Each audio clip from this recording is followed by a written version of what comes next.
Please take your seats. We have a quorum. Obviously, we'll have others joining us shortly. Call this meeting of the Appropriations Committee to order. I'd like to welcome everyone to today's meeting. Thank you for all the hard work, sincerely, over the last couple of days. Before we begin today's markup, I want to remind you of the plan for today. First, the markup we are in right now will cover the defense appropriations measure for fiscal year 2026. I'll have more to say about this bill a bit later, but as I announced last night, no matter what else is on the schedule, we will complete this bill today. We'll consider all amendments. We'll take a vote on reporting the defense bill to the full House today. So you should just take that to the bank in terms of how you want to use the time in front of you. As you all know, our markup on the Ag bill is in recess, subject to call of the chair. Once we complete our work on the defense bill, it's my intention to resume that markup and resume our work on the agriculture bill to work through as many amendments as we can. This evening is the White House Congressional Picnic. I know many of you have friends and family in town for the event, so we will break for a few hours for the picnic, and depending on where we are in the process, we'll likely resume after the picnic is over. That said, I also know that many of you need to head to New York City to pay respects to our former colleague, Representative Charlie Rangel. And we will, of course, make sure to get members who are flying up to New York to their flights on time. But that doesn't mean we'll stop working. If you want to go, you can go. But if we're not done, we're going to keep going. So just know that. I'm not going to keep you from a funeral. You'll decide whether or not you want to keep yourself from work by the amount, how we, proceed today. But we will get done. So there won't be a point. We're going to stop and let people go to the picnic. That's a big deal. We certainly want people to be able to go pay their respects, but I'm not stopping the meeting. So just be aware of that. With that said, again, we'll complete our work on the defense bill today. It's my hope that we can finish more work, and hopefully all our work, on ag. That's a big lift, but you're aware, we also had hoped to do Homeland Security. Clearly, we can't do that. So that's going to be placed off into the future, and we'll try and get back on schedule during the course of June and July when we get back ahead of the August break. So, again, thanks so much for all the hard work over the last couple of days. With that, our only order of business today, again, is consideration of Defense Appropriations Bill for fiscal year 2026. I now recognize Chairman Calvert to present the bill. Thank you, Chairman Cole. Thank you, Chairman Cole, for your leadership and guidance through this challenging process. Because given the recent conclusion of FY25 process and the continuing lack of a detailed defense budget, we need to move forward. I'd like to thank Ranking Member McCollum, Ranking Member DeLauro, and for their continuing friendship and partnership many years. And so we have a very short day today, I hope, and everyone's tired. I will seek to be relatively brief. This bill before us today reflects the resources needed to face significant and proliferating threats challenging the United States and its interests. It's important to note that the nation's critical interests are global. The American public, the economy, and our national security rely on international communication and digital connectivity, safe and open channels of transportation and trade, and stable and reliable access to energy and other critical resources. We protect those interests first to promote a safer, more prosperous America, but also to respect the obligations we have with our allies and partners. Our ocean borders, including the Arctic to the north, no longer provide the insulating protection we once relied upon to protect us. New and more dangerous threats can reach our shores through many means. Our fundamental priority to protect our homeland depends on being prepared to protect our interests across multiple domains. The growing sophistication of cyber capability of nation-state adversaries, criminal organizations, rogue independent aggressors is a great equalizer that results in risking our economy and safety here at home, even from remote non-state actors. Similar space which we rely on for our great enabler for critical capability, communication, navigation, situational awareness, is critical but still vulnerable domain. We must not lull ourselves into a false sense of security. For all of its promise, we must be cautious against the temptation to rely exclusively on space capabilities at the expense of other complementary, highly capable, versatile, and survivable air and terrestrial platforms. Even with the late conclusion of the FY25 process, the Defense Subcommittee conducted 6 oversight hearings, 7 classified sessions with Defense Department and Intelligence Community officials this spring in preparation for FY26. The committee recommendation includes $831.5 billion in defense discretionary funding, which is equal to the FY25 enacted appropriation. This bill invests significantly in modernization of the force, maintaining U.S. maritime and air dominance, fostering both innovation and the production capability it relies upon, air and missile defense, and support for our service members and their families. The bill also supports the President's priority to initiate Golden Dome for America by enhancing our air and missile defense research and development, and it helps protect against threats such as trafficking of dangerous drugs at the border. The committee recommendation is fiscally responsible, adheres to the budget cap put forward by the administration in an abbreviated budget proposal. The committee recommendation was developed with an awareness of the defense investments moving on a parallel legislative track through the reconciliation process. While we sought to synergize the investments in our bill to extent possible to those in reconciliation, the mandatory spending proposals in the administration budget fall outside the jurisdiction of this committee and not addressed in this bill. However, taken together, these spending proposals represent the first $1 trillion budget for defense. Importantly, enhancing our investments in national defense is not just about additional funding.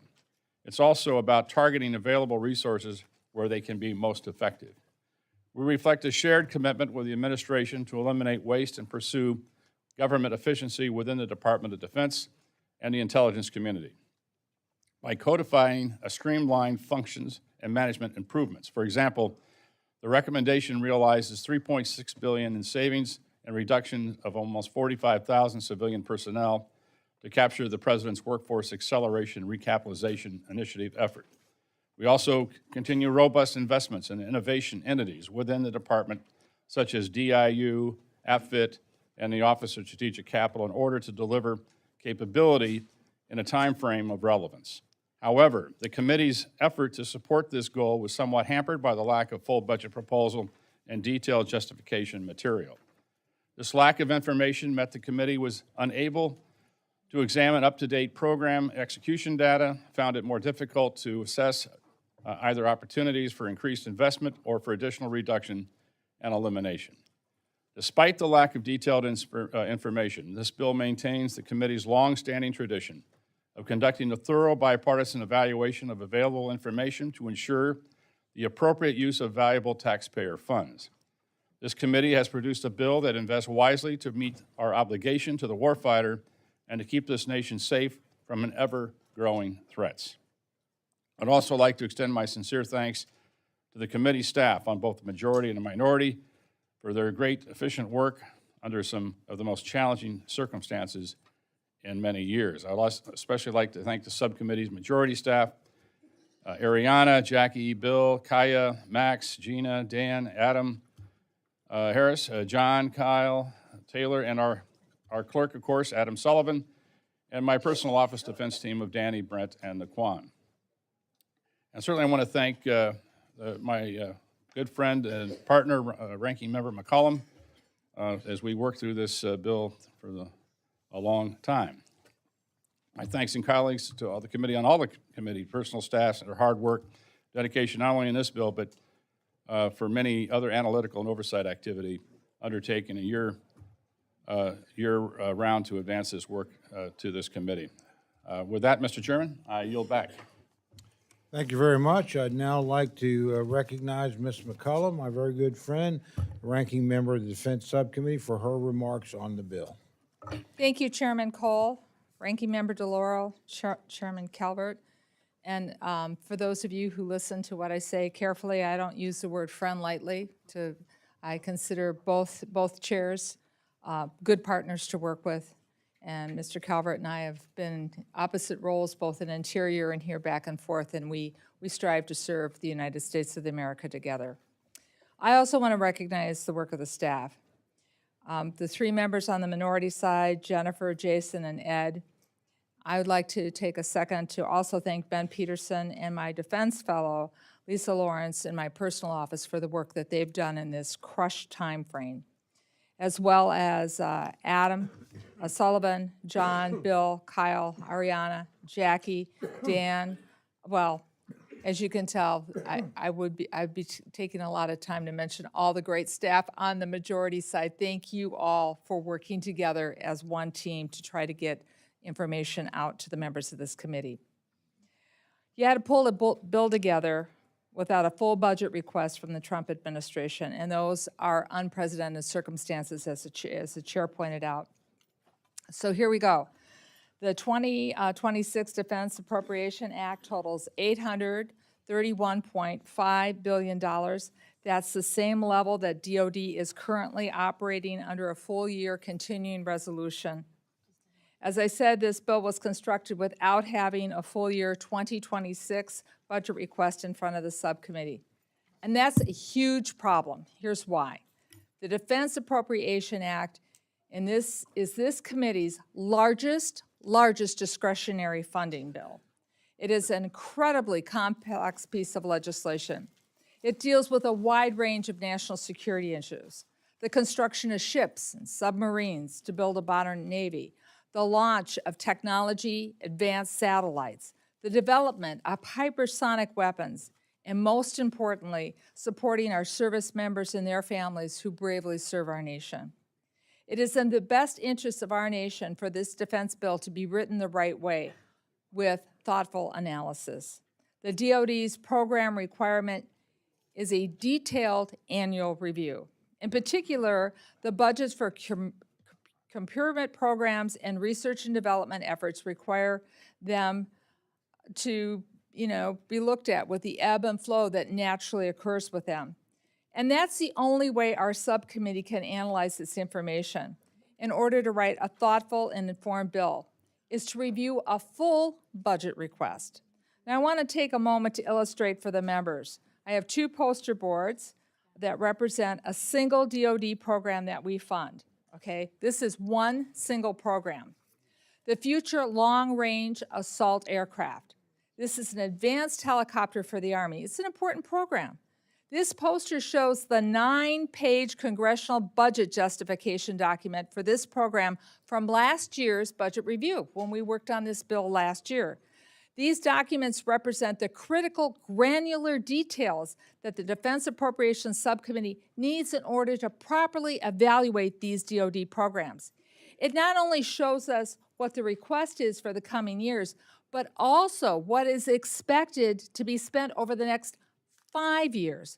That detail, the next 5 years, is how the staff can see the program, if it's on target, and that's where they compare information from the previous year.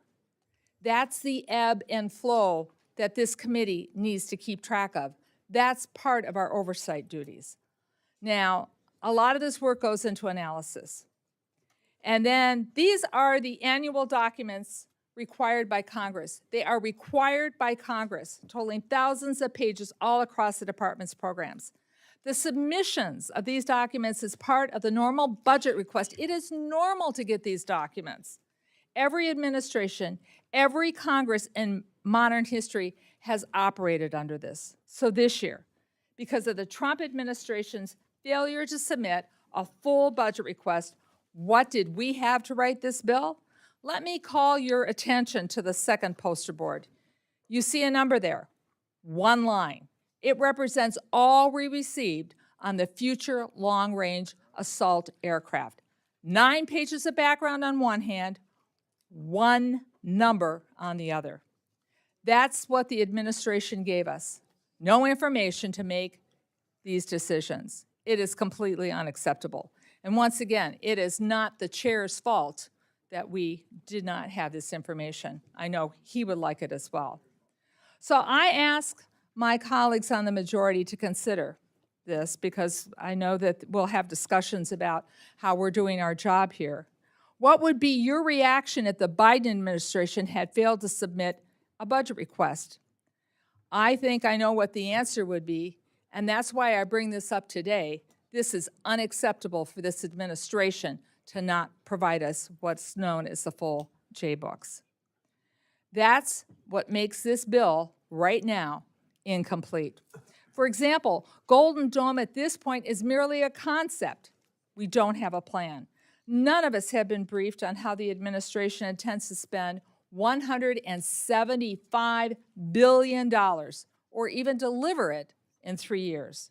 A portion of Golden Dome is also in the reconciliation bill. What happens to the department? What will they do if it doesn't pass in reconciliation? They can't come back to this committee and ask us to fill those gaps. And that's why defense spending should have never been included in reconciliation. Another example is the cost to deploy the National Guard around the country. On Tuesday, we finally found out what the cost of deploying the 4,000 California National Guardsmen and the 700 Marines in Los Angeles. It's $134 million. But now, Secretary Hagseth is reviewing a request from the Department of Homeland Security to deploy more than 20,000 National Guard troops across the country. What is the end goal? To turn the National Guard into the National Police? The National Guard is intended to be used for specific purposes. They're used by their states when natural disasters occur, or yes, in times of civil unrest. But that's when their governors call them up. And then there's the Title X missions, when they are deployed overseas, or at times of national emergency like September 11th. Deploying troops of that magnitude has a serious, very serious budgetary impact.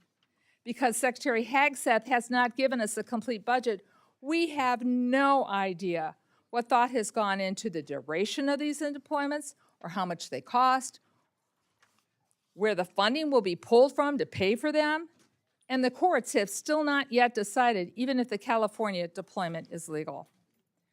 Bottom line, we need a complete budget to make informed decisions in this bill. The President proposes, Congress disposes. That's the way our system works, and there are consequences to not following this process. We may end up buying too many of one platform, wasting precious tax dollars. We may end up buying too little of another, leaving a gap in our military and defense capabilities. When we do not see the budget request, we fail to maximize the buying power for the taxpayer. So it's unfortunate that the Trump administration and OMB in particular has put this committee, put all of us in this position. Fiscal year 2026 Defense Appropriation Bill also includes many of the same poison pill riders that were included in the previous two Defense House Appropriation Bills. And once again, this bill includes partisan social riders that should never become law. This bill begins to lead us down a road that may once again put us towards a full year continuing resolution. Last year's CR was bad enough. A second would be a catastrophe. Our national security cannot afford another lost year. Once again, the bill limits the ability of service personnel and their families to receive reproductive health care they deserve. And I would remind my colleagues that women now make up 20% of the military service. Approximately 800,000 women service members live in states that has limited or banned access to reproductive health. Once again, these provisions disenfranchise gay, lesbian, and transgender service members in this bill. These poison pill riders will not go unnoticed by our troops and their families, and I believe they will reflect later on in our abilities to recruit and retain. As I told Secretary Hagseth on Tuesday, many Americans, and myself included, have witnessed what is a deliberate effort by the Trump administration to silence and diminish the activities of minorities and women in the military. Their dedication, heroism, and sacrifices on behalf of our nation deserve recognition not erasure. As a former history teacher, I know and I acknowledge the uncomfortable truths about our own history. By acknowledging them, that's the way we move forward together. Since World War II, the Department of Defense has made great strides in building a military that is more reflective of the population of the nation it defends. And that should be celebrated, not reversed. And that is how, I can say it over and over again, how we work to form a more perfect union together. So, Mr. Chairman, as you know, we've discussed this. Regrettably, at this time, I'm going to be unable to vote for passage of this bill. And I cannot recommend to my colleagues that they vote for it. The time is short. If we are to avoid a second consecutive year of funding the Department of Defense with a continuing resolution, every member needs to know what we have to do for this bill to become law. The Trump administration needs to do its job and submit a complete budget request to Congress. The partisan writers have to come out. It's the only way this bill will get the bipartisan support it deserves. It was deeply unfortunate that we wasted an entire year. So Chairman Cole, Chairman Calvert, Ranking Member DeLauro, to all the members of this committee, let's do our job as appropriators, not fail as we did last year. I yield back. Thank you very much. I thank the gentlelady for her remarks. I now recognize myself for remarks on the bill. Chairman Calvert, thank you for all the work you've done to ensure leadership in America's defense. And thank you to Ranking Member McCollum for your partnership with Mr. Calvert in that endeavor. And it's always good to be here with my good friend, the Ranking Member of the full committee as well. We hope for peace, but while we always are prepared to sustain it. That's always been the burden and the honor of a free nation, and generation after generation, our military has stood as the greatest force for liberty the world has ever seen. We must never allow that posture to change, and the complex threat environment before us today demands serious focus. Ample evidence of this fact can be found in each hemisphere. Aggressive and malevolent regimes, such as those in China, Russia, Iran, and North Korea, are not standing still. They're pouring resources into their militaries, expanding their reach, and testing the resolve of our leadership. Their goal is clear: to outpace the United States, overmatch us, and outmaneuver us, militarily, economically, and strategically. This bill meets that challenge head on. It takes key steps to give our troops every advantage and build our superiority now and into the future. This means focusing resources where they make the most impact. Each investment in today's legislation modernizes our military, revitalizes our industrial base, and supports the most fundamental part of our defense, the heroes who wear America's uniform. Today's bill ensures our defense resources are invested as effectively as possible to help equip our armed forces with the weapons and tools they need to confront any foe anywhere in the world. It invests in enhancing our production capacity and hypersonic programs. It supports the modernization of our nuclear deterrence and submarine arsenal. It strengthens air superiority through investing in fifth and sixth generation aircraft, including acquiring the lethal F-47. And it focuses on the battlefields of the future through prioritizing innovation and the use of autonomous and unmanned systems. We also provide our defenders a pay raise and reinforce important quality of life provisions for military families. All in all, the legislation reminds me of the key elements Secretary Hegseth and General Kane just this weekend reiterated when discussing the objectives of our Commander-in-Chief. That is, restoring the warrior ethos, rebuilding our military, and reestablishing deterrence. I will always work to ensure our service members are the best equipped, best trained, and most successful in the world. I again want to thank Chairman Calvert and Ranking Member McCollum for their hard work on this bill, and I look forward to supporting it and our warfighters today. I yield back the balance of my time, and I now recognize got this? Kind of told me what I was going to say.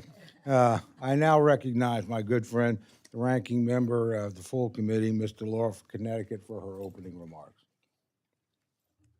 Thank you very much, Mr. Chairman, and thank you very much for the, as best I can put it, is the care and feeding of the committee, not just with regard to the feeding, but thinking about the schedule and what it means in the context of us getting it all done, and we need to get it all done, so grateful. I say thank you to you, to the ranking member, and I want to say a thank you to the subcommittee staff for their hard work, and in particular, Jennifer Chartrand, Jason Gray, and Ed Etzkorn.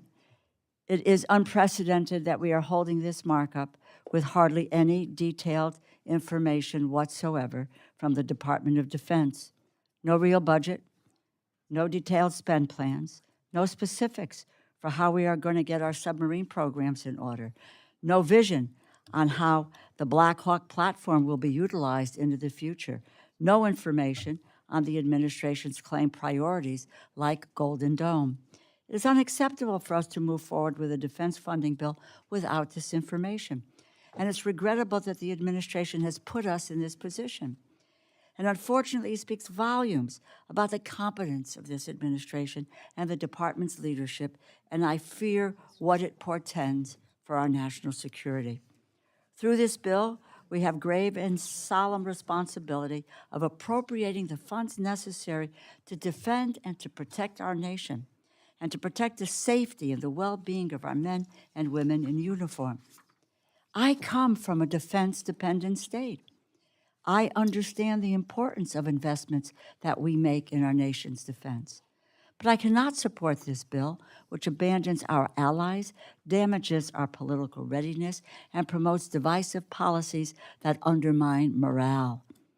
We also need to zoom out and understand the bigger picture here. The cost of living crisis is felt by every American family. That includes military families. But the president is not laser focused on the cost of living crisis, which he is actually making worse.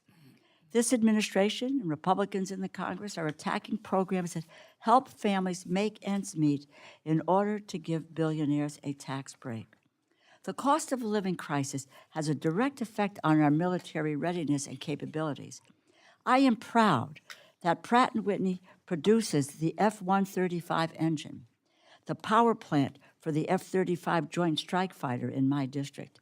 The highly skilled workers at this plant are critical for our defense industrial base, and the rising cost of living is making it harder for them to make ends meet. They bring immense value to Pratt & Whitney, to Connecticut, and to our national security, and they recently fought for their value to be recognized. I proudly joined them on the picket line. Kiana Brown, a worker at the East Hartford plant who has been at Pratt & Whitney for 3 years, said, and I quote, "Job security is the biggest thing for me. What is getting money handed worth if you're not going to be here in a couple of years?" This is yet another reason why predictability in budgeting and contracting for our defense industrial base is so important. This is yet another reason why it is unacceptable that Secretary Hegseth has no budget, and no spend plan. And while I'm pleased that Pratt & Whitney and the union representing that facility's workers have agreed on a contract, Congress must do more to address the cost of living. Instead, what Republicans are pursuing will only make it worse. Safety net programs, other basic services that have been attacked by the administration and defunded in Republicans' reconciliation bill, not only help with the cost of living, they are critical for national security. I said this to the Secretary in our hearing on Tuesday. America's future service members are learning in our schools. They might rely on Medicaid to see a doctor.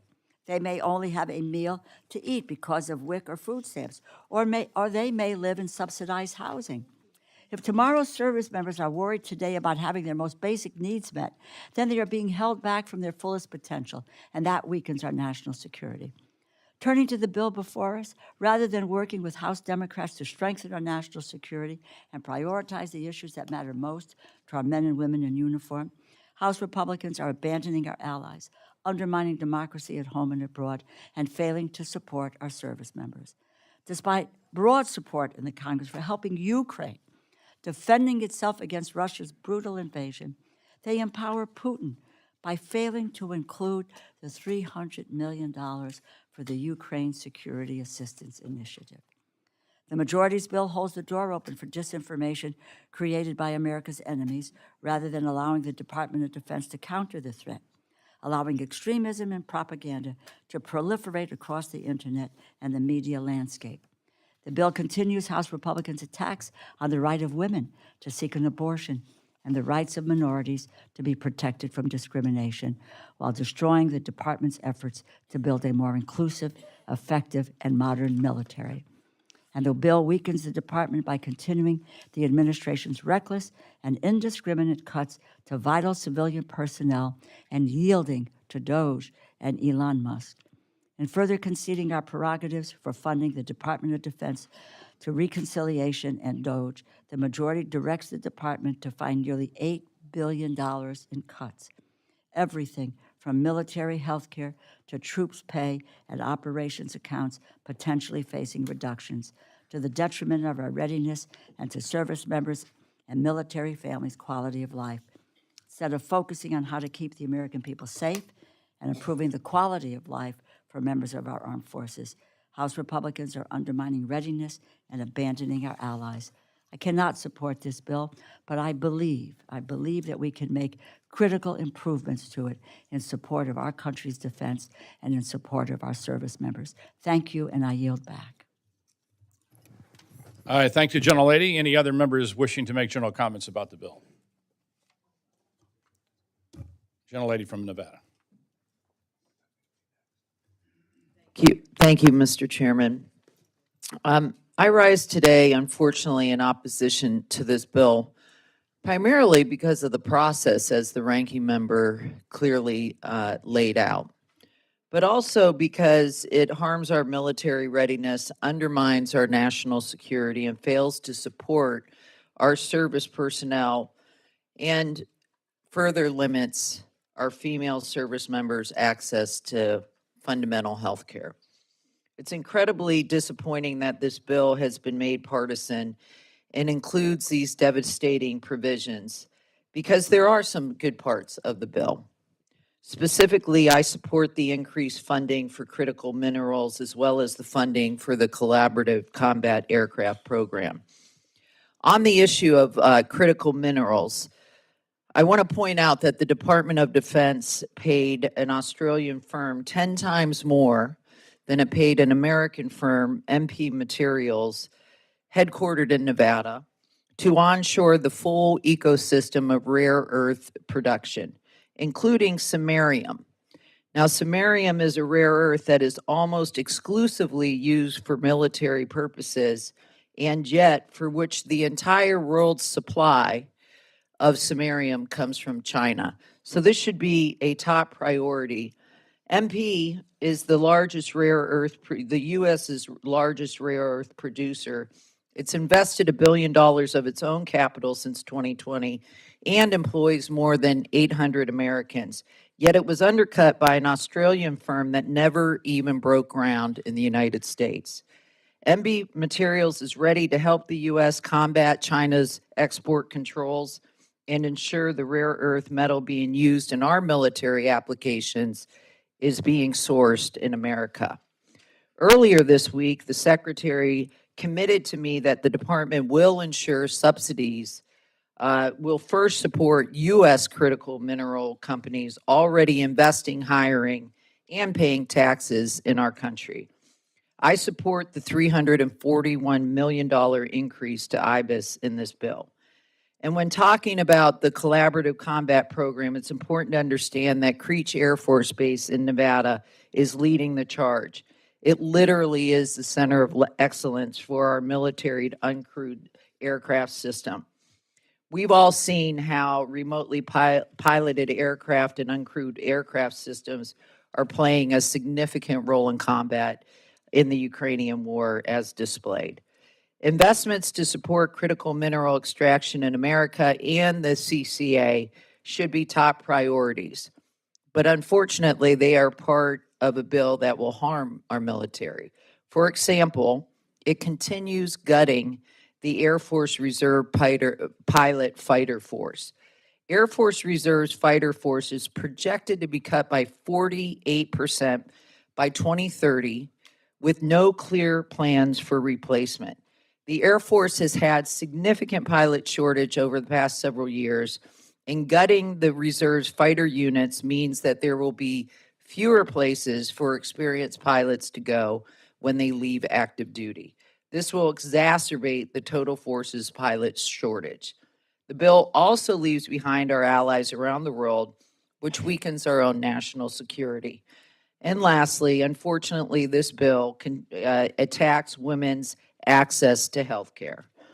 Our brave service members risk their lives every day to protect our nation, and it sickens me that we would prevent them from making personal health care decisions about their own bodies, lives, and futures. About half of our service women stationed in the states are stationed in states that do not protect a woman's right to choose. And this bill will prevent them from accessing abortion, even in cases of rape and the life of the woman. We should be voting on a bill that will help equip and prepare our service members to carry out their mission, boost national security, and importantly, improve the lives of service members without jeopardizing the health of our service women. This bill does not do that, and I urge my colleagues to vote no, and I yield. Gentlelady yields. Mr. Bishop, you're recognized.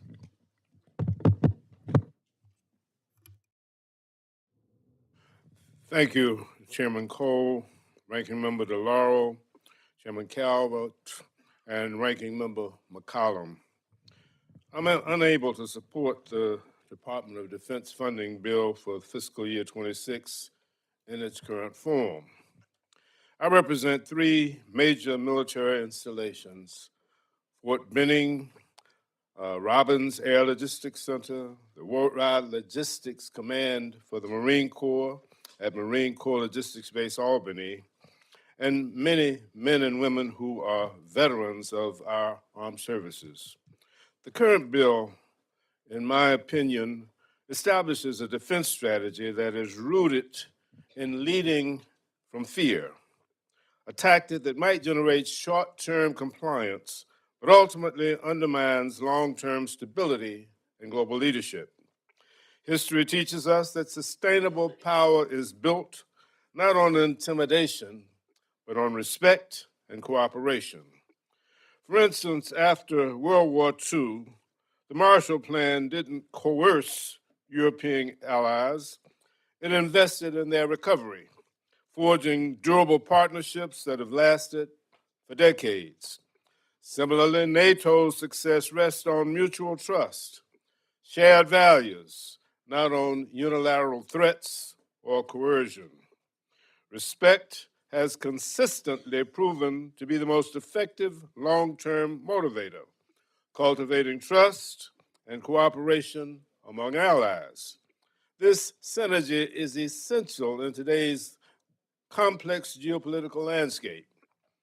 Synergy is defined as the interaction of multiple entities producing an effect greater than the sum of their individual efforts.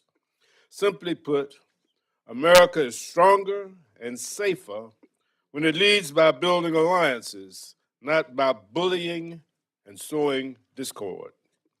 Our adversaries are keenly observing the fragmentation and dysfunction within our government. More critically, countries like Ukraine and Taiwan, which rely heavily on U.S. support to deter aggression, are increasingly uncertain whether America will uphold its commitments when it matters most. This erosion of confidence risks emboldening our adversaries and destabilizing entire regions. If we want to ensure global security and maintain our leadership, we must adopt a strategy that prioritizes respect, builds trust, and fosters genuine cooperation, because the stakes are not just political, but they are existential. Inside our Department of Defense, I have serious and growing concerns about the blatant attack on any semblance of diversity, intellectual diversity, cultural diversity, or demographic diversity.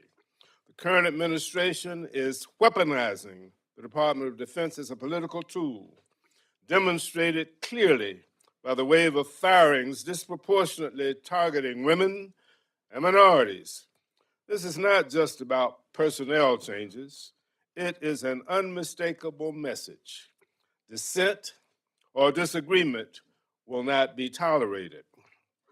Disagreement is not weakness. It is essential to effective decision making. Without it, organizations succumb to groupthink, a dangerous conformity that suppresses critical voices, that stifles innovation, and creates a false sense of security. The consequences are grave. For example, the recent incident involving the discussion of sensitive classified information over unsecure, unclassified channels was not just a lapse, it was a systemic failure. People involved understood the gravity of the breach, yet no one raised objections. Why?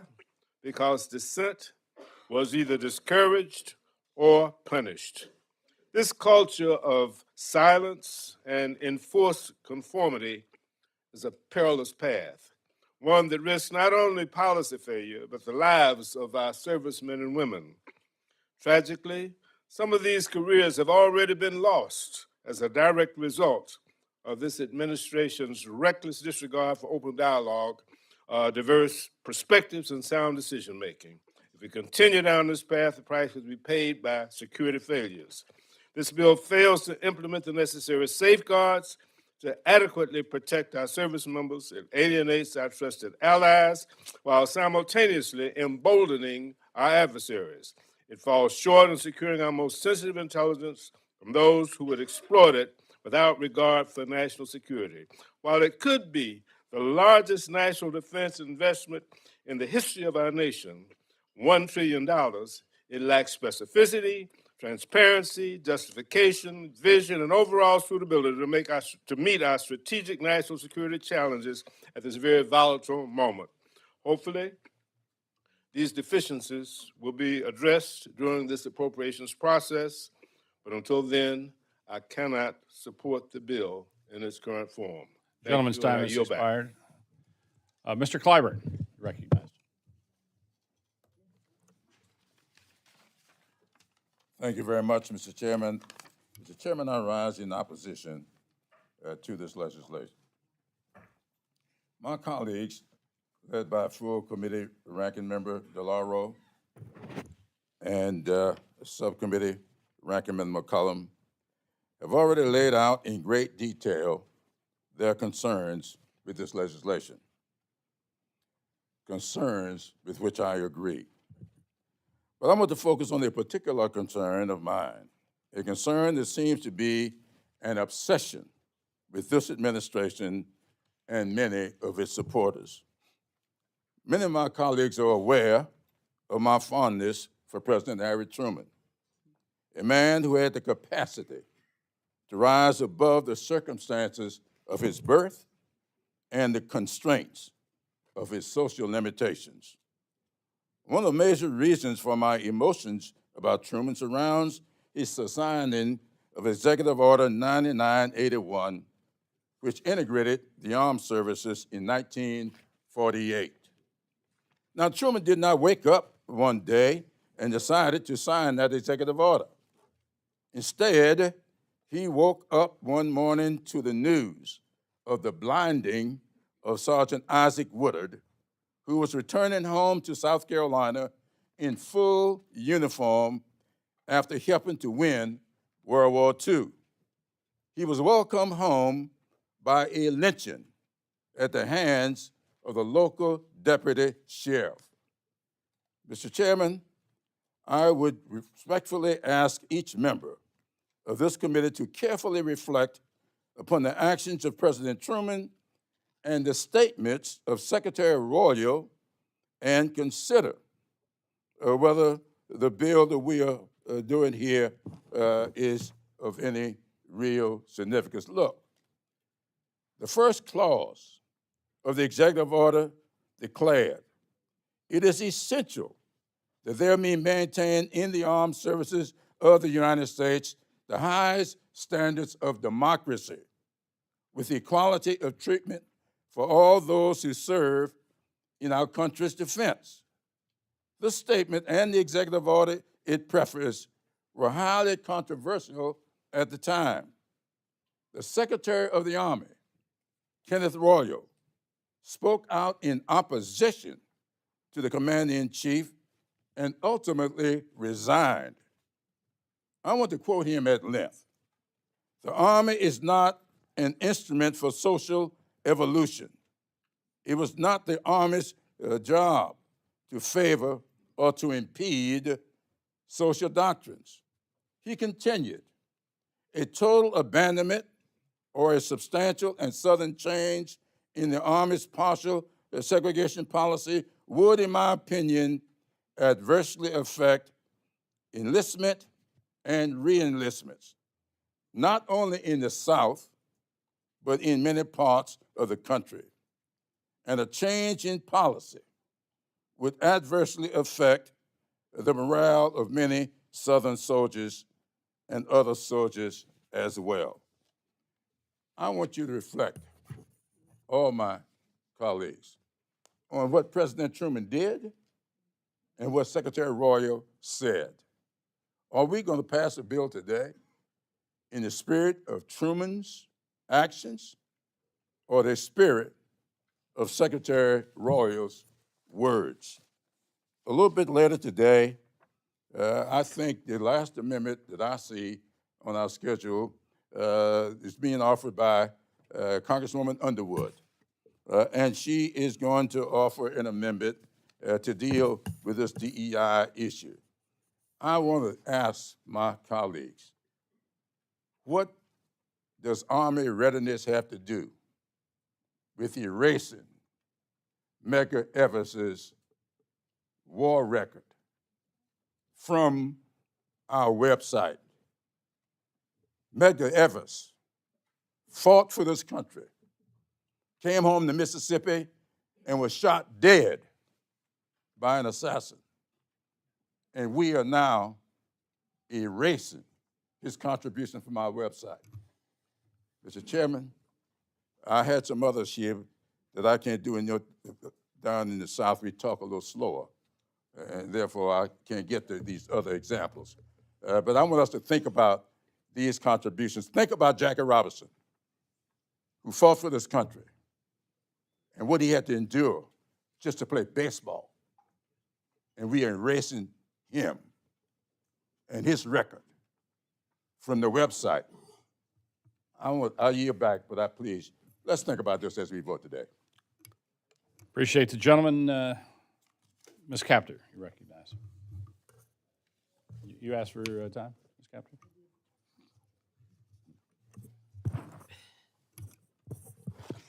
I have to take a deep breath so that I don't cry.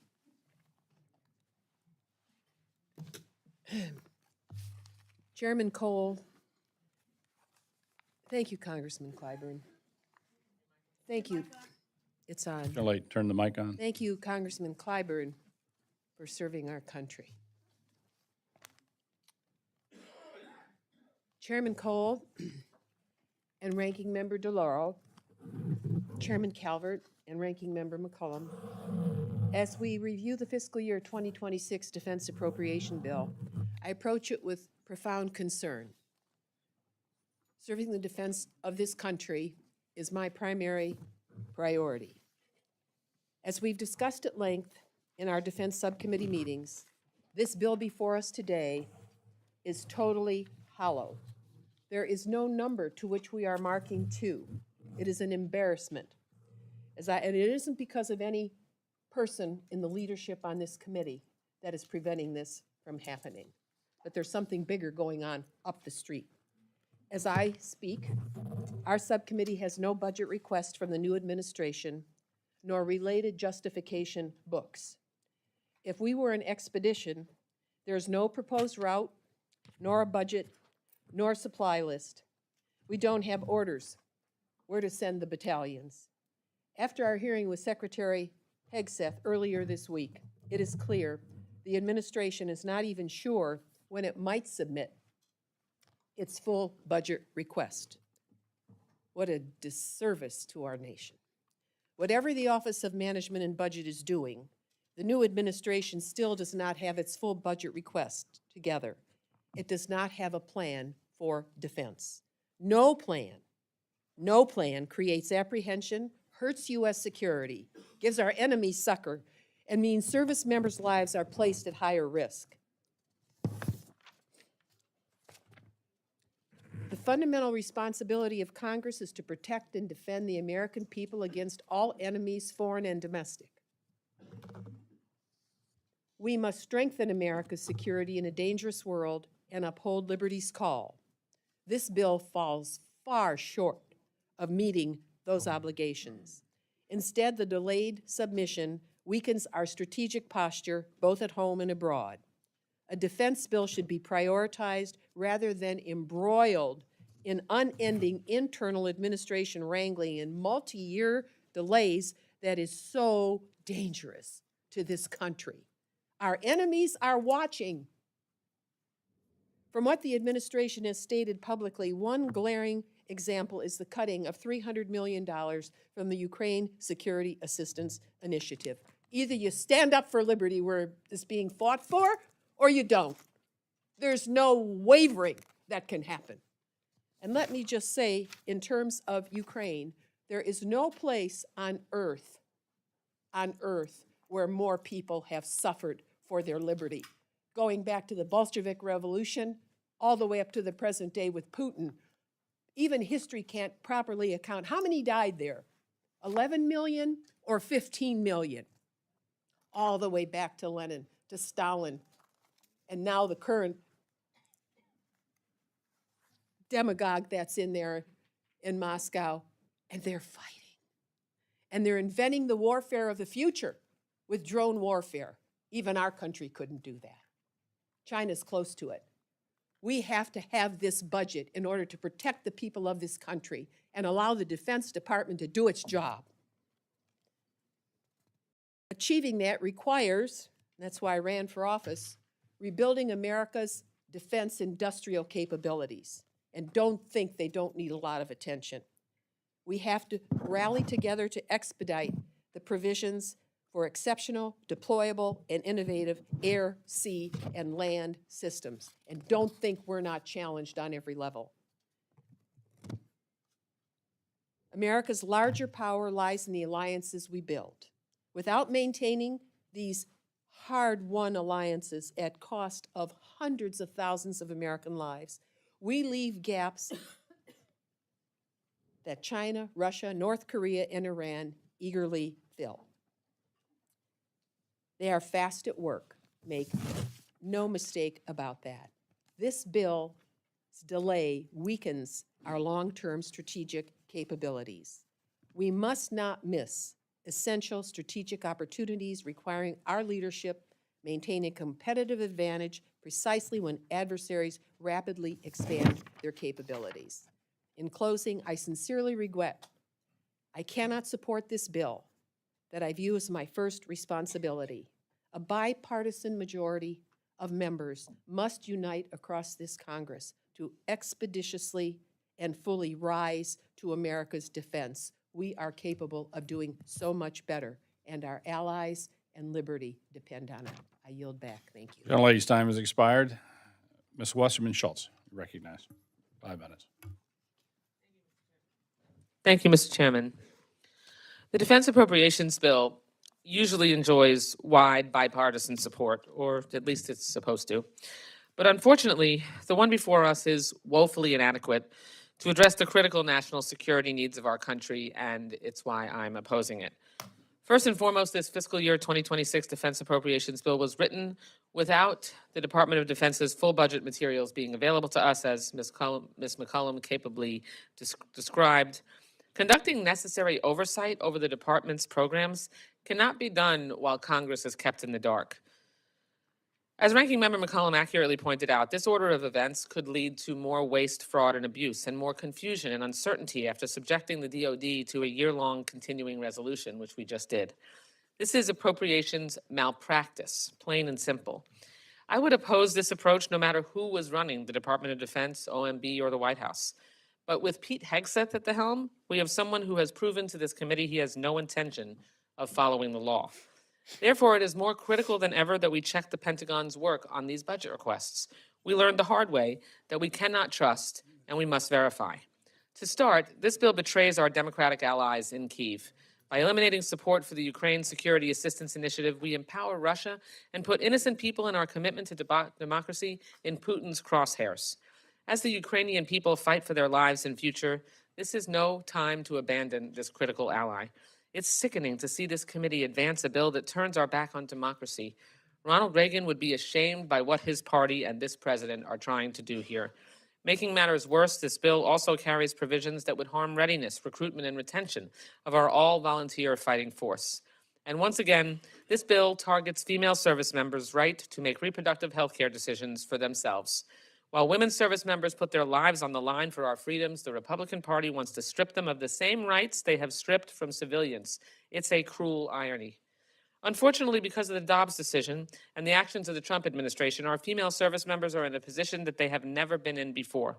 Their right to control their own body now depends on which state their duty station is located, and that will dictate their access to reproductive health care, creating an unequal patchwork of basic human rights. Unreal. All that I and my colleagues on this side of the room are arguing is that service members should have the ability to request leave to seek medical care if the care they are seeking is not allowed in their state of assignment. Beyond that, this bill includes language directing the Department of Defense to find $7.75 billion in cuts to the funding amounts that we put in this bill. That is an absurd mandate that will put almost everything on the line to be cut. This money could come from pay for our troops or the maintenance for our installations. It could be funds for our allies abroad, defense health programs, Department of Defense schools for military families stationed abroad, or almost any other line item in this bill. I don't understand. Have we just given up? Are we throwing in the towel and giving up our Article 1 authority? Are we going to defer our authority to make just under $8 billion in cuts to the Department of Defense without 1 ounce of oversight from our committee? I'm sure Elon is proud. What's next? Should we give the DoD the power to declare war on their own or allow it to override the Congressional War Powers Act? I want to be blunt. We are failing to meet the moment. We're failing to hold the Hegseth Pentagon to account, and we're abandoning our critical congressional due diligence. This bill is bad for our national security, bad for our international allies, and bad for our readiness. We could have had a bipartisan product that I would be proud to support, as I have in the past.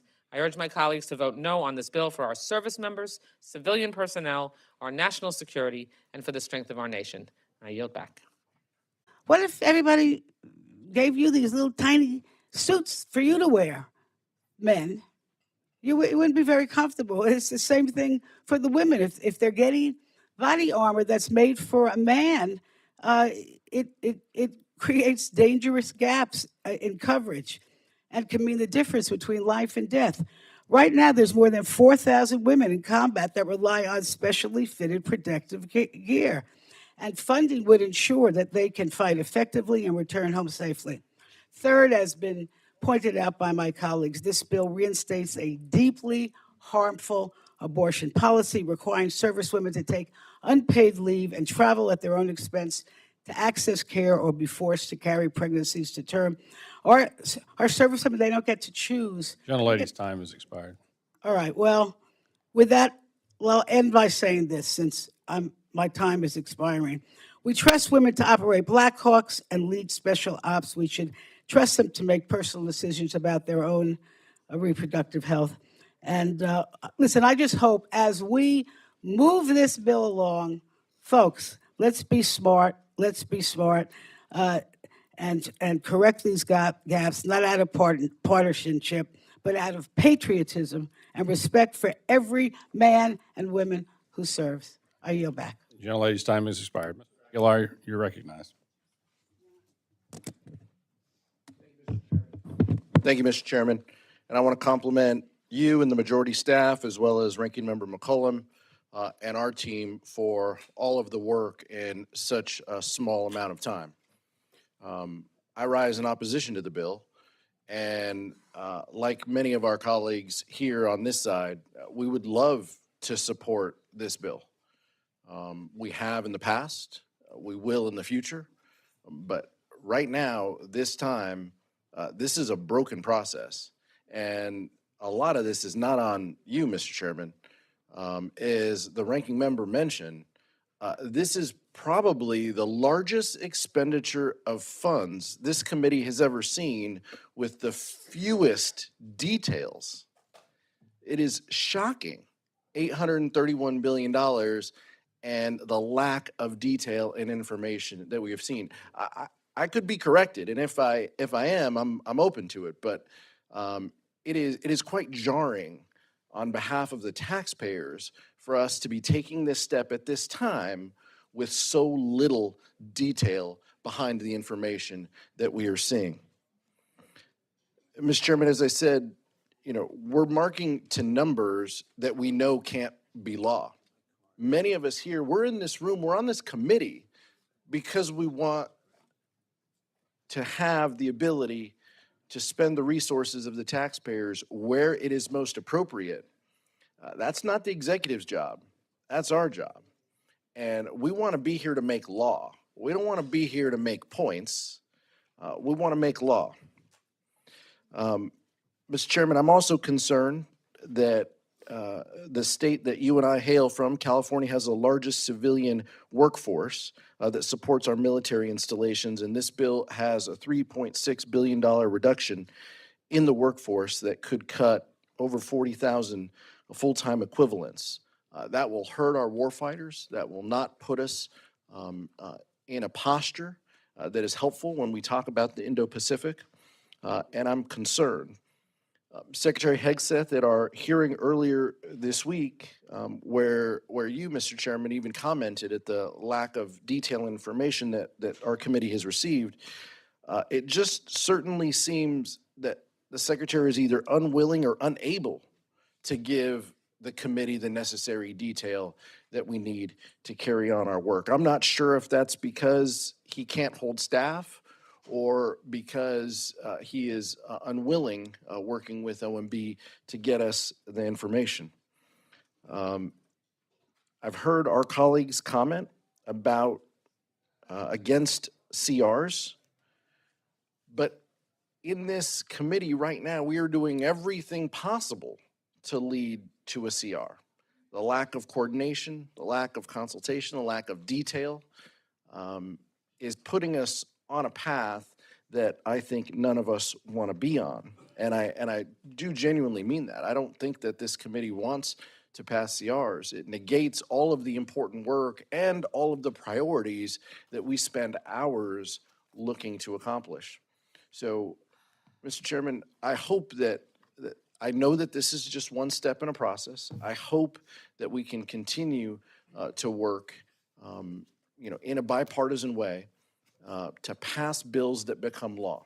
But that's going to mean that we have to make some choices, and that's going to mean that we're going to, upset some folks who prefer for us to have CRs, who prefer an unfettered ability for them to spend money. And I'm not seeing the majority in a position to push back against the administration. There's a lot of happy talk, but there is not a lot of willingness to actually exercise our ability to do the job that we are here in this room to do. With that, I'll yield back, Mr. Chairman. Gentleman yields back. Mr. Case.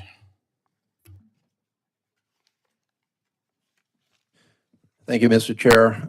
I rise regrettably in opposition to this bill, but I start with a glaring reality that perhaps we both agree on, and that is that we must in fact increase our overall defense budget. We must increase our overall defense budget. This is a dangerous, uncertain world, and it will clearly get more dangerous and uncertain. It's not going to go backwards or stabilize where it is today in and of itself. We face the generational challenge of the People's Republic of China, and they're not sitting over there having these debates. They are proceeding as fast and as expeditiously and as broadly as they can. We face the harsh authoritarian reality of Russia, Iran, North Korea, and others. We face terrorism and other asymmetrical threats everywhere. And hope and aspiration and posturing are not a plan, are not a strategy. only a strong national defense, coordinated and delivered over time, will achieve the foundational necessity of all else. And a strong national defense is not just advanced and too often expensive and over-budget weapons systems. It is complexity and interoperability over time across all domains: space, air, land, sea, cyber, intel, and on. It is certainly personnel and facilities. It is campaigning and training and interaction with partners and allies and friends. And yes, it is quasi-soft and soft power, much of which is beyond this particular bill.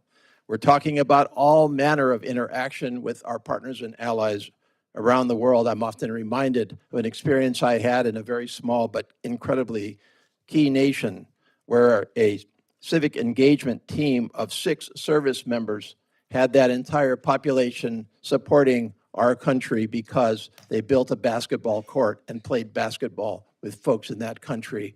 Talk about the cost benefit, and any military leader will tell you that. And yes, it is everything beyond this bill. It is development assistance. It is trade. It is on and on. It is a coordinated strategy across a number of bills that add up to a strong national defense. We cannot silo ourselves in this bill and call it national defense. And let's be clear, we can and should increase our overall defense budget without risking our economy and without shortchanging our non-defense needs. This is a false choice that is presented, and we can do that if we are honest and efficient in how we handle this particular bill and allocate the responsibility fairly across our society. According to the Congressional Budget Office, we currently spend 2.9% of our gross domestic product on defense. Contrast that with 3.3% in 23 and 3.4% in 24, at a time when we're asking many countries around the world, and many countries are in fact spending more than that on their GDP. We can and should do more. And we can and should expect our partners and allies and friends to meet their own obligations. That is right for us, to expect them to shoulder the responsibility of our mutual defense. But we must lead by example, and we must cover that period when we are asking them to ramp up to a much higher level than they have. Let's not talk about whether they should or shouldn't have done something in the past. They're going in the right direction, but we cannot leave this gap and cut our national defense at the same time as they are ramping up. Regrettably, this bill, in combination with other related bills in other subcommittees, does not offer our best way forward. First, reconciliation. This is a dishonest bill. This bill does not increase our national defense. It is the Biden budget. And okay, fine, you can say that there's $150 billion more in reconciliation. That bill hasn't passed. Why isn't that money in this bill? Let's be honest about what it's going to take for national defense over time, year by year. Second, there's a glaring overfocus in weapons systems. Third, there's a lack of coordination with other bills. This does not add up to a cohesive defense strategy on other areas. Fourth, there are glaring deficiencies. My colleague spoke compellingly on what amounts to the desertion of Ukraine, and we'll have more to discuss on that. It fails to invest in space research and development. There's no cohesive strategy for the Indo-Pacific. In sum, this bill does offer a foundation, at least, for an honest, full, and coordinated defense strategy. But until we get there, I regrettably cannot support it. Thank you. Thank the gentleman. Gentleman's time has expired. Mr. Morelli.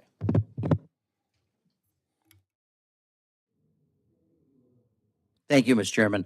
I appreciate all the hard work that you've done, and it's a privilege to sit on the subcommittee that has led us to this bill. I want to also thank the ranking member for her leadership and her friendship. I want to make 3 points, I think, as we consider this. The first is, obviously, we all agree, in order for the United States to maintain a strong, capable fighting force, our servicemen and women deserve nothing less than our full support. But to understand that security doesn't begin on the front lines, it begins in our communities, in our classrooms, in our kitchens, in our health clinics. A defense that is strong relies on strong, healthy Americans. A skilled military relies on educated and skilled Americans. Our future soldiers, sailors, Marines, Air Force, Guardians rely on quality schools, affordable health care, adequate nutrition. I saw, shockingly, a recent study from the Council for a Strong America that 77% of youth between the ages of 17 and 24 cannot qualify for military service. 77%, it's shocking. And the reasons were malnutrition, obesity, lack of adequate literacy. If tomorrow's service members are worried about whether they have a meal on the table or access to quality health care, then we're failing them and we're weakening America's security. Cuts to public education, SNAP, and health care make us vulnerable and make us weak. And it's not a problem the Pentagon can or should be called upon to serve. It's an American problem. It demands a long-term approach. Second thing I want to raise is I was and continue to be distressed by lack of clarity around America's place in the world, defending democracy, defending freedom. I asked Secretary Hegseth during our subcommittee hearing about Ukraine. He indicated that he would give, that the approach was going to be to give less security to Ukraine.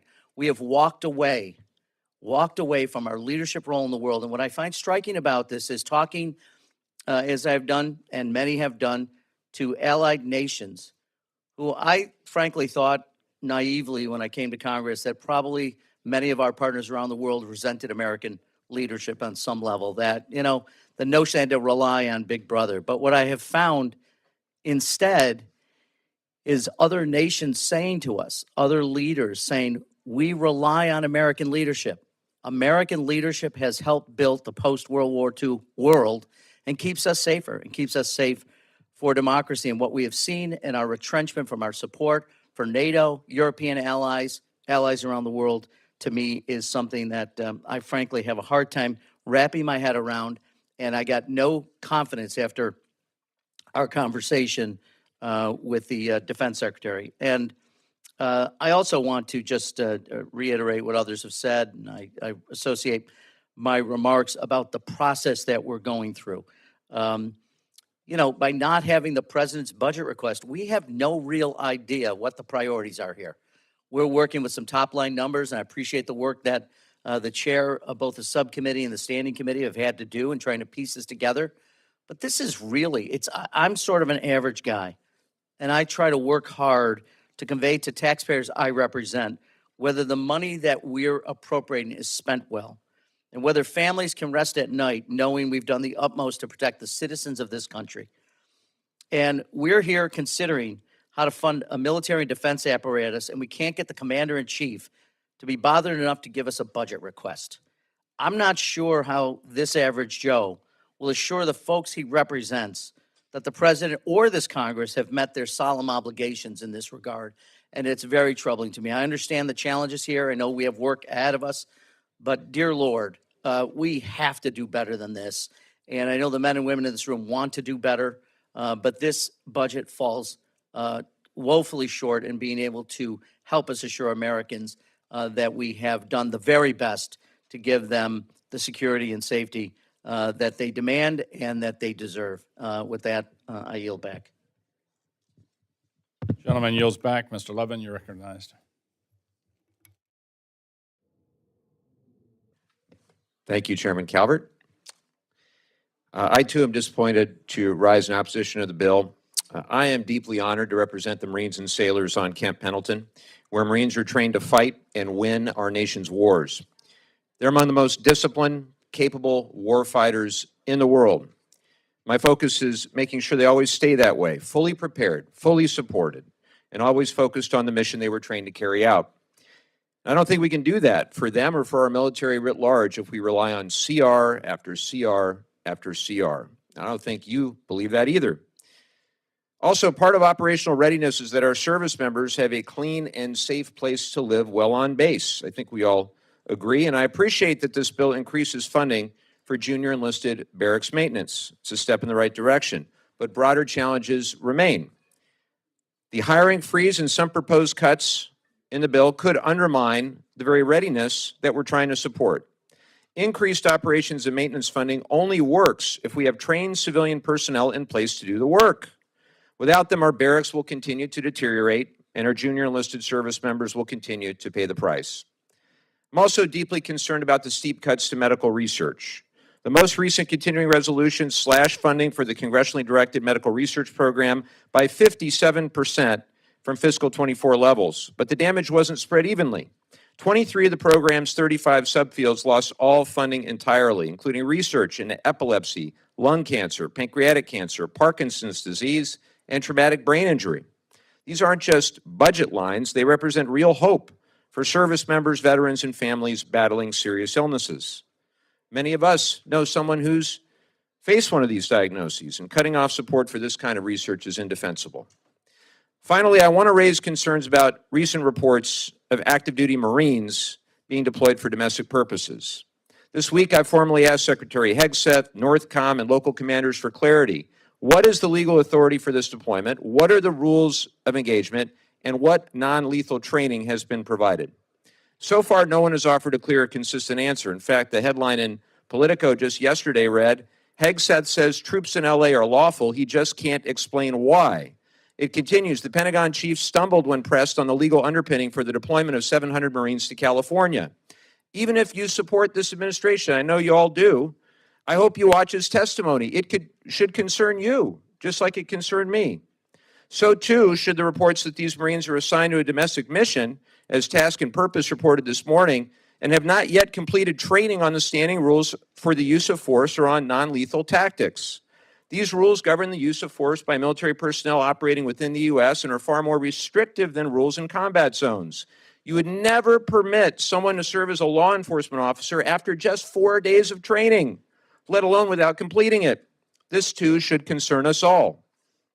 Active duty Marines are trained to fight and win wars, not to serve in civilian law enforcement roles. Deploying them without clear legal authority, adequate training, or straightforward rules of engagement sets an incredibly dangerous precedent. We must, and I will always support our service members in every way. That means being honest about their role, transparent about their orders, and committed to the laws and norms that govern military force in a democracy. And today, my colleagues, we are falling short on all fronts. Thank you, and I yield back. Gentleman yields back to balance of his time. Mr. Espaillat, you're recognized for 5 minutes. Thank you, Mr. Chairman. I rise in opposition to this bill. Unfortunately, like many of my colleagues on this side of the aisle, I am unable to support this measure for many of the same reasons that have been stated here by my colleagues. Despite the heavy price tag of this bill being $831 billion, the administration did not undertake even the most basic form of cooperation with this body. They have not submitted a budget request or any detailed planning for the department. You would think that a matter as important as national defense will be pushed in a bipartisan manner, but that has not been the case. They have not submitted a budget request or any detailed planning. Think about that. Almost $1 trillion with almost no details whatsoever. That's not the right way to go. This is the security of our nation we're talking about. Most of us agree that the threat presented by China, North Korea, Russia, Iran is a serious one. Rather than taking the mantle, Secretary Hegseth and this administration have used their time to diminish and attack war heroes simply for their background. They took the unprecedented step recently, the president did this as well, of circumventing Governor of California to deploy National Guards. They're also deploying Marines in the streets of Los Angeles, costing $134 million to taxpayers, while we don't get any details regarding this budget. So this is not an endless money pit. This is a serious discussion about the security and the defense of our nation in front of China, Russia, North Korea, Iran, etc. This administration has provided scarce and scant details on its plans for ensuring our security interests in Africa, for example. Instead, they have adopted the same playbook of dismantling a key agency or office, such as AFRICOM, with no replacement strategy whatsoever. The decisions that the administration is making as part of the budget process within the daily management of the department are deeply distressing. Therefore, I cannot support this measure. Thank you, Mr. Chairman, and I yield back. Gentleman yields back. Mr. Quigley, you recognize. Thank you, Mr. Chairman. Today, we're marking up a bill that should reflect our responsibility to support men and women who defend our nation and advance our interests here and abroad. Fortunately, this bill doesn't reflect our values. It endangers our national security and the security of our allies. And at this time, when we are tariffing our allies, telling NATO that they're on their own, and treating Ukraine the way we are at the critical point in their history, I'm not sure we have friends and allies. It is a reminder of FDR's last inaugural address, his shortest, but the one that speaks to us today, the man who fought the isolationists in the 30s and is critical in the victory in the Second World War. And in that address, he said, "We have learned that our welfare is dependent on the welfare of nations far away from our home. And that to have a friend in this world, you need to be one." I'm not sure who considers us their friend when we talk to Greenland and Canada, for example, the way we do, when everything is loss or victory. There's no subtleties in between. Rather than meeting the moment, this bill maintains funding levels that were set under previous administrations, levels that don't reflect the complex and evolving global threats we face today. At a time when Ukraine is still fighting for its sovereignty, this bill eliminates funding for the Ukraine Security Assistance Initiative.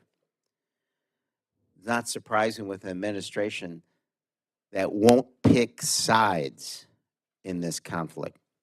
It's a betrayal of NATO, of our partners in Europe, and of the very ideas of rules-based international order, and be clear, a gift to Vladimir Putin. This bill also undermines our own military readiness by injecting toxic policies into what should be clear, focused, and united defense of our country. It strips women in uniform of access to comprehensive reproductive care, putting ideology ahead of readiness and well-being of our service members. It attacks LGBTQ plus service members and chips away at policies to ensure everyone who is willing to serve can do so with dignity. And it takes aim at diversity, equity, and inclusion initiatives that not only reflect our values, but strengthen our force by ensuring that we're drawing on the full talents of our nation. We should be investing in strategic deterrence and innovation in cybersecurity, in partnerships that prevent conflict and project American strength. We should be honoring the service and sacrifice of our troops by ensuring that they and their families have the health care, pay, and support they deserve. The Defense Appropriation Bill should strengthen and unite our armed forces, not weaken and divide them. It should help us address evolving threats head on, not retreat from them. I urge my colleagues not to support this bill because we can and must do better for our men and women in uniform, for our allies, and for the security of our nation. And I yield back. Gentleman yields back. Mrs. Watson Coleman, you recognize. Thank you. Thank you and good morning. I want to associate myself as in opposition to this bill with everything that my former colleague right here, my colleague formerly spoke to. I'm concerned about this bill, this department, the fact that we keep putting money there, but we don't know what the heck they're doing with all of it. I'm also concerned that it He spoke to our issues and our dealing with our friends, or our continuing to maintain our role in peacekeeping and in values that are democratic in nature and respect the ability for all folks to live in peace. And he spoke to Ukraine, and I think we're still in the muck and the mire of how we're dealing with Gaza and Netanyahu also, and that needs to be stated. But let me also say that there are so many other reasons to be in opposition to this bill. This bill includes $700 million for congressionally dedicated medical research programs to fund high-risk medical research. But this represents an extreme cut of over $400 million from fiscal year 2024. This CDMRP funds research that directly benefits military service members, veterans, and their families. So are my Republican colleagues suggesting that advancing medical and scientific research and filling research gaps in the Defense Health Agency not imperative to the overall defense of our country? CDMRP often supports underfunded or stigmatized conditions, such as rare diseases or women's health issues. It also reflects the congressional oversight and democratic responsiveness to public concerns and diseases that may otherwise be neglected due to a lack of lobbying power or commercial interest. I am so proud of my military. I am so proud of the role our military has had all over the world, trying to bring peace, dignity, and respect and stability to communities and to people all over the world. So I am really unsettled, unhappy, and embarrassed by the fact that we're going to put our Army on display in some performative way, spending over $100 million so that they can parade down the streets of D.C., wrecking the infrastructure just so it can salve the ego needs of this corrupt president. It offends me that we should do this. So I just want you to know that I find myself needing to stand in opposition of this bill, in opposition of our support for ridiculous things like a military parade as if it should be a clown show. And I am very concerned that my Republican colleagues will not stand up for the dignity and respect of our military. I yield back. Gentlelady yields the balance of her time. Ms. Underwood, you're recognized for 5 minutes.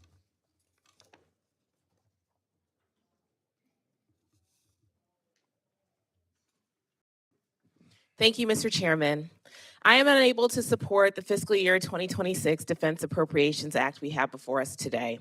While it does include a few provisions that I would support, especially an increase in basic pay for all military personnel and additional pay increases for junior enlisted, it fails our troops and our national security in almost every other way.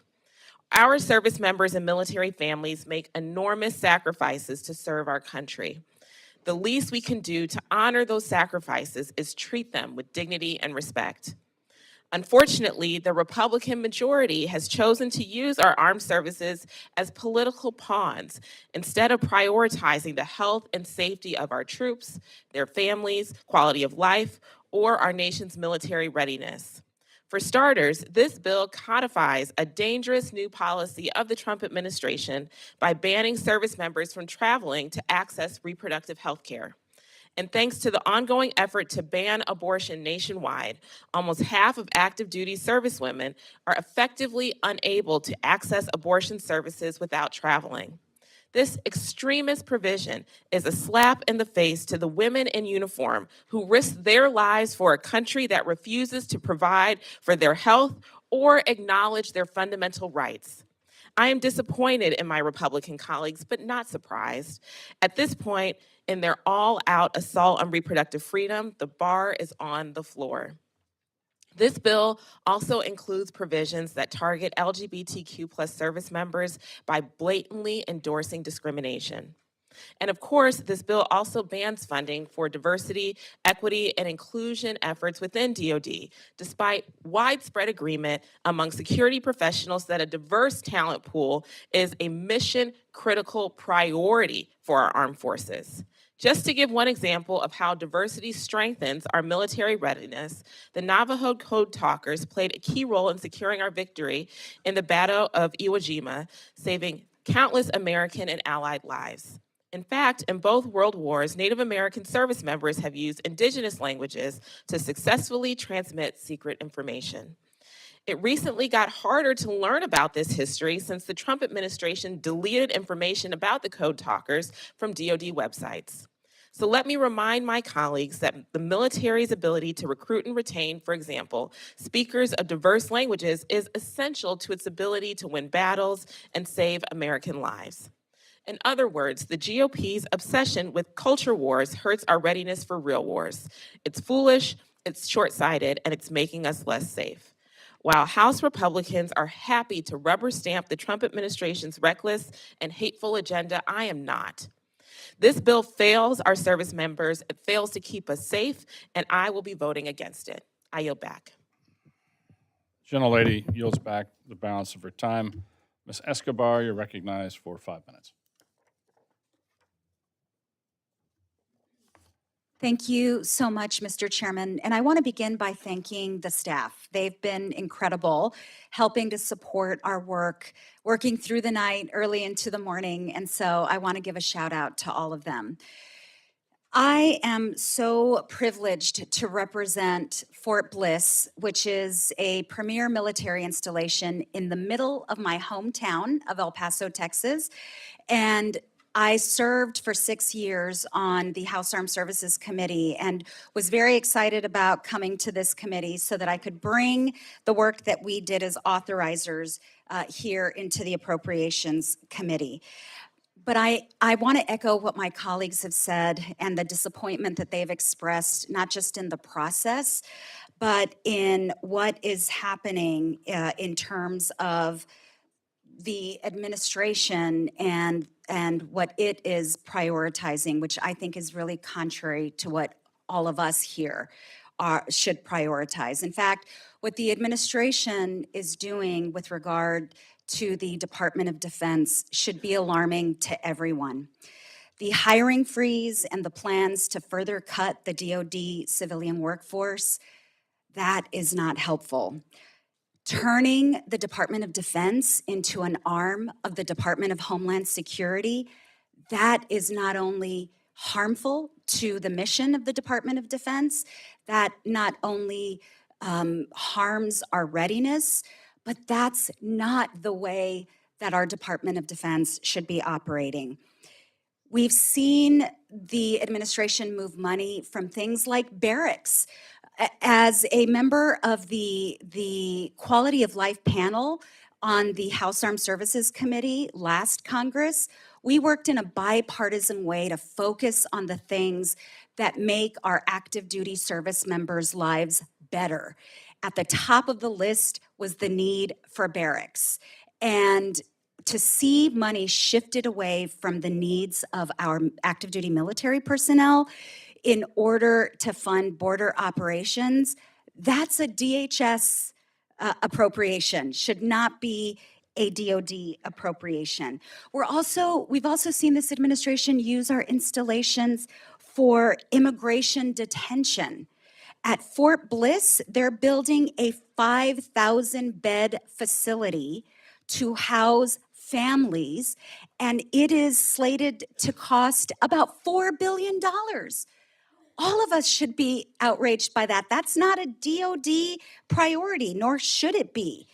Using our military assets for DHS purposes, that degrades our national defense, that degrades our mission, that degrades our readiness. Using Marines as support personnel for ICE in Los Angeles, all of us should be outraged by that. It is so alarming. None of this is part of what our active duty personnel are trained to do.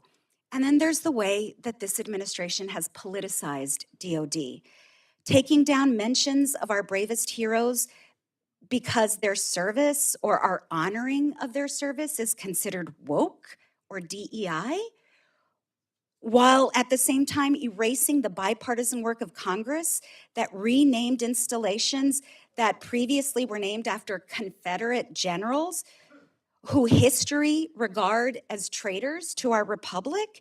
So now the administration is embracing Confederate generals, banning transgender troops. And then this bill limits reproductive health care access for women in the military. It implements language that protects those who discriminate against same-sex couples. Really? In 2025, that's what our defense bill is doing?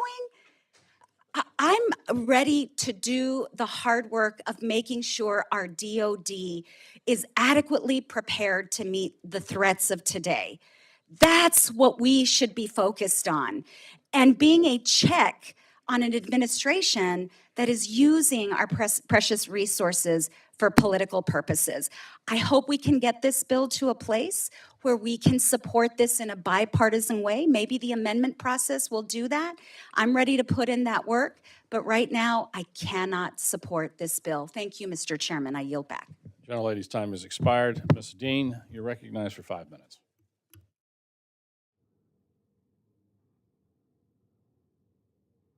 Mr. Chairman.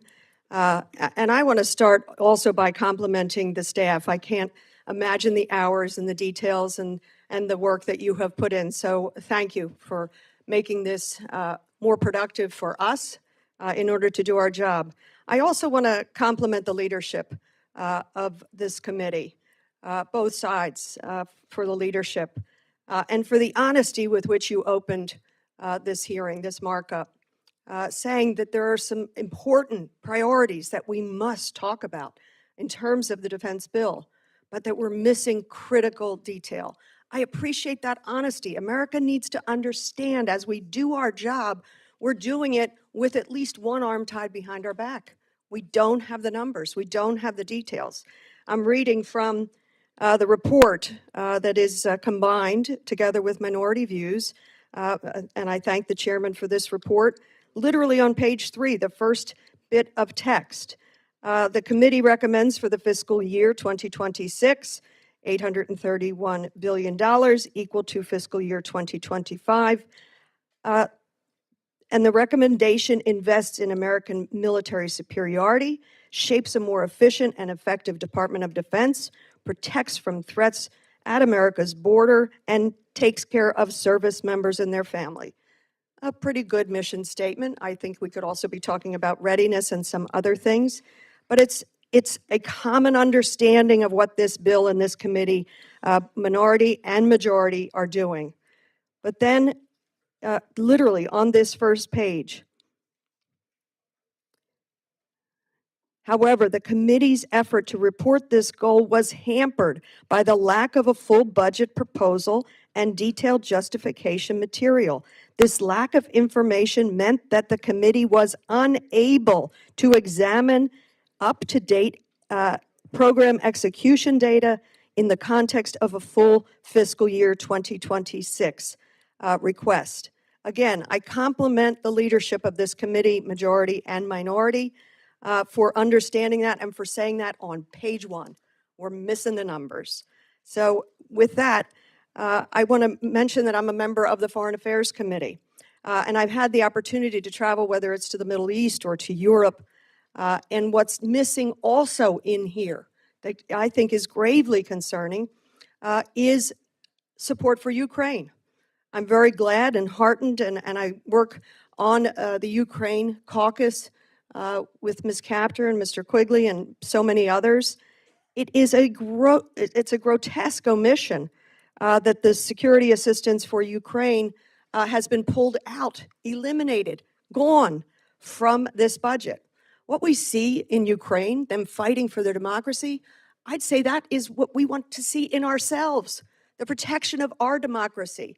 What we fail to do for Ukraine, we're literally failing to do for ourselves. So I look forward to that amendment passing and continuing that support.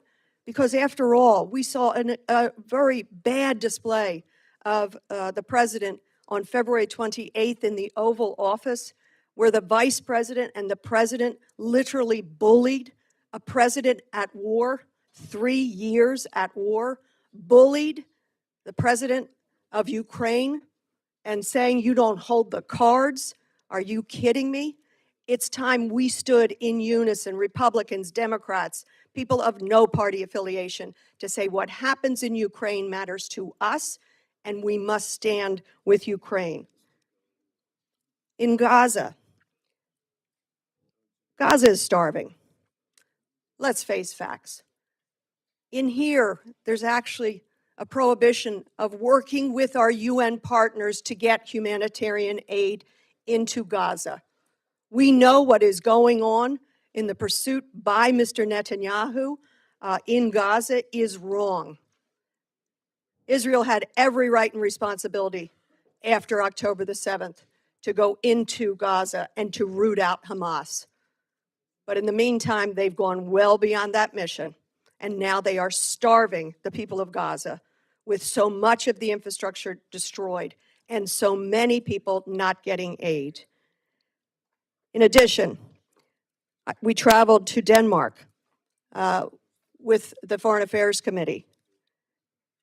Denmark is baffled and really appreciated our visit, Democrats and Republicans, to say we are your friend, we are your ally.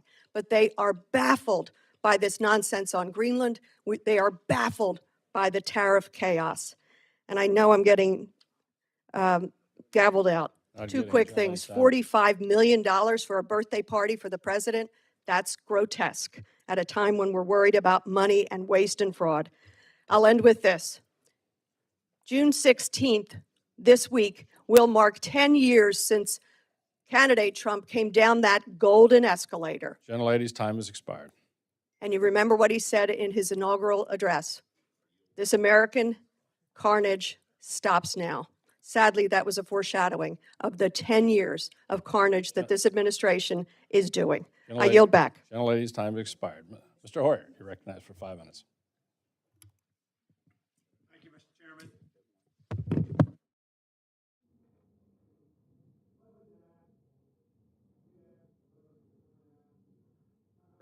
On February 3rd. Seems to be on. Not working? It is not down. But when Mr. Vogt appeared before our subcommittee, he told us why. Not because he doesn't have it, not because he can't give us the information, but because they have chosen until the reconciliation pass, they will not give it to us. That is why we don't have that information on which to act. Now, I'm going to be talking at greater length on Ukraine when Ms. Kaptur offers her amendment. But let me say this. Last night, I met with a group of Ukrainians. One of them was Sergeant Andriy Smolenski.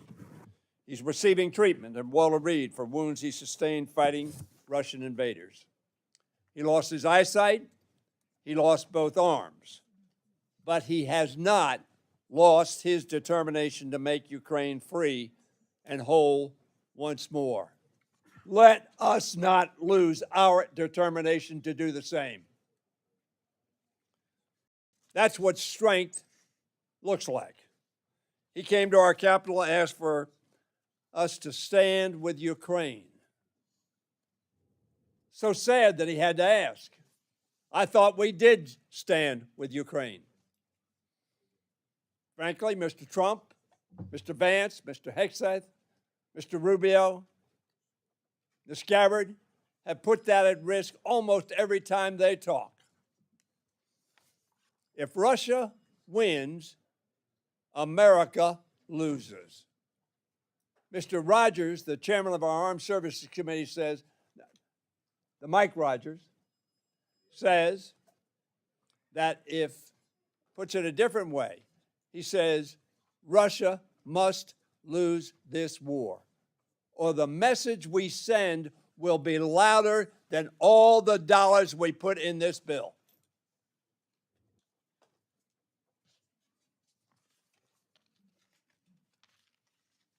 I hope every one of us will support the Captor Amendment. I'm going to talk more about it. Putin, I've said this before, Xi Jinping, Kim Jong-un, Khomeini, and the rest of their axis of aggression are watching us right now with this bill.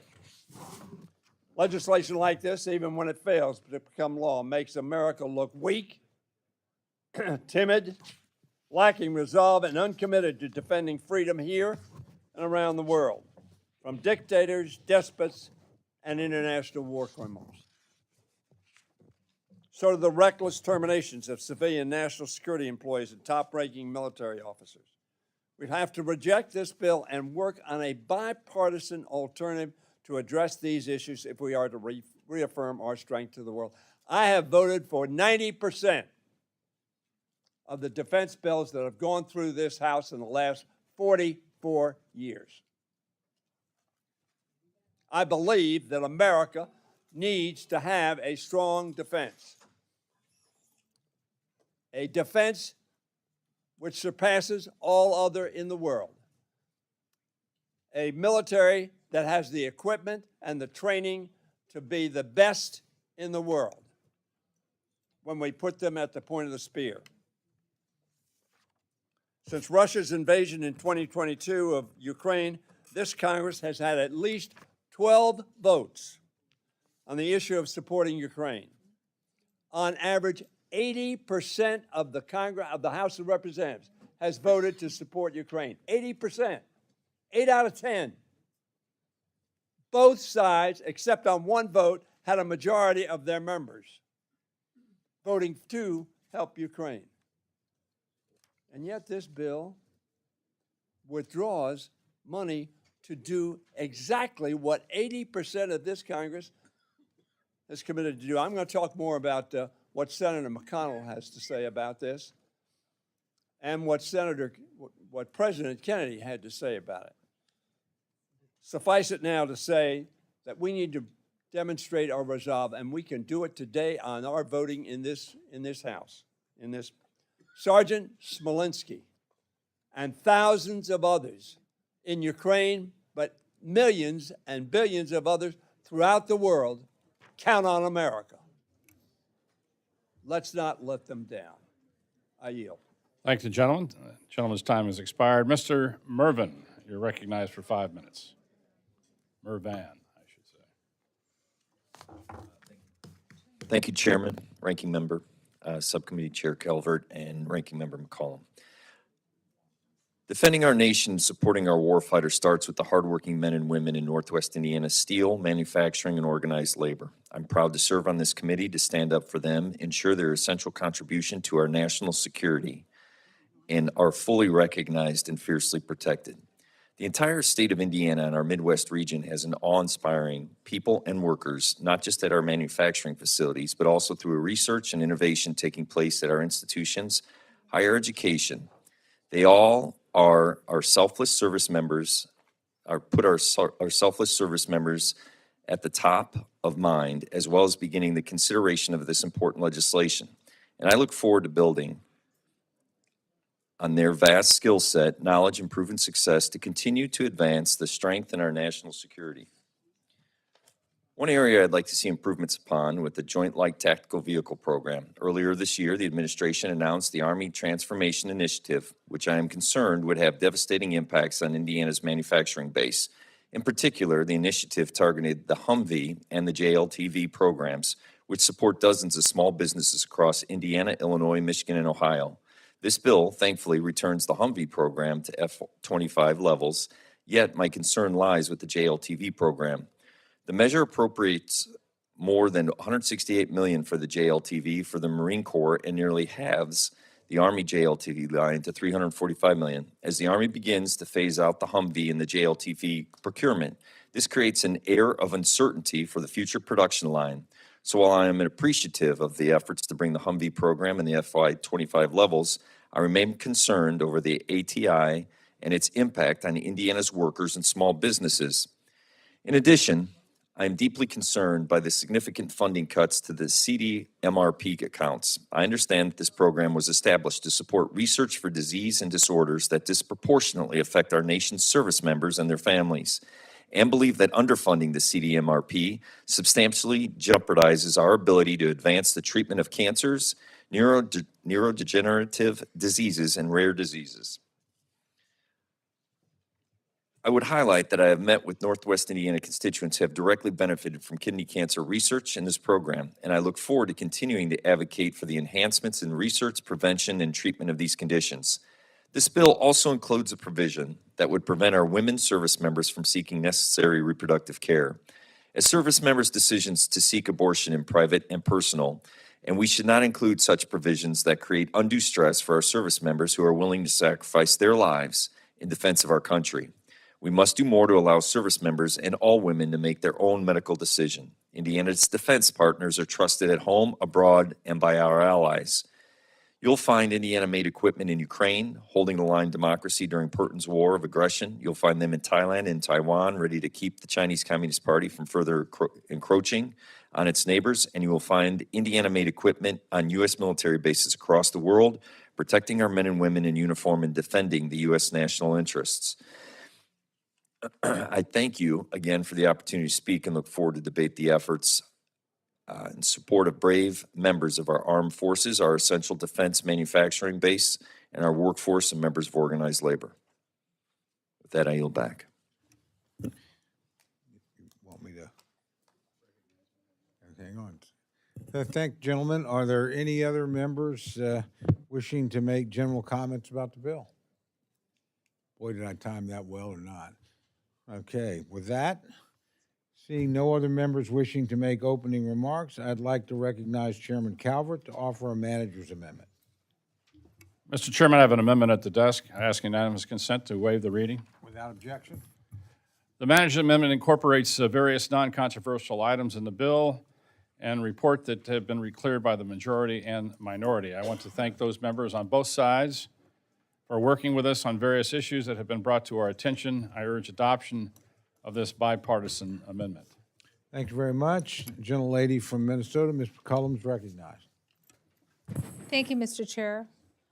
Chairman Calvert, I would like to commend our staff for working to make this a bipartisan manager's amendment. As you said, it has several non-controversial technical changes, and it makes changes to the bill and report to address a number of topics important to this members of this committee. I hope this is an example of what you and I can be working towards in the future in passing this bill. So currently, I urge adoption of this amendment, and I yield back. Thank you, gentlelady. Obviously, we move into general comments about the manager's amendment. With that, gentlelady from Florida is recognized for any comments she cares to make about the manager's amendment. Thank you, Mr. Chairman. I rise to address the manager's amendment. As a breast cancer survivor, I do appreciate the inclusion of my proposal to increase funding for the DoD's breast cancer research program. While in the bill overall, the program still sees a cut from FY24 levels, I do hope to work with the chairman and the chairman of the full committee to see this funding fully restored as we continue with the FY26 process. Military women are up to 40% more likely to develop breast cancer than civilians, and these funds help drive life-saving and transformative discoveries. It's resulted in the development of innovative therapies and treatments, better diagnostics, and breakthrough research, improving outcomes for so many military families. Now is not the time to roll back investment in life-saving research so we can better understand how to best treat our service members. And I also appreciate the inclusion of longstanding report language regarding metastatic cancer research that was not included in the original report. We have to make sure that we continue to try to do research to make progress on solving the vexing metastatic cancer. The fact that we have not made as much progress in life-saving treatment and life-saving impact when it comes to metastatic cancer, and this program helps do that. There's also so many other things that in this bill that have been unfortunately reduced that we need to continue to work on moving forward, but I am glad that these changes were included, and I appreciate it. Thank you. I yield back.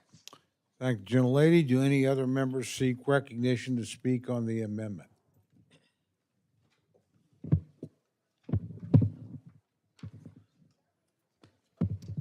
I recognize Chairman Calvert for 1 minute to close. I thank the gentleman for letting us bring forth the manager's amendment and the gentlelady for her support and ask for its approval. Thank you. The question is on the amendment. All those in favor say aye. Aye. All those opposed say no. The opinion of the chair, the ayes have it, and the amendment is adopted.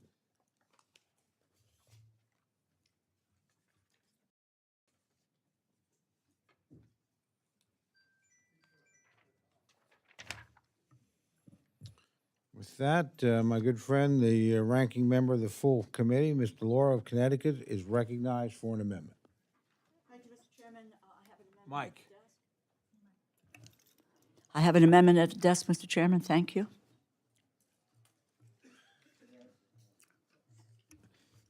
Would the gentlelady like the reading? I ask unanimous consent that the reading of the amendment be dispensed. Without objection, the reading of the amendment is dispensed with, and the gentlelady is recognized for remarks on her amendment.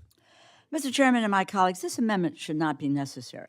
We should not have to tell the President of the United States that he is unable to accept a luxury airliner worth hundreds of millions of dollars as a gift from a foreign power. These things should be obvious. And yet, here we are. It is deeply troubling that some in the majority envision a president unbound by laws, who rules by decree, who accepts lavish gifts from foreign governments, who fills public offices with the ultra-wealthy political allies, individuals without any expertise or professional experience to carry out the missions on the goals of their agencies, who expels opposition and crushes dissent. Make no mistake, the world and the American people are watching. While the president imposes tariffs on our allies and eviscerates our foreign aid investments around the world, we see him also accepting gifts from foreign governments. Our allies, adversaries, and constituents all see that he is self-indulgent.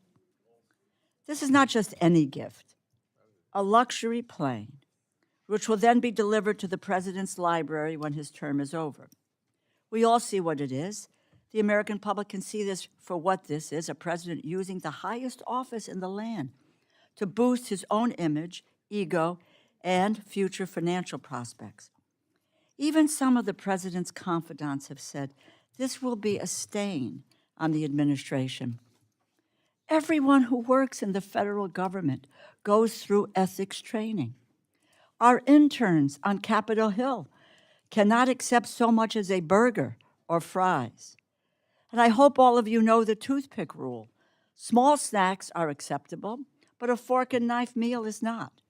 And yet, the President of the United States can accept a $400 million airplane without so much as batting an eye.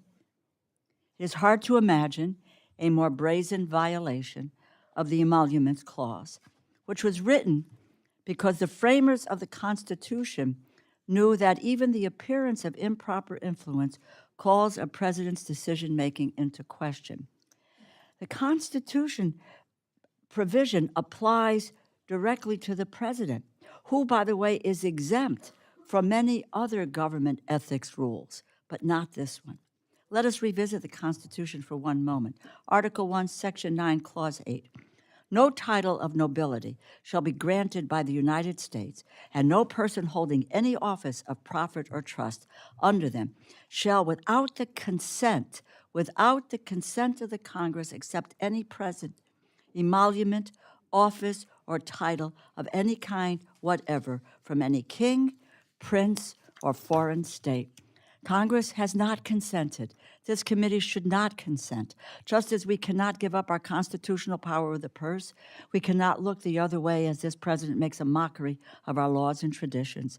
The president describes this as a good deal for taxpayers, but last week the Secretary of the Air Force said it would cost up to $400 million of taxpayer funds to retrofit a commercial plane. Other experts say it could be closer to $1 billion. The ethics, optics, economics, and security questions are all alarming. They tell a story of a president who would happily indebt himself to a foreign regime simply to have a more opulent jet plane at his disposal. Does anyone believe that the government of Qatar truly expects nothing in return for this plane? If so, I have a bridge to sell you.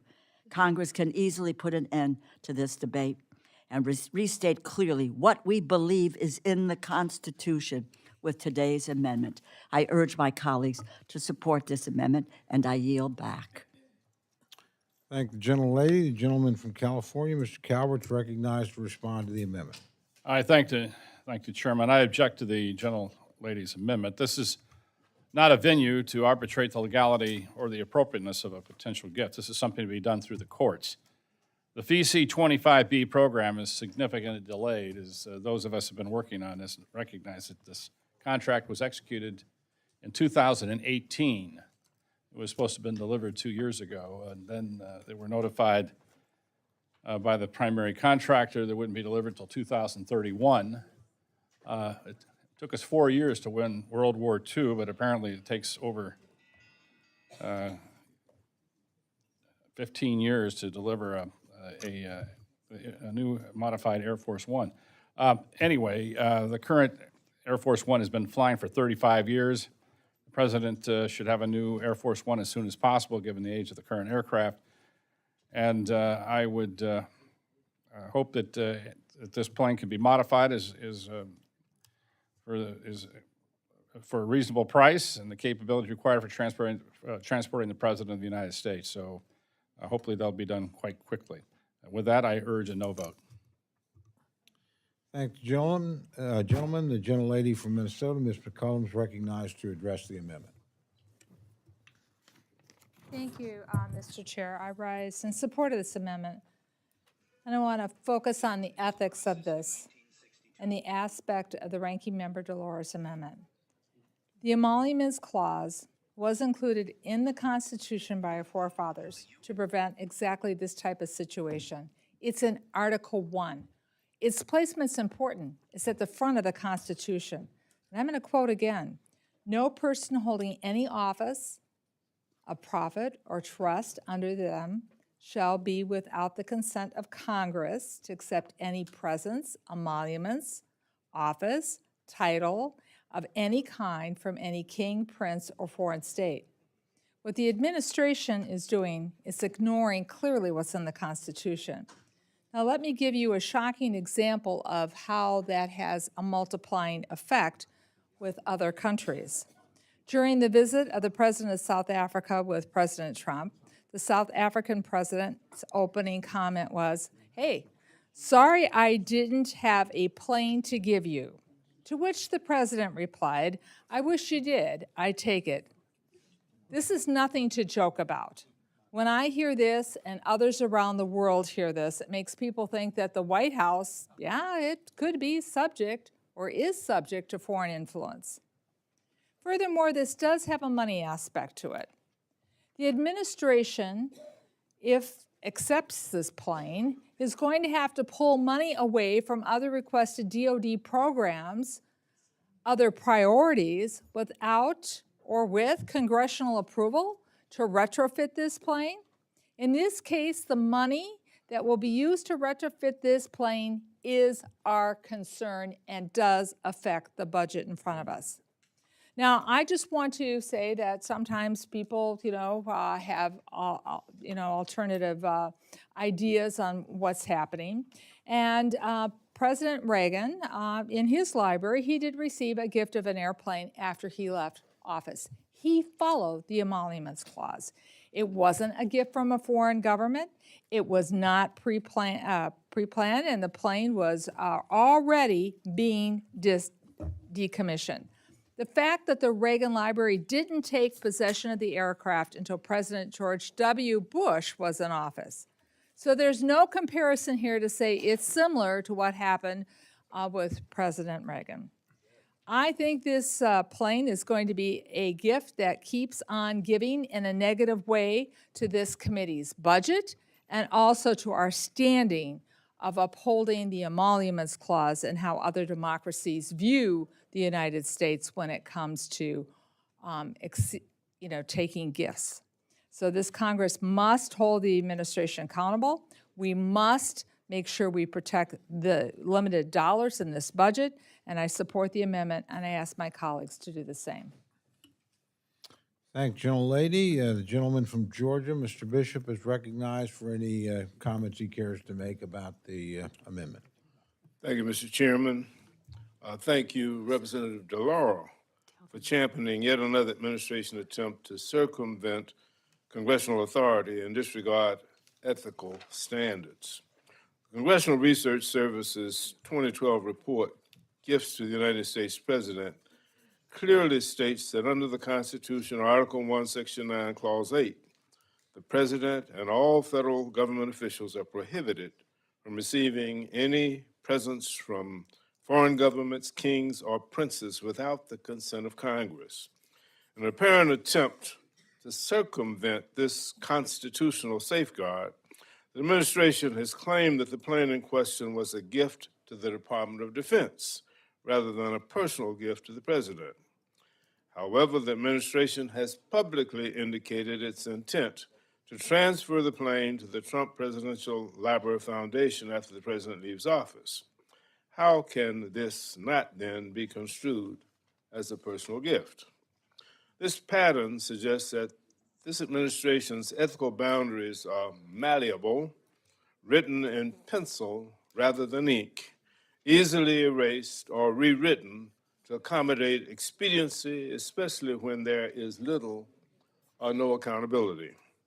Without proper oversight, there's scant incentive to uphold ethical standards.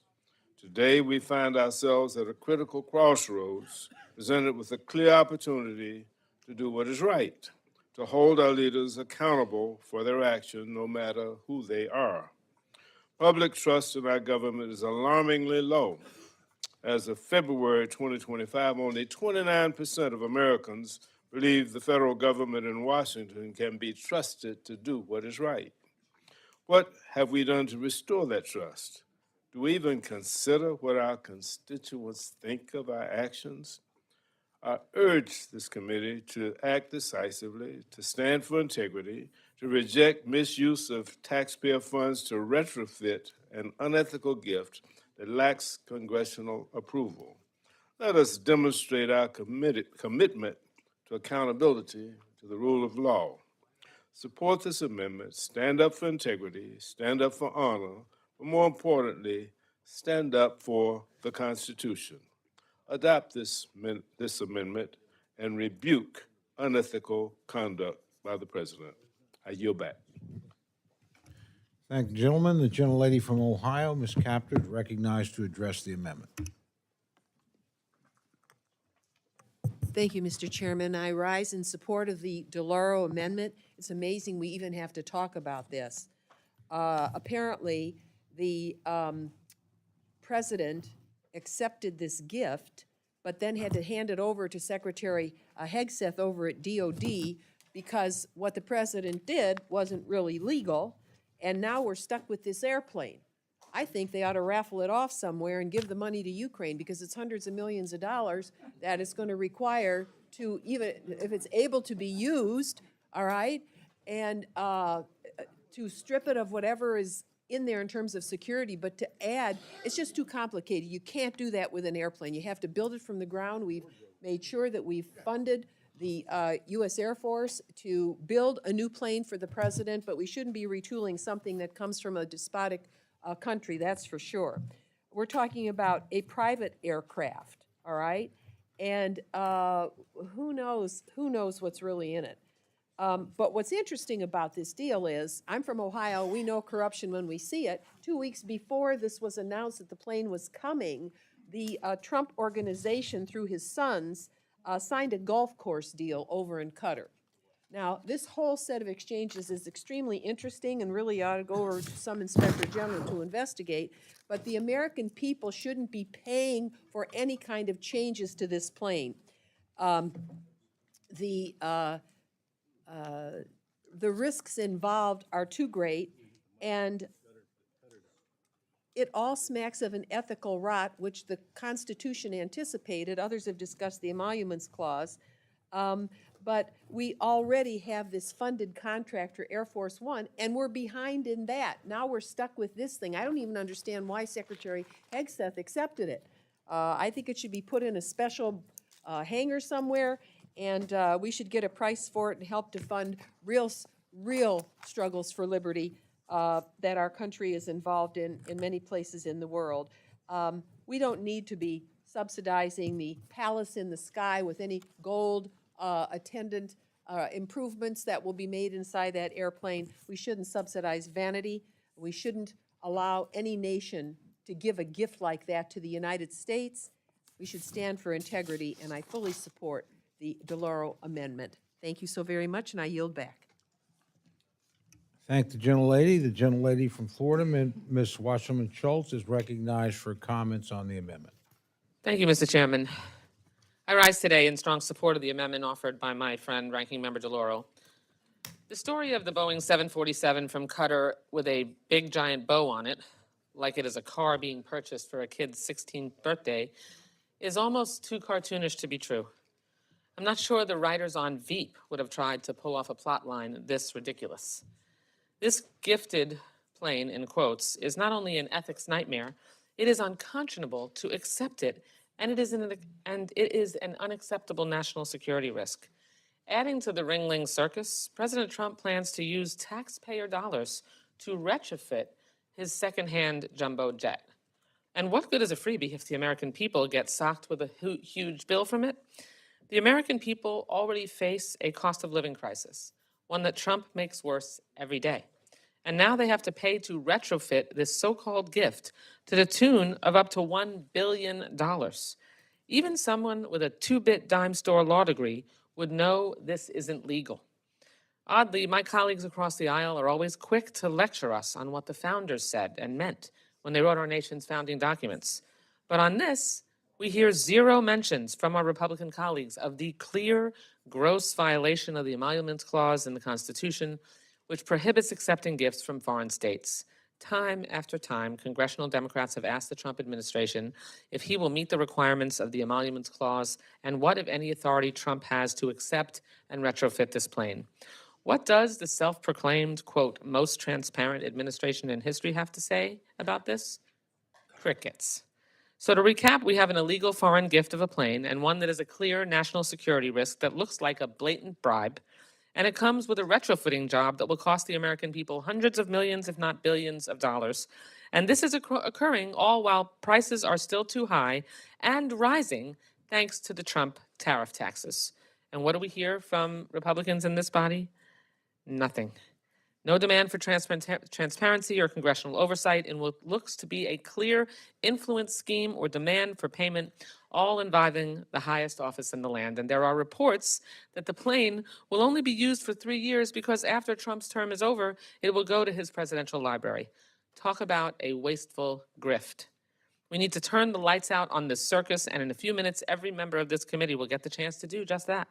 Vote yes on this amendment to protect our national security and adhere to the Constitution. By the way, 2 things that we commit to when we swear our oath at the beginning of every term. I encourage all my colleagues to support this amendment, and I yield back. I thank the gentlelady, and we now recognize the gentleman from Maryland, Mr. Hoyer, for any comments he cares to make on the amendment. I'm embarrassed. The richest, most powerful nation on earth. We have a base in Qatar. Are we so lacking in self-respect that we have to take a plane for the President of the United States from a foreign country, a used plane? What have we become? A supplicant? With a handout? Do we have no shame? Do we have no sense of pride? Support this amendment. America's not for sale.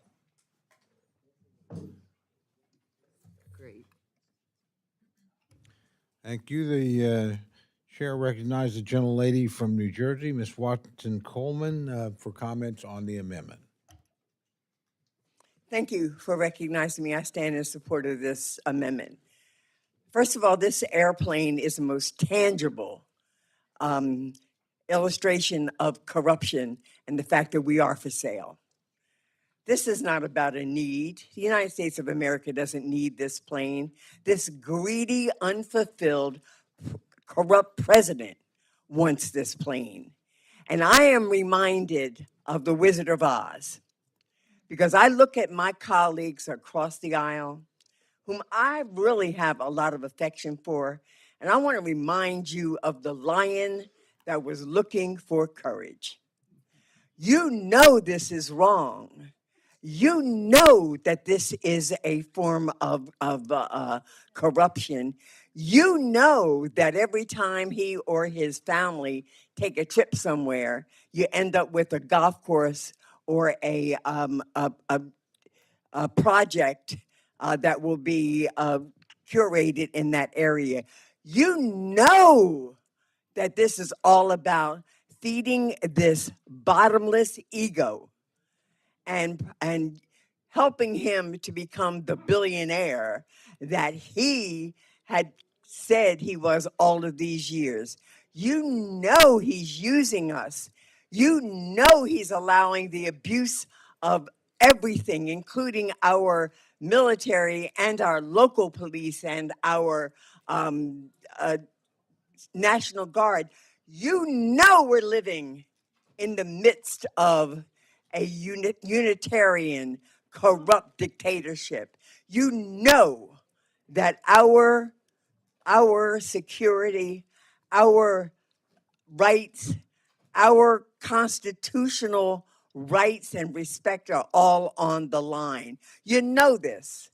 So I'm going to ask you to follow Dorothy on the road to the wizard so that you can find out that there is courage to be had, and that on behalf of the United States of America, once the most respected country in the world, you can help us to regain that respect. Because right now, we just look like a cheap date, ready to give it up for any little nugget that comes our way. Please, I beg you, I beg you, I beg you, as an American, as a member of Congress, find your courage and stand up to this corrupt president. I yield back. All right. Are there other members wishing to address the amendment? Seeing none, the question is now on the amendment offered by the, I'm sorry, did I miss somebody? Oh, of course, I'm sorry. A gentlelady is recognized for a minute to close. And I have turned on the mic here, so things are getting better. Thank you very much, Mr. Chairman. I want to thank my colleagues, all of you, for the powerful and eloquent statements on what is an embarrassment and what we really shouldn't be. It's beneath the dignity of this committee and its goals, its value, its everything. I wonder what Thaddeus Stevens would have said about all of this, you know, all these years ago. But they framed the Constitution. But, you know, we're looking at a pattern, my friends. We're looking at a pattern by President Trump and this administration. Unfortunately, it is the Republican majority's rubber stamping this pattern, and that there's no regard for the Constitution of the United States. Think about it. They're already abrogating Article 1, Section 9, Clause 7, and that is the power of the purse, which they have willingly given up and said, go ahead, take it, it's yours. And now, Article 1, Section 9, Clause 8, in violation of the Emoluments Clause. This is supposed to be by the consent of the Congress. Consent of the Congress is what it said in the Emolument Clause. $400 million to $1 billion. Where is Elon Musk when we need him with the chainsaw? You know, he's disappeared. Speaking of wizards, he's gone. You know, a president personally accepting a luxury jet from a foreign power at no cost is not just a violation of the law, It flies in the face of what is acceptable for holding the job as an elected official. It flies in the face of Constitution, every impulse of our history. We've pushed away from the opulent trappings of a European monarchy and toward this American ethos of equal justice. If we do nothing else today, we should affirm that no one, even the President of the United States, is above the law or Constitution. I yield back, and I thank the chair. Questions now on the amendment offered by the gentlelady from Connecticut. All those in favor say aye. Aye. All those opposed say no. No. In the opinion of the chair, the noes have it. Maybe you'll get a ride on the plane. Recorded vote. Recorded vote has been requested, sufficient number of hands being raised. The clerk is asked to call the roll. Mr. Adderholt. Mr. Adderholt, no. Mr. Aguilar. Mr. Aguilar, aye. Mr. Alford. Mr. Alford, no. Mr. Amade. Mr. Amade, no. Mrs. Bice. Mrs. Bice, no. Mr. Bishop. Mr. Bishop, aye. Mr. Calvert. Mr. Calvert, no. Mr. Carter. Mr. Carter, no. Mr. Case. Mr. Case, aye. Mr. Siscomani. Mr. Siscomani, no. Mr. Klein. Mr. Klein, no. Mr. Cloud. Mr. Cloud, no. Mr. Clyburn. Mr. Clyde. Mr. Clyde, no. Mr. Cole. No. Mr. Cole, no. Mr. Cuellar. Ms. Dean. Ms. Dean, aye. Mr. Loro. Aye. Mr. Loro, aye. Mr. Diaz-Balart. Mr. Diaz-Balart, no. Mr. Edwards. Mr. Edwards, no. Mr. Elzey. Mr. Elzey, no. Ms. Escobar. Ms. Escobar, aye. Mr. Espaillat. Mr. Espaillat, aye. Mr. Fleischman. Mr. Fleischman, no. Ms. Frankel. Ms. Frankel, aye. Mr. Franklin. Mr. Franklin, no. Mr. Gonzalez. Mr. Gonzalez, no. Mr. Guest. Mr. Guest, no. Mr. Harder. Mr. Harder, aye. Dr. Harris. Dr. Harris, no. Mrs. Henson. Mrs. Henson, no. Mr. Hoyer. Aye. Mr. Hoyer, aye. Mr. Ivy. Mr. Ivy, aye. Mr. Joyce. Mr. Joyce, no. Ms. Captor. Aye. Ms. Captor, aye. Mr. Loloda. Mr. Loloda, no. Ms. Lee. Ms. Lee, aye. Ms. Letlow. Ms. Letlow, no. Mr. Levin. Mr. Levin, aye. Ms. Malloy. Ms. McCollum. Aye. Ms. McCollum, aye. Ms. Ming. Race. Ms. Ming, aye. Mr. Molinar. Mr. Molinar, no. Mr. Moore. Mr. Moore, no. Mr. Morelli. Mr. Morelli, aye. Mr. Mervan. Mr. Mervan, aye. Mr. Newhouse. Mr. Newhouse, no. Ms. Perez. Ms. Perez, aye. Ms. Pingree. Ms. Pingree, aye. Mr. Pocan. Mr. Pocan, aye. Mr. Quigley. Mr. Quigley, aye. Mr. Reschenthaler. Mr. Reschenthaler, no. Mr. Rogers. Mr. Rogers, no. Mr. Rutherford. Mr. Rutherford, no. Mr. Simpson. Mr. Simpson, no. Mr. Strong. Mr. Strong, no. Mrs. Torres. Mrs. Torres, aye. Ms. Underwood. Ms. Underwood, aye. Mr. Valadeo. Ms. Wasserman Schultz. Ms. Wasserman Schultz, aye. Mrs. Watson Coleman. Mrs. Watson Coleman, aye. Mr. Womack. Mr. Womack, no. Mr. Zinke. Mr. Zinke, no. Do any other members seek recognition, to change their vote or to record their vote? Mr. Chairman? Ms. Malloy. Aye. Gentleman from South Carolina. Mr. Clyburn votes aye. Gentlelady from Utah. Ms. Malloy, no. Gentleman from Pennsylvania. Was it He's already voted. okay. Are there any others wishing to record or change their vote? Seeing none, the clerk will tally.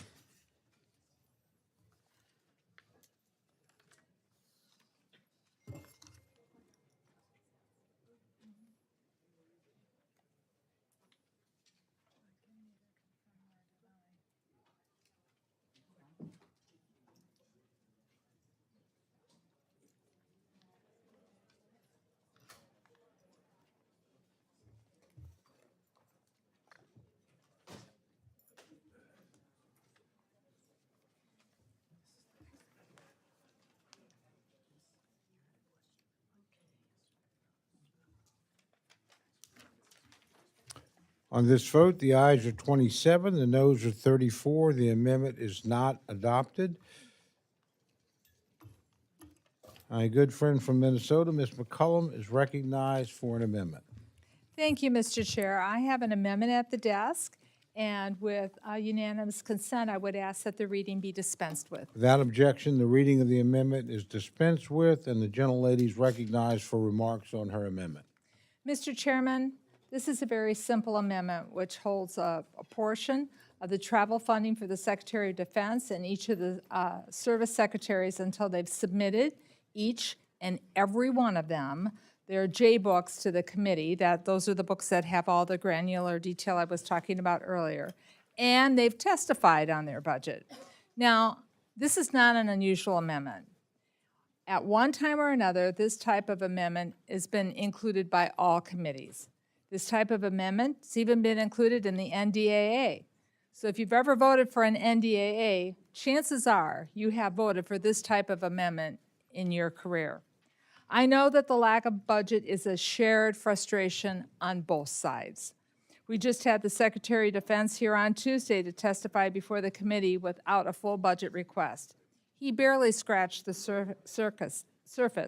He talked about $25 billion for Golden Dome. As I said, it's a concept for which we don't have a plan. $3.5 billion for a new F-47 program, and nearly $6 billion for shipbuilding. Now, that's a list which is woefully short of the $830 billion enacted budget for the Department of Defense. Similarly, due to the delay in the budget, we have the Secretaries of the Army and Navy testify before the committee, but they were unable to disclose any funding as it related to 2026. They just didn't know the numbers. As for the Air Force, we heard testimony from the acting secretary. Now we have a confirmed Secretary of the Air Force, and we should have him back to see if he knows anything. Now, it's not the fault of Mr. Cole or Mr. Calvert that this committee must move forward in the absence of a budget from this administration. But you're doing this so that we can possibly avoid another CR for the Department of Defense. But this is not how we should be doing our business. Meanwhile, Secretary Hagseth has traveled all over the world, Panama, Germany, Singapore, Japan, the Philippines, just to name a few. Now, it's important that the Secretary of Defense visit our troops overseas, and I do not take issue with that. It is vital that he come to Congress, however, and answer specific questions on the decisions that the administration has made and our interpretation of them. Today is June 12th, and there are 4 months left in the fiscal year. I don't know how else, Mr. Chairman, to get the attention of the administration to do its job to inform all of us, to inform Congress of the budget. And as I like to remind people, as a former school teacher, they need to turn their homework into Congress before doing any further travel. So I ask my colleagues to support this amendment, and with that, Mr. Chair, I yield back. Thank the gentlelady, and I recognize Mr. Calvert to respond to the amendment. I rise in opposition to the gentlelady's amendment. There's no doubt that the Trump administration has hit the ground running for the second term. There's no learning curve on the part of President Trump this time around. Yet the Secretary of Defense and the service secretaries are still months into the job. It's vital they travel to meet leaders, counterparts around the world, which they're doing. It's critical that they meet with service members deployed abroad, serving in harm's way, away from their families, and to thank them for protecting our great nation, which the Secretary obviously is doing also. Now, saying that, I share the gentlelady's frustration. We all share the frustration of not having budget materials on time. However, it's not the Secretary of Defense or the service secretaries, quite frankly, that are at fault holding up the delivery of the budget materials. Let's put the blame on where it really belongs, and our desires for quicker information would be more appropriately directed at pushing OMB to move faster and get this information to this committee as quickly as possible. With that, I urge a no vote on this amendment, and I yield back the balance of my time. Do any other members wish to address the amendment? Seeing none, the question's now on the amendment offered by the gentlelady from Minnesota. All those in favor say aye. Aye. Oh, again, I did it. My fault. And hold your eye. We're going to go back. The gentlelady needs a minute to close. I am so anxious to move through this process. But I apologize to my friend because she certainly should have been recognized. No And apology I regret that. necessary. I'm just as anxious as you and everybody in this room to get moving, so I'm going to be brief. Yes, I am withholding funds, and it's only $10 million. I'm trying to get OMB's attention, maybe by the Secretary of Defense going down there and pounding on his door saying, give me the information. The Congress wants it. So please consider supporting this amendment. I think I know what the outcome is to both of my chairs on the dais here. $10 million to get their attention so that we can have all the tools needed to make this bill work for all of us. And I yield back. Thank you, gentlelady. And again, my apologies to the gentlelady and to the committee. The question is now on the amendment offered by the gentlelady from Minnesota. All those in favor say aye. Aye. All those opposed say no. No. In the opinion of the chair, the noes have it, and the amendment is not agreed to.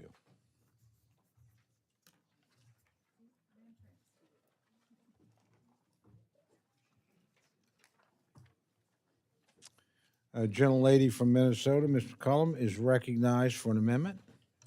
Mr. Chair, as I said before, I have an amendment at the desk, and I would ask with unanimous consent from this committee that the reading be dispensed with. Without objection, the reading of the amendment is dispensed with, and the gentlelady is recognized for remarks on her amendment. Thank you, Mr. Chairman. In response to the Supreme Court's devastating decision to overturn Roe v. Wade in 2022, the Department of Defense revised their joint travel regulations to provide service women and their families of service personnel with the ability to access lawful, available, non-covered reproductive health care regardless of where they're stationed. I strongly support the department's policy at the time, and I'm deeply disappointed that the Trump administration rescinded it back in January. I have offered this amendment the same in previous years, and I want to be crystal clear. This in no way changes the Hyde Rule. No funds will be used to perform an abortion. This version would strike Section 8142 of the provision of the bill that deals with the administrative policy from 2022 that is no longer active. This bill does not take a position on this policy. We should not codify this provision into law. It would make it harder in the future for service members and their families to travel to access reproductive health care that they deserve. An Iran study corporation found that the percentage of active duty service women who have no or severely restricted access to abortion is 46%. 46% of the women that are stationed in states where they cannot pay for themselves their reproductive care. That amounts to approximately 80,000 women in the armed services who are based in installations that have limited or banned reproductive health care. 80,000 women. The states of Texas and Florida are home to several military installations, and both states have enacted severe abortion restrictions. In some states, women have suffered and died. In many cases, these states' laws are even impacting women who are experiencing miscarriage, and it's been documented. So I want our service members to be focused on executing their mission safely and not worrying about receiving the health care that they and their families deserve.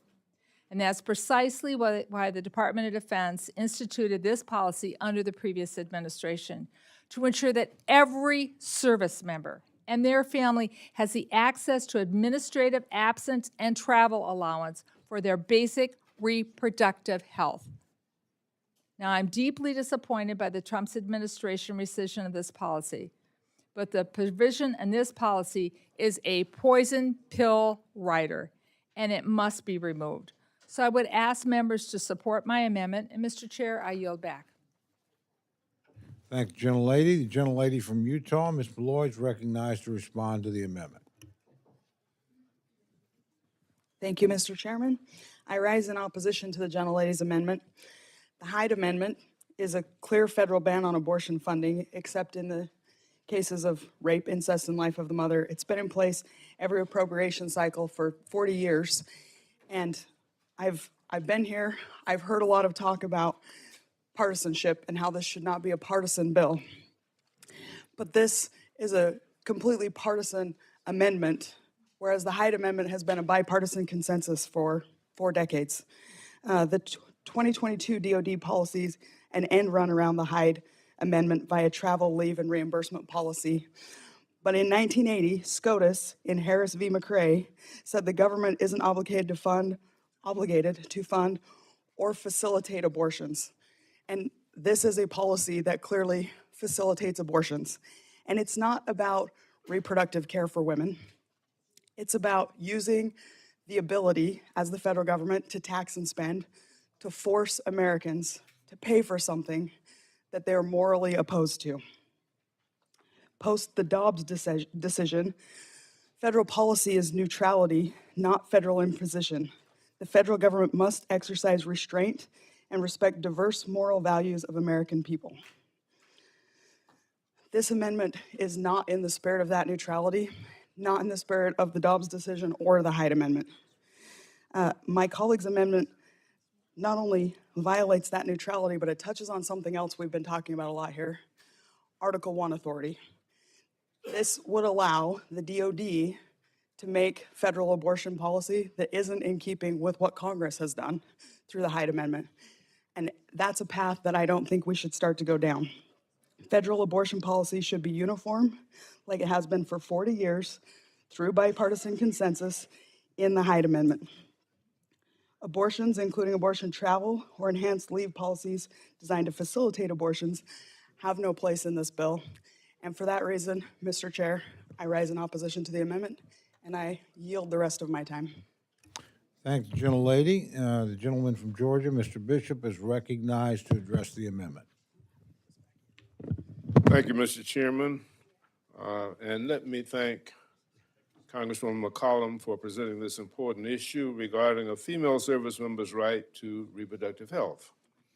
Unlike veterans, active duty service members do not have the ability to choose where they're stationed.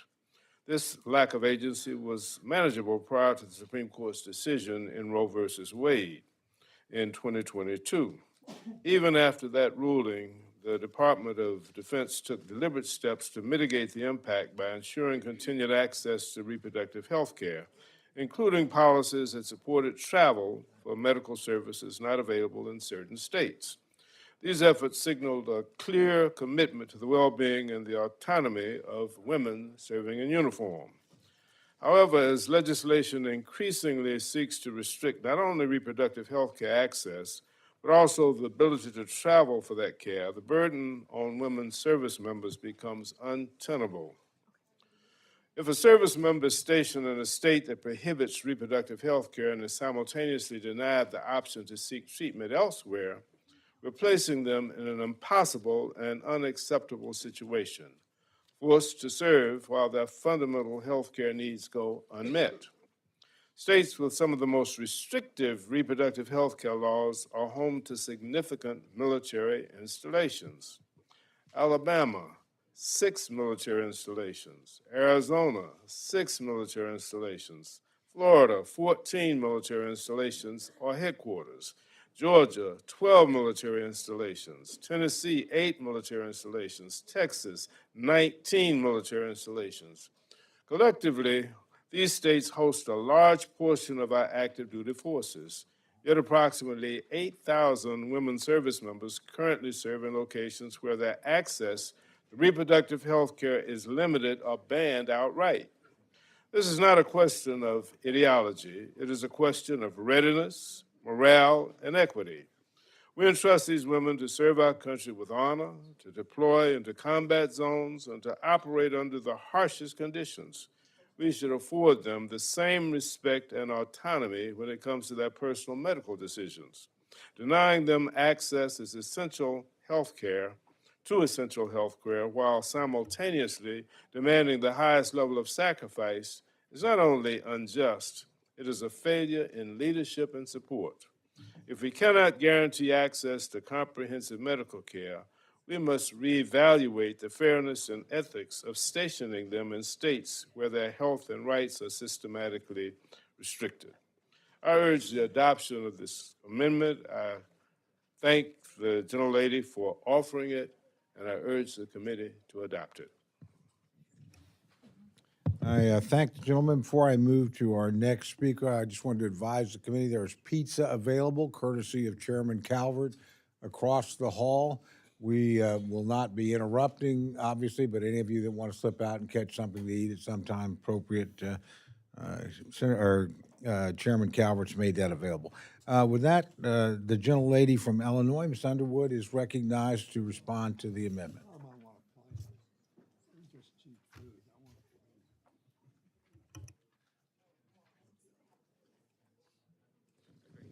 Mr. Chairman, I rise in strong support of Ranking Member McCollum's amendment to strike bill language that would make growing a family more difficult and more expensive for our service members. In early 2024, following the Alabama Supreme Court ruling that threatened IVF access, the Biden administration publicly reaffirmed its commitment to supporting service members' access to the full range of reproductive health care that they need, reimbursing them for expenses from traveling to specialty medical care not available where they are stationed. This included life-saving care like abortion, but it also covered travel to access the full range of fertility care and services, things like IVF, IUI, cryopreservation, and needed testing. This is especially important for service members because TRICARE only pays for fertility treatment if you have a service-connected need. Everything else is out of pocket. But when Donald Trump came in, he reversed that reimbursement policy within his first month. Although DOD has since restored it with regard to fertility services, this has exposed how vulnerable our service members and their families are to the whims of this administration and this committee. Because Republicans in Congress are going even further than Donald Trump. Last year, Republicans scrambled to tout their support for IVF. Their actions say otherwise. Not only have Senate Republicans blocked passage of IVF protection legislation, but more than 8 in 10 House Republicans have signed their names on legislation that would codify fetal personhood, effectively banning IVF nationwide. And now Republicans on this committee are continuing their war on fertility services by banning any reimbursement for service members. It also bans DOD from putting any similar policies in place to help service members pay for their fertility services and make sure that they can get time off. A single cycle of IVF can cost upward of $20,000, and for many, the journey to parenthood requires multiple cycles. Easing the cost of travel to receive this care is the bare minimum that we should offer to our service members. This policy plays a huge role in making the dream of starting a family a reality for more of our service members who often delay parenthood in order to serve our country. IVF is not elective for many service members. It can be the only viable path to parenthood after service-related trauma, such as combat injuries, chemotherapy for service-connected cancers, or exposure to toxic substances during deployment. Without the safeguards that this policy provided, service members are losing control over their bodies and their future families. They may be limited by the bans on reproductive health care in the localities that they are stationed in. They may be denied permission from their command to seek care off base. They may simply not be able to afford to seek the care that they need. This is unforgivable. After all that they have done to serve our country, it is cruel and dehumanizing to strip away their right to make their own healthcare decisions from military families. And it is also cruel to add to their costs at a time when kitchen table issues and costs are on the rise. This is yet another betrayal of our promise to our service members. I stand alongside my colleague, Congresswoman McCollum, in firm opposition to this assault on their health care. I hope my colleagues across the aisle will join me, and I yield back. Thank you, gentlelady. The gentlelady from Florida, Ms. Frankel, is recognized to speak to the amendment. Okay. There are about 218,000 women of reproductive age that are in active military. And they don't get to choose where they serve. There are bases, or at least a base in every state in this country. Half of our states either severely restrict or ban abortion. Now, we've said this before, many of us, and I'll say it again. A woman, not a politician, not the people in this room, should make the very personal decision when or if to grow a family. So here's what I have to say. My. Enlisting in the military should not mean signing up for a forced pregnancy. That's not bipartisanship, folks. I'm not going to go along with that. Are you? He's not either. But listen, and this especially in light of the fact it's unbelievable, the rampant sexual assaults that go on in this military. Well, that's another story. But obviously, this is a very, very personal decision for women. We trust them to fly the Black Hawks, right? They do a lot of dangerous things, a lot of important things, and we should trust them to make their own personal decisions about their health care. And they are standing to protect our freedom, and we should protect their freedom. And I yield back.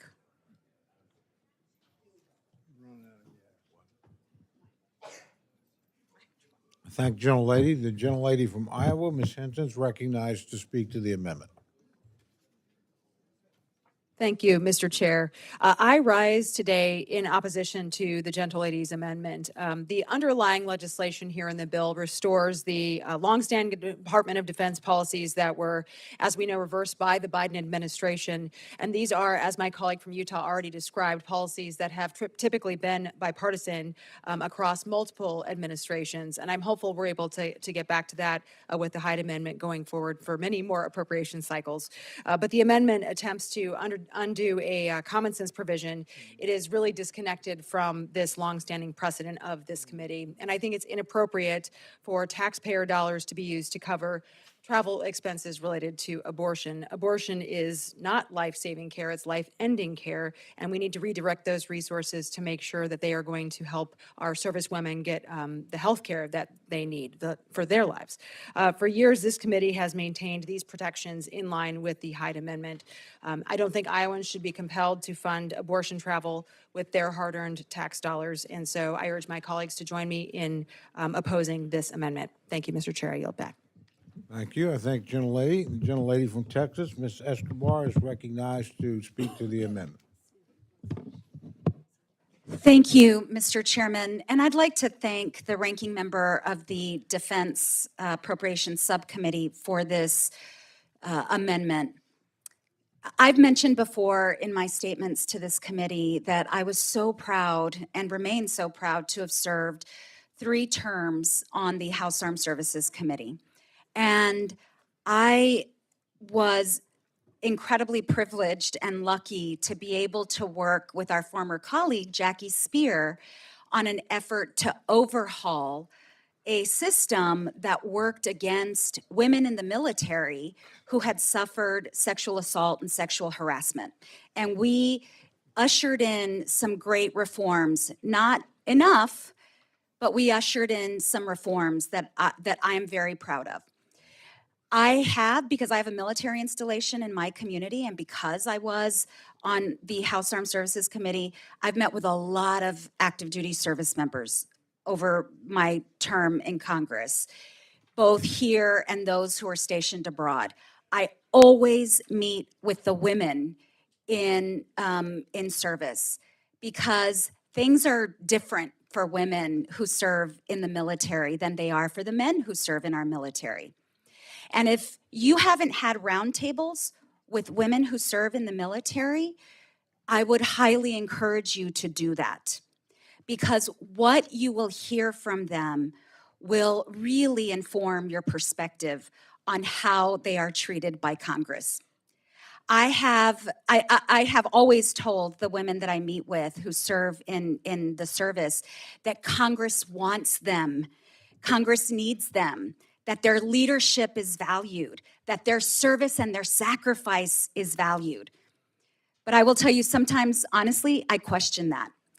And the fact that we would bar women from accessing the reproductive health care that they need is what gives me pause about whether or not Congress really values women in service.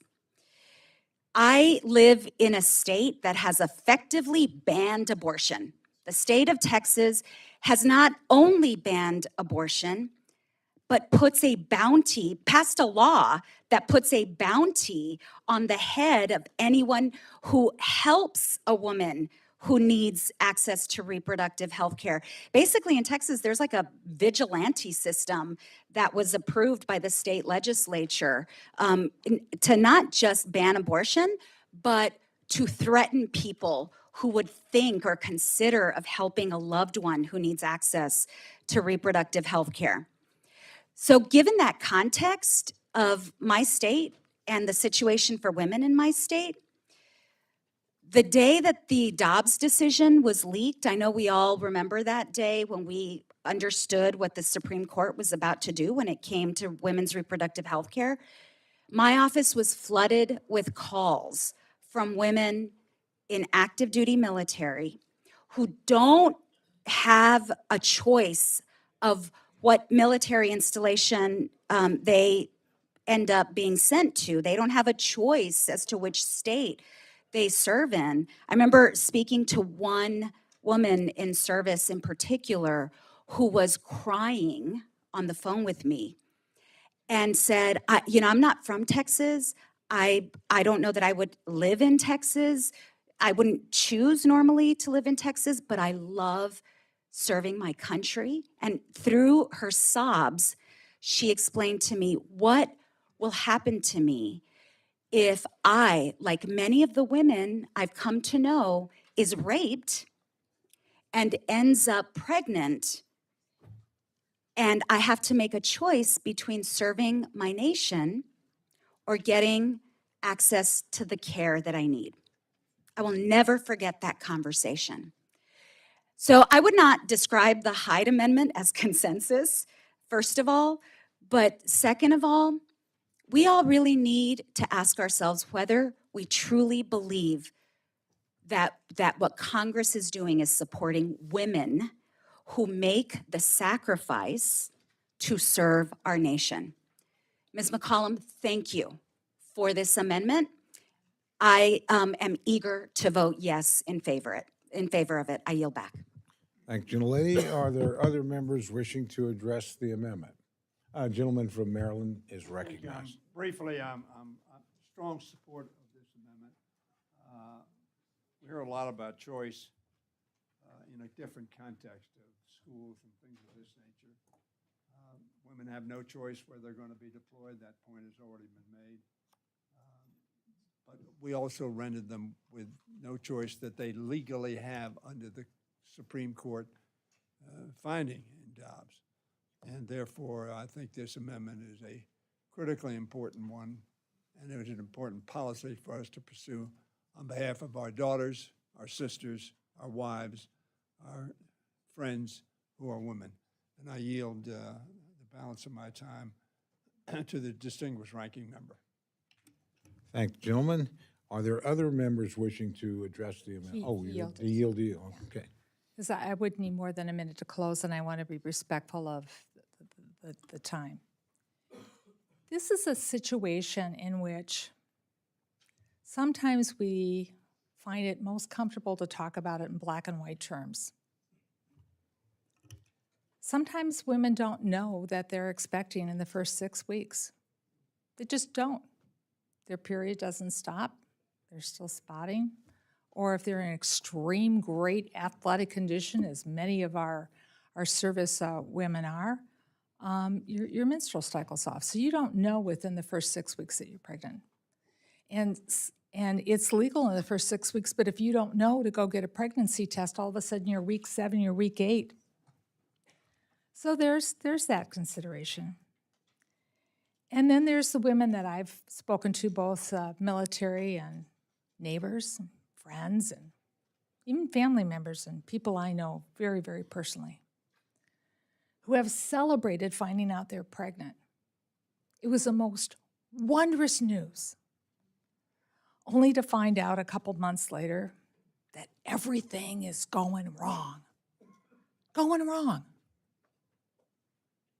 Doctors are saying, your health is going to deteriorate, but maybe you're still testing as pregnant, and, states different ultrasounds or different heartbeats or whatever. And all of a sudden, when you've received some of the most horrific news in your life, this has been a planned and wanted pregnancy. The federal government steps in between you and your doctor and your person of faith to tell you when, where, how, and you're going to have to pay to travel if you're wearing the uniform of this country, and you're probably going to have to pay for it yourself. This amendment just allows that freedom of travel. And I'm standing up for many, many reasons why women seek to terminate a pregnancy. But I'm standing up for those women I know personally who have received the most terrible news in their life, who are wearing our uniform, and they're out there, that we will pay for them to travel even if we won't pay for the medical procedure because, it may or may not be questionable because it's a DNC and, the government wants to, get your doctor's report and examine that you haven't done anything wrong. I'm not a fan of the Hyde Amendment, but I made crystal clear I didn't do anything in the Hyde Amendment to change it. So I think we know what the outcome of this is going to be. But this is not as black and white as we would like it to be. People's lives and decisions and doctors and people of faith can sometimes know. You have to choose between the lesser of two evils. And for many women, that's being able to become pregnant again or just remain alive. I thank the gentleman for yielding to me. Go back. Thank the gentleman and gentlelady. Are there other members wishing to address the amendment? Seeing none, the question's now on the amendment offered by the gentlelady from Minnesota. All those in favor say aye. Aye. All those opposed,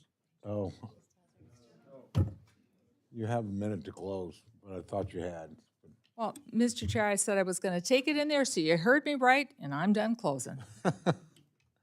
I thank the gentlelady. I'll just start from the beginning again, just to be clear. All those in favor of the amendment say aye. Aye. All those opposed say no. The opinion of the chair, the noes have it. Roll call has been requested. Sufficient number of hands have been raised. The clerk will call the roll. Mr. Adderholt. Mr. Aguilar. Mr. Alford. Mr. Alford, no. Mr. Amadei. Mr. Amadei, no. Mrs. Bice. Mr. Bishop. Mr. Bishop, aye. Mr. Calvert. No.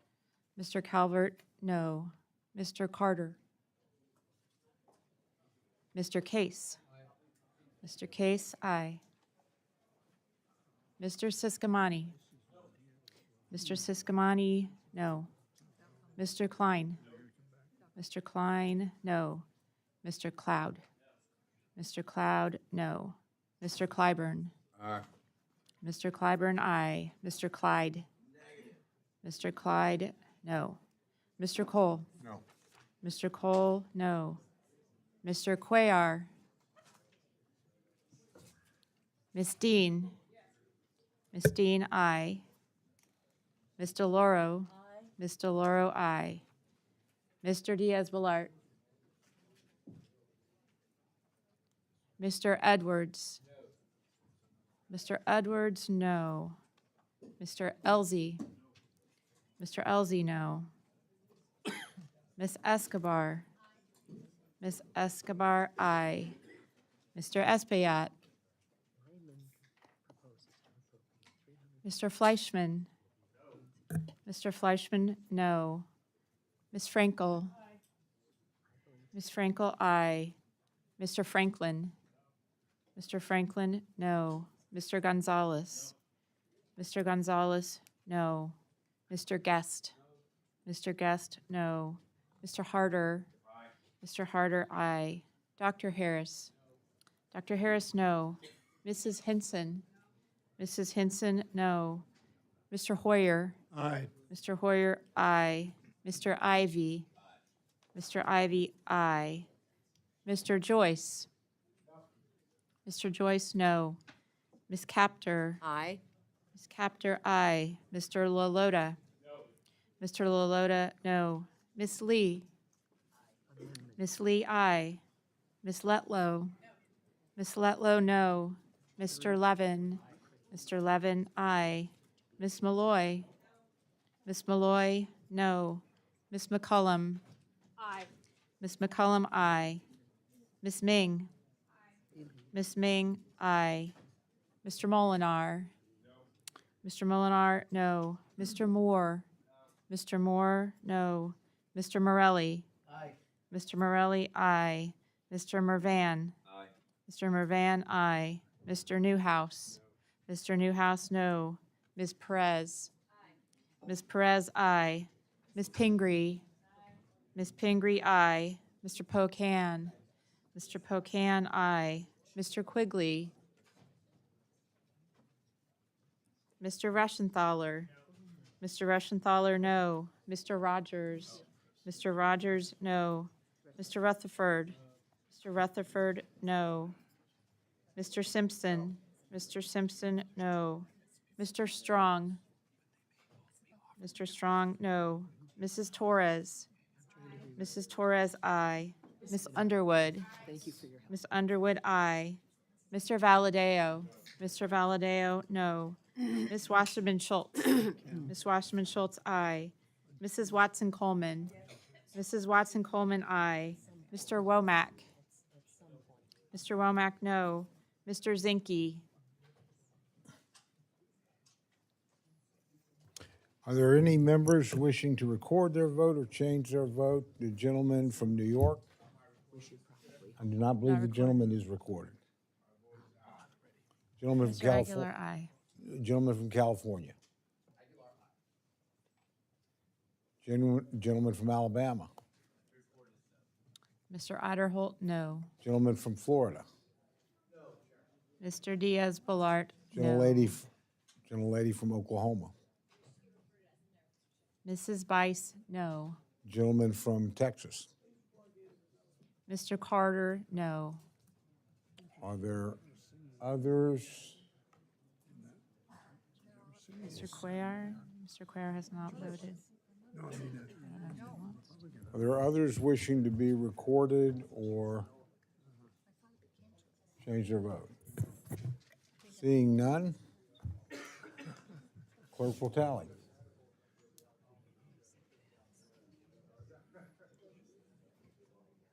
Among free people.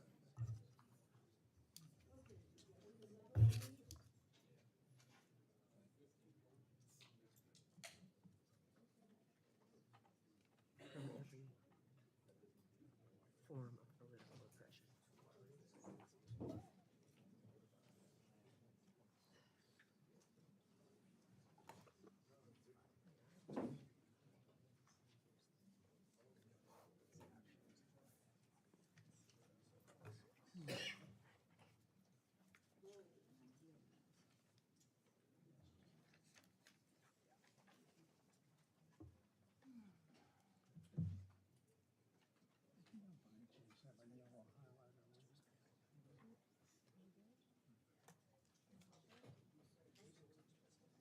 Walk the mall here in our nation's capital.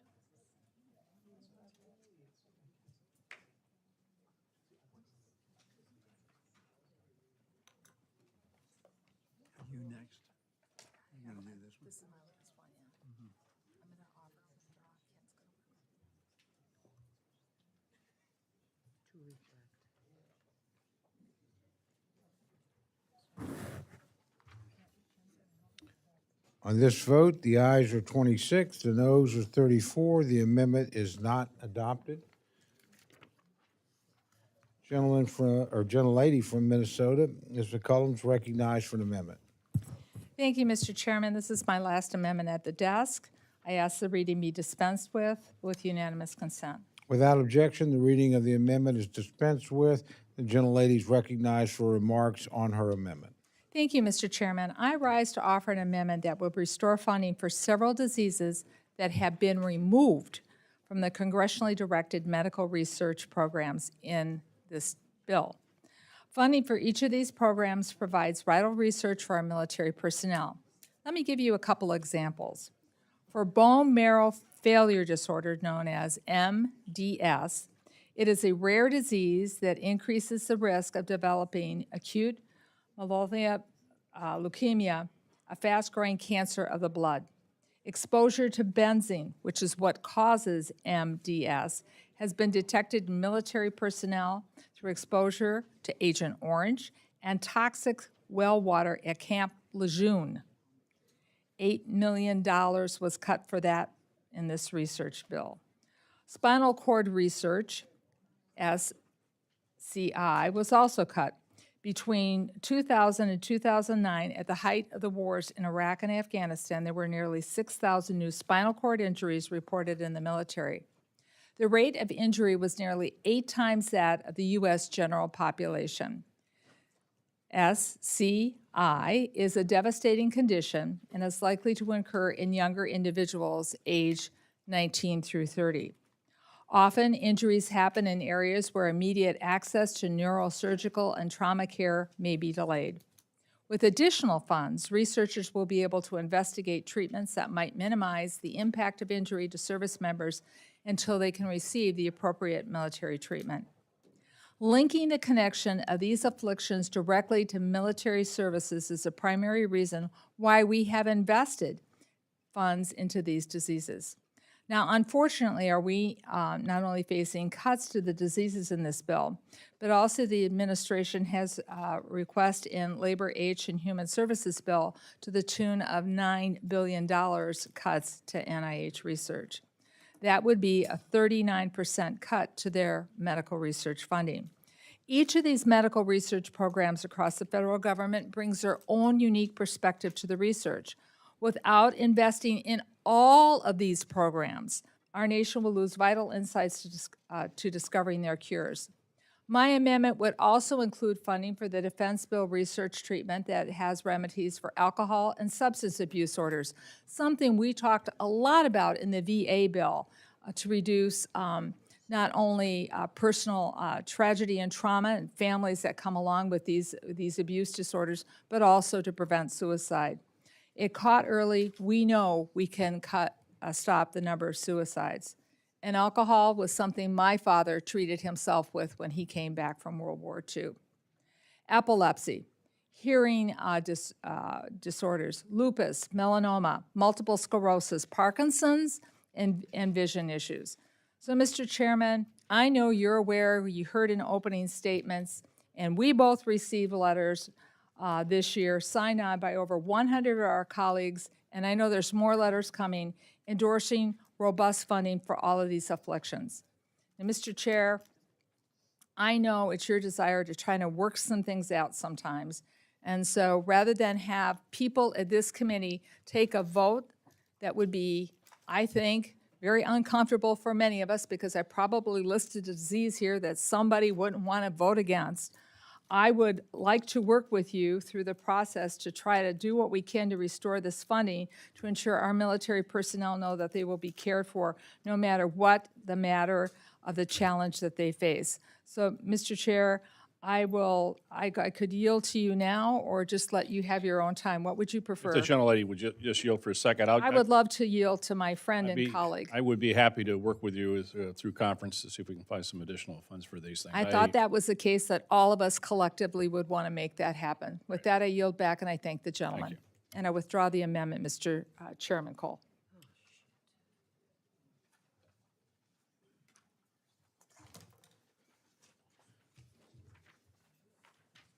Chairman, I have an amendment at the desk. One moment, just before I recognize you, I just want to assure the gentlelady I'll look forward to working with you on that, too. You bet. Gentleman from Michigan is recognized. Thank you, Mr. Chairman. I have an amendment at the desk, and I ask for unanimous consent to dispense with the reading. Without objection, the reading of the amendment is dispensed with. The gentleman from Michigan is recognized for remarks on his amendment.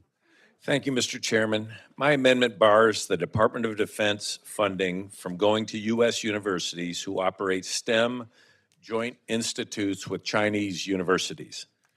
It is important that we protect our nation's research security and the taxpayer-funded work happening at universities across our country. Joint institutes are just one of the ways the Chinese Communist Party takes advantage of our openness and our willingness to engage. These institutions have developed technology with Department of Defense research dollars. That technology has transferred to the People's Republic of China, benefiting the People's Liberation Army. When American universities partner with a university in China, many of them choose one directly linked to the PLA. For instance, Berkeley's Joint Institute did research on LIDAR, robotics, and other cutting-edge fields. In fact, its research priority list closely mirrored the priorities of the PRC's 13th five-year plan, in some cases almost word for word. University of Michigan chose a university in Shanghai that makes significant contributions to the PRC's most sensitive defense programs, including rockets, satellites, and submarines. In another frightening example, Georgia Tech announced that researchers in its PRC Joint Institute had created the world's first functional graphene semiconductor. This technology has significant military applications, including quantum computing and advanced autonomous weapons systems. Thankfully, through the work of the China Select Committee, we have already been successful in getting Berkeley, Michigan, Georgia Tech, and 4 more universities to end their joint institutes. There are many more to go, though, and they need to know that the law will no longer allow them to continue playing both sides. It's unacceptable to work with our defense dollars and then turn around and partner with the PRC on a joint institute. It would be shameful if one day our men and women in uniform are harmed by technology that was developed by us and transferred to the PRC through a joint institute. These joint institutes are simply a way for China to take advantage of our willingness to engage, to take advantage of our innovations in cutting-edge research, and to catch up and surpass us for the technologies of the future. Stopping this is common sense. It protects our country and helps ensure the research that we are doing benefits the American people and not the PRC. I greatly appreciate Chairman Calvert and his team for working with me on this critical issue, and I look forward to working on this as we go forward and continue our appropriations process. Thank you, and with that, I withdraw my amendment.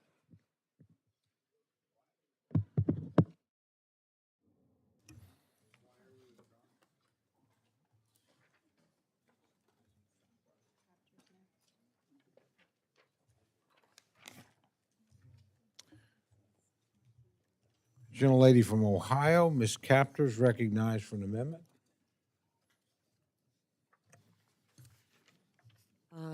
Thank you, Mr. Chairman.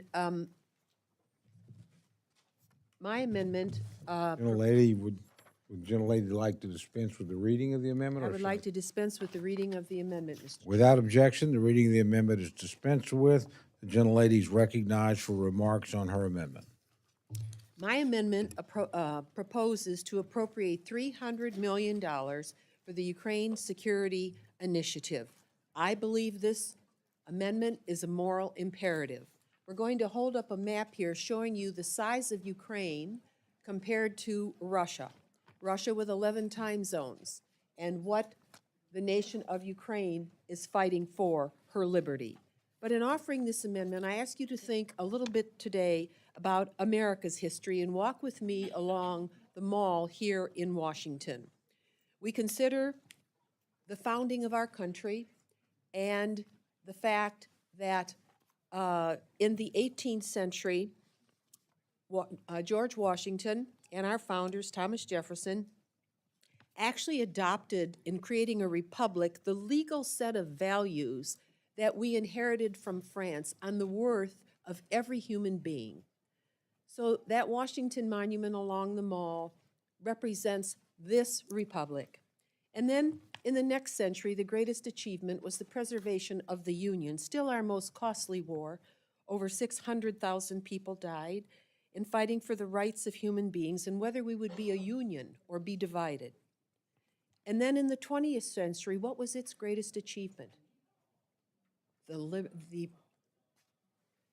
victory of liberty over tyranny.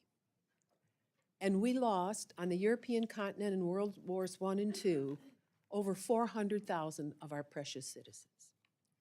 Now, defeating Nazism and partly the Soviet regime left other places unattended. And I ask myself the question, in this 21st century, what will be our generation's greatest gifts to this republic? Ukraine comes into focus because it is the unfinished business of the last century, my friends.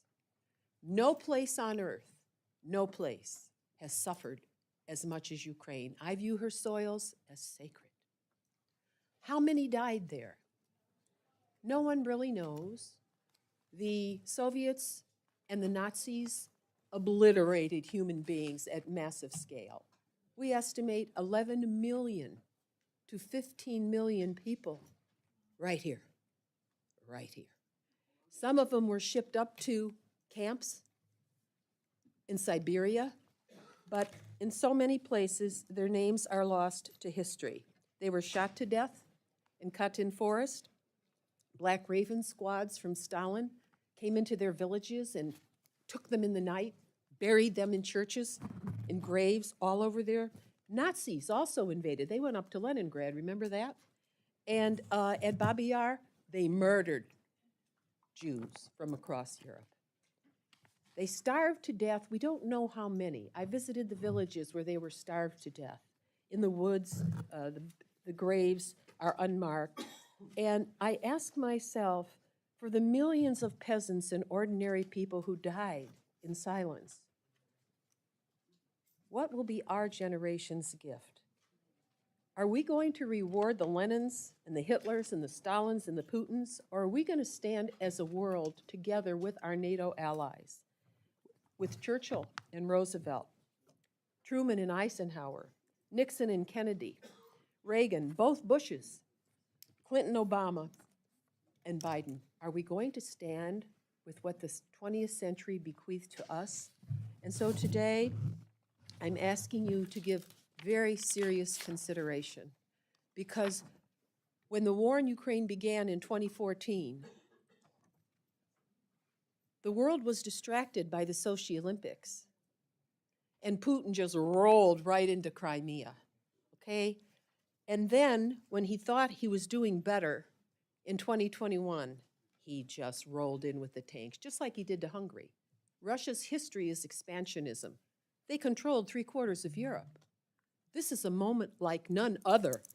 And I'll tell you, for myself and for my relatives who fought and were wounded, going back to fighting the Bolsheviks right after World War I, as one American, I'm standing up and saying, this is our moment.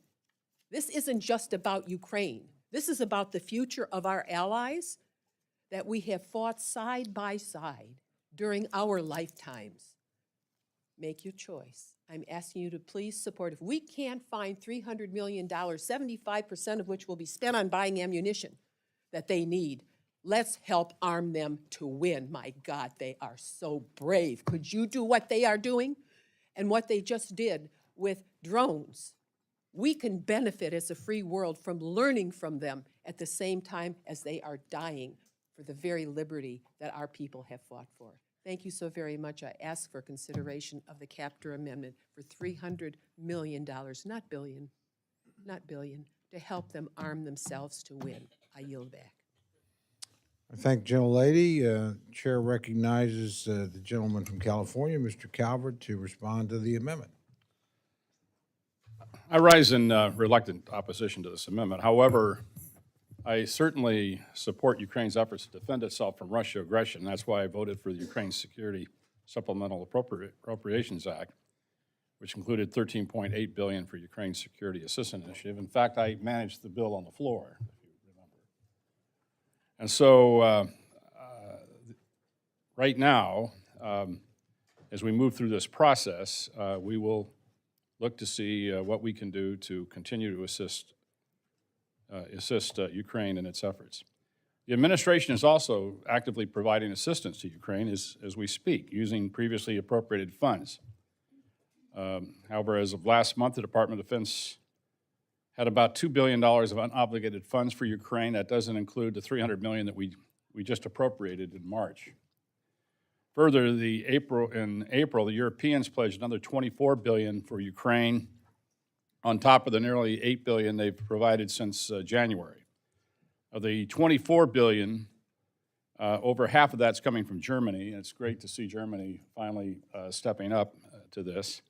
And another $6 billion is coming from the United Kingdom.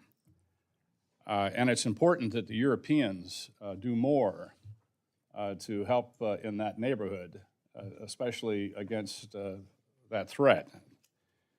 Because obviously the United States has put significant resources into this effort to this point and continue to assist in other ways, which we have been doing, which I can't get into here, but nevertheless, the Ukrainians wouldn't be as successful as they have been without the assistance of the United States.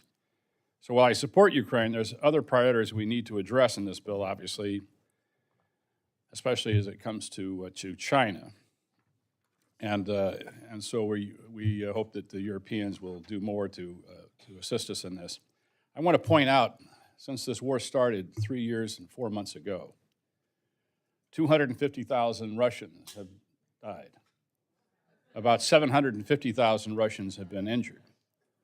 About 100,000 Ukrainians have died, and about 300,000 injured. About 1,300,000 people in a war in Europe have either died or been injured.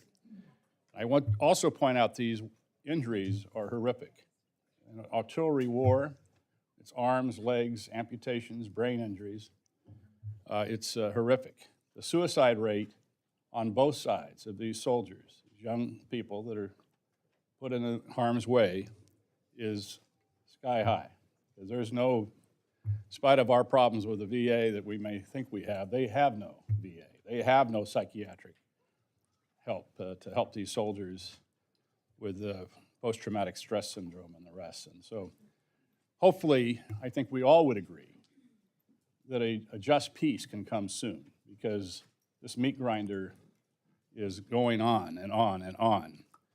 And quite frankly, the Ukrainians are running out of soldiers. And so hopefully we can come to a resolution of this as quickly as possible that the Ukrainians can accept and the world can accept. And but with that, I appreciate the gentlelady's amendment, and we'll work as we go through this process to make sure we help the Ukrainians in a just cause. Thank you. Gentlelady, the ranking member of the full committee, Mr. Laurel. That's okay. Very good, absolutely. All right. I keep doing this. Gentlelady's recognized. Just gives us more time to talk to each other during the committee, Mr. Chair. I enjoy. I rise in support of this amendment. Today marks 1,204 days of Russia's invasion into Ukraine. For context, the United States' involvement in World War II lasted 1,347 days, and we fought alongside many allies. Ukraine fights alone. Yes, she has some support, but she's out there, her men and women, fighting alone. 2 weeks ago, the world witnessed a stunning attack by the Ukrainians deep inside of Russia territory. The Russians didn't know what hit them. Ukrainian drones costing between $400 and $600 each cost the Russians approximately $7 billion in damage, disabling 1/3 of Russia's cruise missile bombers. This attack was so revolutionary that the United States is now trying to defend itself against similar attacks that other state actors or terrorists might be thinking about. Ukraine continues, as Ms. Capter pointed out, surprise all of us. But this is only happening because we have been invested in supporting Ukraine. So we need to continue that support. Since the start of the war, I've continued to speak with our allies in Europe. The Baltic nations in particular fear if Putin wins in Ukraine, they're next in line for invasion from Russia. The chair and I and other members were just in the Baltics a few weeks ago, and we saw what they're doing as a population, as a civil defense, on high alert every day to keep that from happening.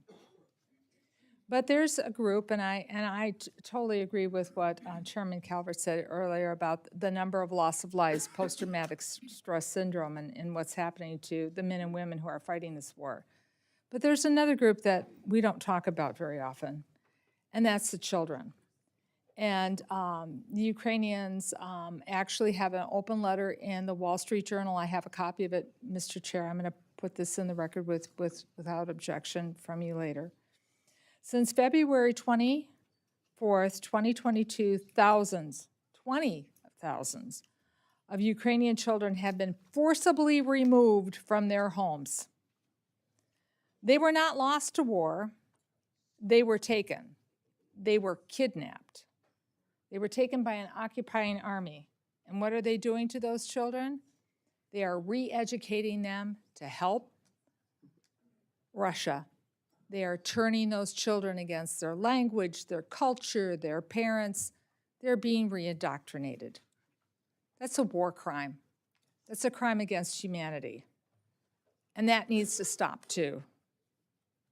But the other thing that could happen is Article 5 of chapter being triggered. A mistaken missile hitting Poland. Russia making a bold move and deciding that the United States is pulling out and wants to capture more territory. Maybe it's the Baltic nations next. They're certainly concerned about that and preparing for that. But what does a war between Russia and NATO mean for us? Because I don't think we'd stand down from invoking Article 5. At least I hope not. But it is something we can work on as a country to avoid that from even taking place, even having that be a thought that Russia would be so careless, so foolish, so bold. But something happened last week that has me concerned. The Ukrainian Defense Contract Group, a gathering of countries that support Ukraine, met to express their continuing support for Ukraine. The United States was absent. We weren't there. The Secretary of Defense did not attend the meeting with other European defense ministers. For me, that's an alarming signal from the Trump administration to send to Ukraine and to our NATO allies. An alarming signal to send to Russia. By voting for this amendment, we, together as a committee, would be publicly showing our support for Ukraine and showing the administration that Congress gets a vote in this too. So, Mr. Chair, I heard what you said about working with, and if this amendment fails, I know that you will be true to your word and we will work together on this. But I would really like to send a message today to Russia. I'd like to send a message to those parents of those 20,000 children. You're not alone. We're going to bring those hostages as well as work to bring other hostages around the world, those that have been suffered from the October attack in Israel. We're going to bring all the hostages home. We're going to bring these children home too. With that, I yield back. Thank the gentlelady for what she had to say. The chair recognizes himself to address this issue and probably do what I should never do, and that's talk practical politics when we're also debating policy. Let's be real. If this amendment is part of the defense bill, many of you that support the amendment aren't going to vote for that defense bill. And I understand why. You have some philosophical objection, maybe the abortion issue, may disagree somewhere else. But the reality is, the majority of Democrats at this stage will not be voting for this defense bill. It will cost us votes because Ukraine is an issue. And I say this as somebody who's consistently supported Ukraine. I wrote the bill for the largest single aid package. And my opinion on this has not changed. But the politics is just practical. I want to get a defense bill done. And I'm not interested in dividing those who will support it initially by adding an issue that to them is very important and they feel very strongly about. And that's really the deal here. If you put this in here, you're going to end up voting against it yourself in many, many cases. You will vote against the bill that carried the amendment that you supported. And you will expect the people that disagree with you on that amendment to vote for the bill. And they probably won't or might not. So, again, there's a variety of ways to redress this issue. We've done it before as a Congress. We've actually separated this out before, put it in a rule package, or not in the rule package, but made it a separate vote and then merged it back later. There's conference. There's a whole variety of ways to deal with it. And please vote for it. I have no problem with that at all.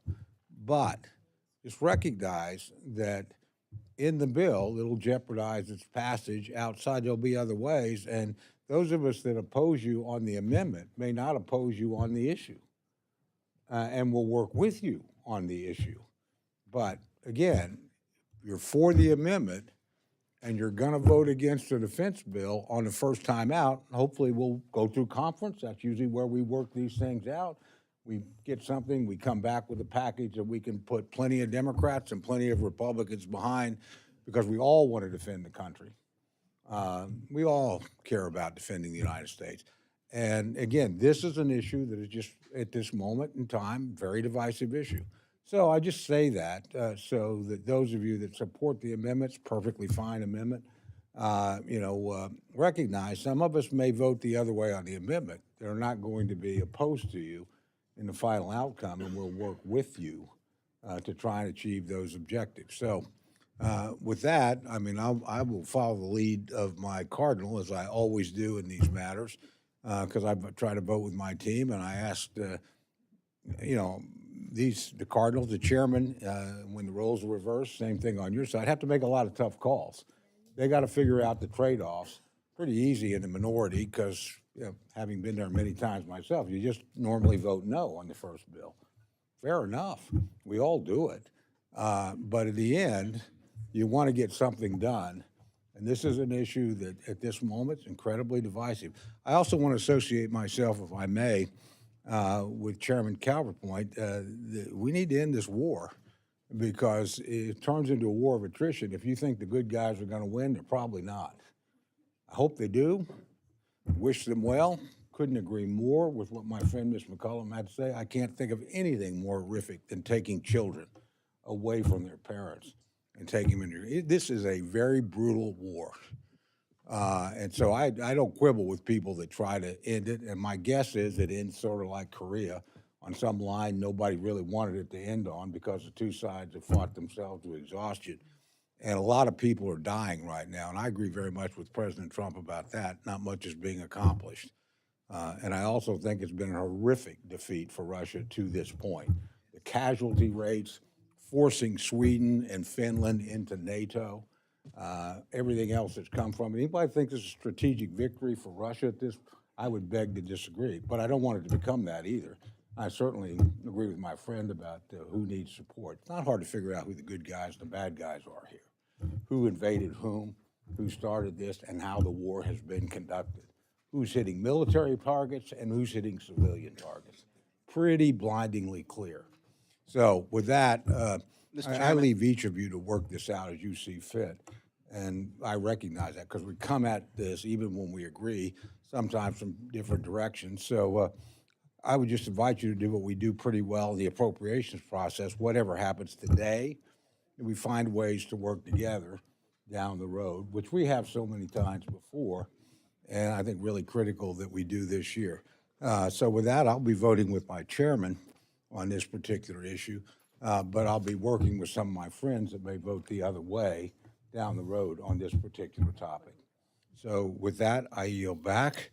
And I now recognize my friend from Illinois, Mr. Quigley, to address the amendment.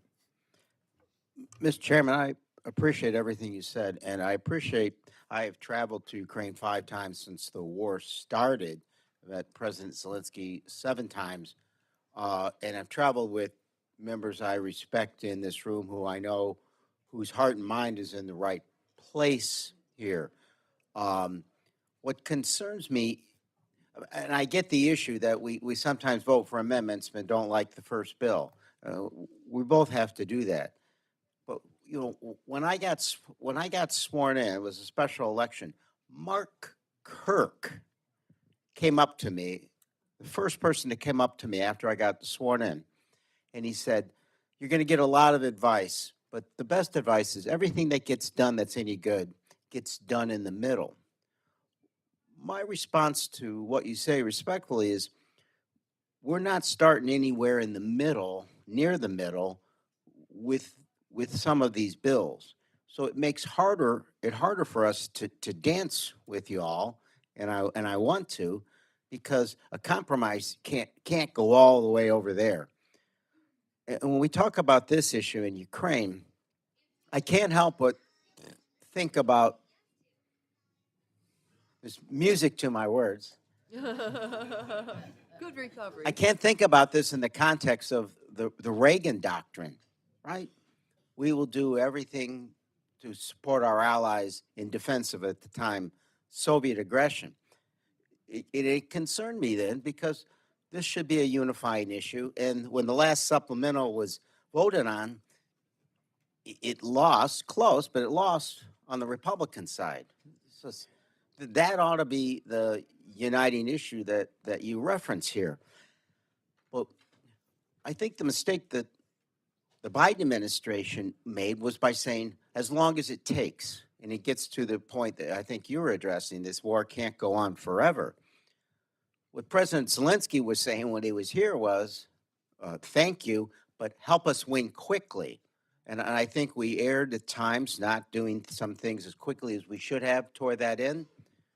But for us to now say the war has to end with the de facto Russian ownership of not just Crimea, but other land, that is a green light to autocrats everywhere, and those who would be cheering not just in Russia, but in Beijing, and others who would look at this and say, those are opportunities, because when push comes to shove, there's no FDR over there anymore. So it concerns me, and I just don't think that we're going to get to a resolution that's just and fair and tells the rest of the world we still care. If we say, well, we just want to end the war, if in the end what we've done is reward Putin by saying, okay, you can keep what you have, because we all know if they had taken 10 states here and occupied them, some other country, and another country said, well, why don't you let them stay in 4, because we don't want people to keep dying. We wouldn't want that, and we wouldn't want that for our good friends in Ukraine. So I think Putin understands one thing, and that is strength. So if the president wants to end the war, and he tells Putin, we're going to help Ukraine and help them win as quickly as possible, that's when Putin pays attention. Thank you for listening. Would the gentleman yield for just 1 minute? Certain. And I would love to continue this dialogue. It's not a very good forum to do that, but Sure, we I get can it. certainly do that. We've done it before over other issues. And I'm not using this to cast historical blame or anything like that. Ukraine was invaded in 2014. Obama administration didn't do anything. First person to send arms to Ukraine was actually Donald Trump. Yes. So I don't want to get into this in a debate sense at all, because that's not what I mean. I'm just saying it's a complex thing. Its roots are deep. I think my friend and I probably share the same objectives in this regard, but it's a lot more complex than you think. In European history, particularly in this part of Europe, and I say this to the guy that used to do this for a living as a historian, is a lot more complex, than most people realize, and a lot more brutal. It is a brutal history. It is a hard history, and it is a difficult place to operate, and it's a lot closer to our adversary than it is to us. So, again, I recognize choices people have to make. I don't have any problem with that whatsoever. I look forward to working with my friend on this issue in other capacities going forward. And again, I would just advise everybody on this issue, I don't take one thing out of context and try and figure out where somebody is. There's usually a pretty complex set of reasoning, particularly on something like this, as to where people end up. What my friend is trying to do, and my friend is right about the where you start, but where you start in the appropriations process is not where you finish. As all of us in this chamber that have been here any period of time know. And that's that's the way it should be. I mean, you work these things through. In the end, it will be a bipartisan product or it won't happen. Mr. Chairman, just 30 Yeah, seconds. sir, What but you your said time. is Gentleman absolutely true. controls the But time. the reason one of the reasons it's different now is that the Ukrainian army 3 years ago was a heck of a lot different than it was back then. And I think we should have done something when they went into Crimea. But the reason it's a different army is because of the Ukraine Security Assistance Initiative. It funded and trained them to be an army that's as competitive as any in the world that push back the bear. So it's just, this amendment strikes to your point, and that is one of the reasons it's different now, and we should have done more, is because of this funding gave them the ability to fight our fight. And they're still fighting our fight today. But thank you for listening. Well, more importantly, thank you for yielding me the time. It was a very gracious thing to do. Gentlelady from Connecticut, Ms. DeLauro, is recognized to address the amendment.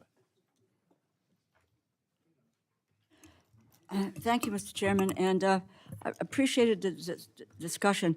I just wanted to make one point about, I do vote for final defense bills, so I'll stand up here and say that, and I have many times in the past on that. So I said in my opening comments, I represent a defense-dependent state. So I make that decision of what to do. Don't like everything, but I voted for them. I would just say with regard to that part of the process, there are many people in this room here today who introduce amendments, they get them passed, and then they do not vote for the appropriations bills. There are a whole cadre of people who get their amendments, and I have the list. I have the list. And it's historic. I mean, it's over and over and over again. You get what you want, and then you don't vote for the bill. So people need to take heed with that. With regard to my colleague, Ms. Capter, and thank you. Thank you for your leadership on this issue, and also to Mr. Quigley. But in Tim Snyder's book, Bloodlands, 3.3 million victims of Soviet famines in the Holodomor here. The victims were mostly Ukrainian. This was the Soviet Union who starved people to death, and Stalin wanted to exterminate by famine those Ukrainians and ethnic Poles who resisted collectivization of the Soviet Union. So Ukraine has withstood and stood up time and time again to fight back, to maintain their freedom and to maintain their survival. And they have just been extraordinary about that. And I might also add, in 2019, under Ms. Granger and Mr. Frelinghuysen, we voted for a $250 billion defense appropriation for Ukraine. And it was voted out 48-4. 48-4. I support this amendment. It restores the funding to support Ukraine that has been part of this bill for nearly 10 years, and including in the 2025 continuing resolution, which every Republican voted for. The funds are used to build Ukraine's capacity to defend itself from Russia. Has been central to supporting Ukraine in its fight against the invasion. It has been effective. Let's not forget that many people, including Putin himself, thought Russia could march straight to Kyiv and overwhelm the country in a matter of days. We were all in those meetings, and they were not classified meetings, all in the meetings where we heard the leading defense personnel, the generals, et cetera, tell us Ukraine's going to be overrun in a week. In a matter of days, 3 years, and Russia still has not been able to achieve its initial goals. We continue to see how effectively Ukraine's military security service can use the resources that it has. Less than 2 weeks ago, as been mentioned, Ukraine carried out a stunning, coordinated drone strike across multiple far-flung Russia air bases. Operation Spiderweb destroyed, damaged 20 Russian airplanes, long-range bombers used to kill or wound thousands of Ukrainian civilians. Many of the platforms are no longer in production. Severe blow to Russia's bomber fleet that will save countless lives in Ukrainian citizens, while also reducing Russia's airborne capacity to threaten the U.S. and our allies. Ukraine's innovation, daring, and determination, sheer courage, has been degrading Russia's war capabilities and changing the shape of warfare in real time. They have proven over and over and over again, the Ukrainians deserve our support.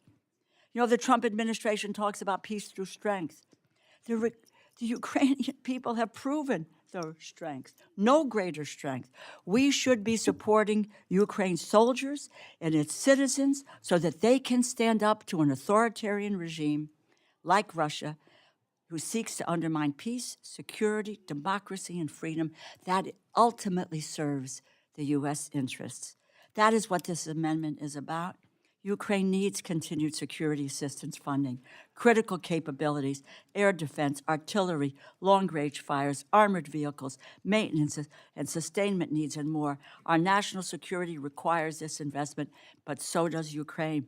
Within the $831.5 billion defense top line, we have the resources to allocate $300 million for Ukraine. This investment has significantly degraded the capabilities of Russia, a major peer adversary. We talk about not letting Russia gain power. The Ukrainian people are fighting for their lives every single day, their identity, their survival, their freedom. What a terrible message to the Ukrainian people, but to our allies around the world and to supporters of democracy if this amendment would fail. You know,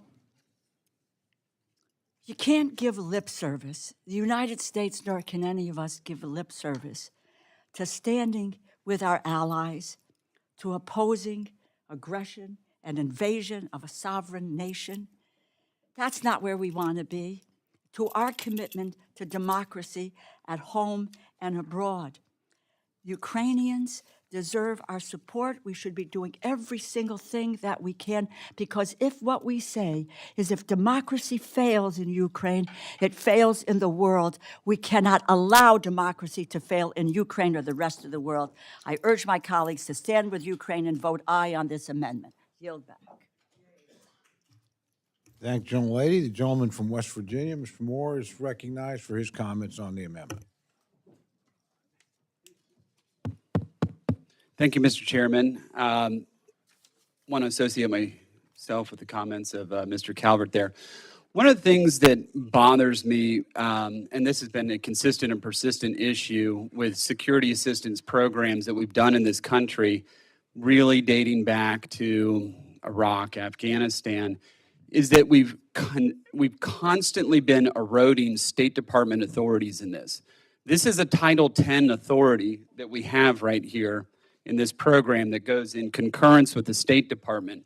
Now, a lot of us here, I'm assuming, know security assistance has been traditionally Title 22 authority. Foreign military sales under the Arms Export Control Act, Foreign Assistance Act of 1961 that laid out the difference in between military and non-military security assistance. This is another Title X authority that is eroding the authority of the State Department. So they get notified over there as it relates to this security assistance, and you want to have the State Department actually in the loop and actually taking the lead on this as they do. We talk about, there's no training available. There's Title 22 authorities for training such as IMET that already exists, that's already in law. The Arms Export Control Act, which dictates foreign military sales, foreign military financing, drawdown authority, all the other security assistance provisions that exist, these are inherently political international security issues and decisions that are being made by the military when the State Department should be the lead in that role, in my view. Second to that is, and as the president has said, and he's 100% correct, as we heard the chairman say, we've got to find peace in this conflict. In my personal view, this is not winnable. It is not winnable, and we're going to continue to expend lives, resources, and capital if we don't find a solution, a peace solution here to this conflict. But this program specifically, and this has happened time and time again, it's like when they started 1206 and 1207 for the combatant commanders, which gave them literally FMF authority, taking that away from the State Department, who still has FMF under Title 22. But this is another one of these that has gone on. It started right after the invasion of Crimea, and the Defense Department said, we need this. We need immediate authority for security assistance. I just don't think this is a good way for us to continue to do business as a government, to allow the Defense Department to make political international security decisions when it should be the Secretary of State. So with that, Mr. Chairman, I yield back. Thank you. Thank you, gentlemen. The gentleman from Georgia, Mr. Bishop, is recognized to address the amendment. Mr. Chairman, I have listened. I was prepared to speak in favor of this amendment, and I fully support the amendment, and I would urge the adoption of the amendment. But having listened to the chair, having listened to all of the discussion, it seems that almost everything has been said. Not everybody has said it, but I will be one that will not prolong the hour by speaking to it. I support the amendment. I support Ukraine. I urge this committee to consider the needs for Ukraine and the needs for this funding. I commend the gentlelady from Ohio for offering the amendment. I support it very much. And with that, I will yield back. There's many reasons I like my friend, but anybody that saves us time, I'm just absolutely in love with right now. Gentlelady from Pennsylvania, Ms. Dean's recognized to address the amendment.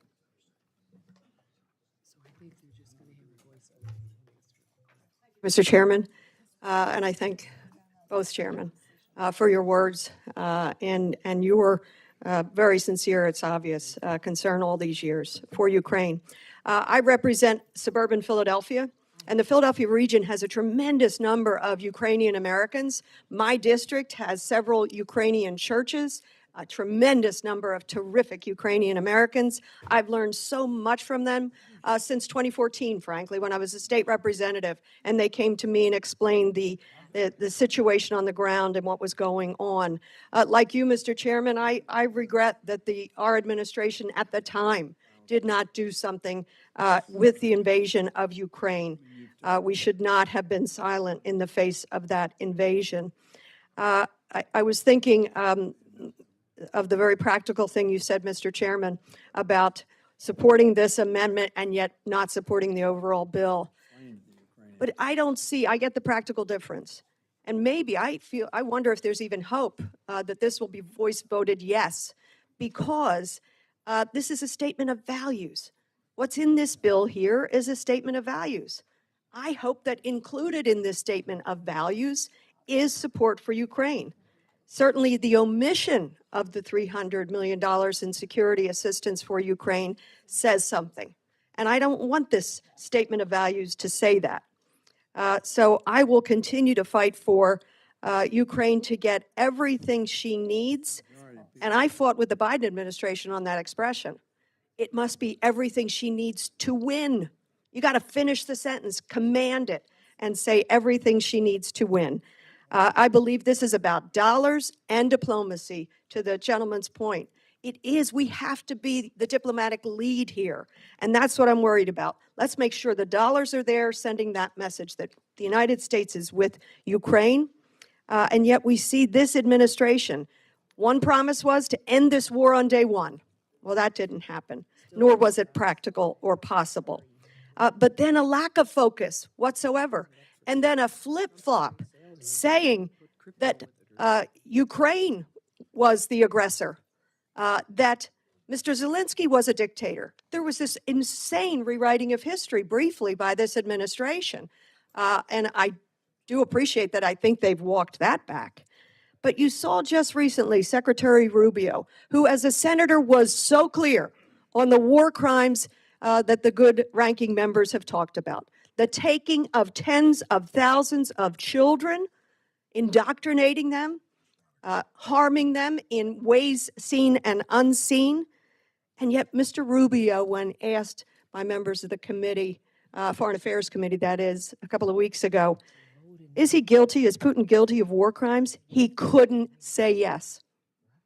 That's a diplomatic failure. When a Secretary of State knows better and on the world stage can't say, of course, these are war crimes. And so we are the indispensable nation. I'll end with this. I had the great honor of going on a CODEL the day after we passed the supplemental. I was so proud that we finally passed the supplemental. It took us 6 months too long, but we passed it. I think it might have been April of last year. And I went with Misters Kane and Moran and Keating and I. We went to Poland. We met the 82nd Airborne, so proud to be in the fight, getting so much materiel into Ukraine. And then we took that 10-hour train ride, and we met with Ukrainian soldiers and generals. If they said thank you once, they said thank you 1,000 times through translation. It was almost too much to take, because we must be in this fight. We see in Ukraine what we search for in ourselves, the courage, the tenacity to stand up for a vulnerable democracy. And so in the end, we need to send a message to our allies, because our allies are puzzled. Are we going to stand with Ukraine? Are we going to stand with them as they have stood up more percentage of funding for defense, as they should have? Mr. Trump got that right. More defense spending in Europe. But I hope it's not sending the message which the Prime Minister of Denmark said to us. They're very worried about us abandoning Ukraine and abandoning Europe, defense of Europe. And they said that Europe has really made a decision among themselves that by 2030, they better be able to go it alone, because they don't know if they can count on us. It takes dollars and diplomacy. I asked this administration, I asked us to say yes to this $300 million. It's quite small, as we know, when you're talking about the billions and billions, but also send a message to this administration, get back to the diplomatic table and get to peace. I yield back. Thank the gentlelady, and I extend to anybody an invitation over cigars. These things are best discussed with a different structure and a longer venue than we have here, but always happy to do that. With that, recognize my very good friend from Hawaii, Mr. Case, for to speak to the amendment. Thank you, Mr. Chair, and to both you and to my colleague, Mr. Calvert, the chair of the subcommittee. First of all, I deeply appreciate the honest and the authentic discussion. It's actually a moment of hope in the middle of this appropriations process, and I'm grateful for that. However, I think we do need to continue this discussion in this forum. This is an important forum, and this is the most important issue of our day, of our time, from the immediate requirements of our national defense. And I believe that this is our national defense that we're talking about. First of all, we all want an end to an absolutely horrific war. We want an end, though, on terms that avoid an even worse war in the future. That is the practical reality that we face here, and that is the lesson of history. Yes. You cannot fail to do something that's hard when you know that if you don't do it, it's going to be harder in the future. That was the lesson of Neville Chamberlain, who came back with peace in our time because he thought he was going to avoid any war. And of course, what he got was far tougher, far harder, far more horrific than anything that it would have taken to deter Hitler at the time. And that is the lesson of history. I think it's important for me to say that fundamentally, the problem that I have is that I have the most basic fundamental distrust of this president and his administration, from the State Department to the Defense Department to the intelligence community and beyond, to get this right on Ukraine. I don't believe, as I sit here, that they will get this right on Ukraine. And it's not based on anything political. It's based on what they've actually said and done over the last couple of months. All I have seen for months and months and months is this president and this administration undermining Ukraine, both in words, thoughts, deeds, and actions, and not doing anything with Russia. That is not the way to negotiate. I don't think the way to negotiate the peace that we want, the peace that will deter, is to undermine the side that we are on, or at least we think we're on, in order that the other side can prevail in its goals. That is not the right way to negotiate. So forgive me if I do not trust this president. If this president acts in a way that is consistent with our values, with our goals, and would do those things, then I would support this president. I don't care what the letter is after their name. This president has not done that, and that colors my judgment on this. And to be completely honest, I also distrust my colleagues in the majority on acting as a check and balance on this president and exercising your separate, independent, and co-equal responsibility as a branch of government to try to get this right as well. And so I have to sit here and ask myself, as I listen to the discussion, that you say you want to do the right thing, that this is early in the appropriations process. Give it time, give it patience. And yet I look at the bill. The bill doesn't even mention Ukraine except for one small provision that has nothing to do with this discussion. A committee report on an $850 billion bill. Not one word on Ukraine. I don't think that the way to negotiate this is to start from zero. So forgive me my skepticism. Also, I respectfully decline the argument that it's inconsistent for me to vote for this amendment and against the measure itself. The reality to my friends in the majority is you are in the majority right now. You have the ability to get this right. It is your responsibility to lead on Ukraine. And I urge you to vote for this amendment, whether or not any Democrat votes for this bill, because this amendment is what's in front of you right now. And this amendment is the right thing to do for all of the reasons that have already been mentioned. And so do it even if we don't vote for your final bill. I yield back. Thank the gentleman. The gentleman from Maryland, Ms. Hoyer, is recognized to address the amendment. I could not agree with the gentleman who spoke before me more. I will tell my friend from West Virginia, we just had a wonderful little talk last night at about 10:30. You sent a message that I think was a harmful message today. My friend, this is not winnable. I reject that emphatically. It is winnable. Who is Russia confronting, theoretically? Russia is confronting the United States of America, NATO, enhanced by Finland and Sweden, and much of the free world, including Japan and South Korea, Australia, and others. And yet somehow we have been wringing our hands for a long time now with Mr. Trump leading the hand-wringing. We can't win this. It's an awful war. We all understand war is awful.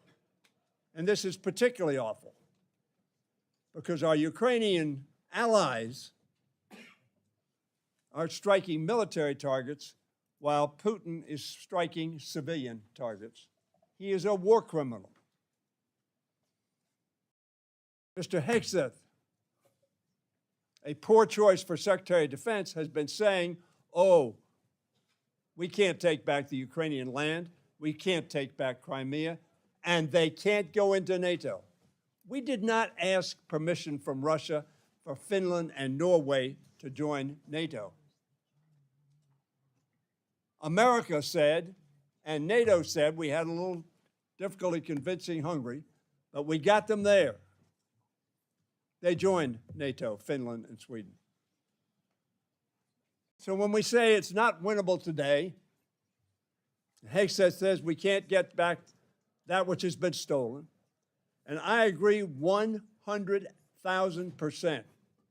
The mother of this war is 2014, when the West, not just the United States did not respond effectively, the West did not respond effectively, and Putin got the idea, I can take eastern Ukraine as well.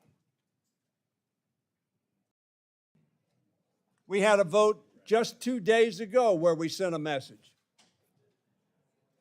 $188 million, a small sum of money by this defense bill's calculation for infrastructure enhancement for NATO, was not specifically for Ukraine, and we said no.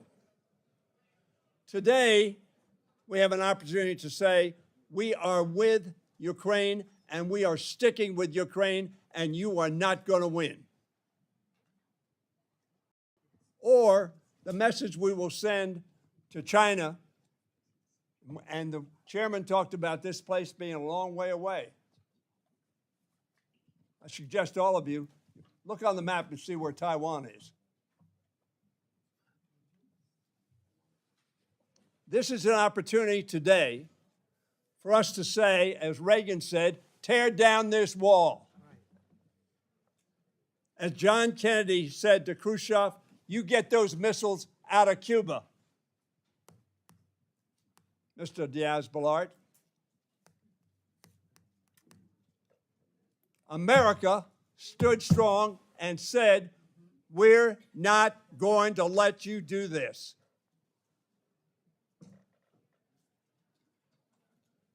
Now, very frankly, from my standpoint, I'm not going to vote for this bill. But in the context of not doing that, I don't want to send a message that it has anything to do with our lack of resolve to confront the Russian bear, the Russian war criminal, the Russian terrorist, the Russian despot, the Russian anti-democrat.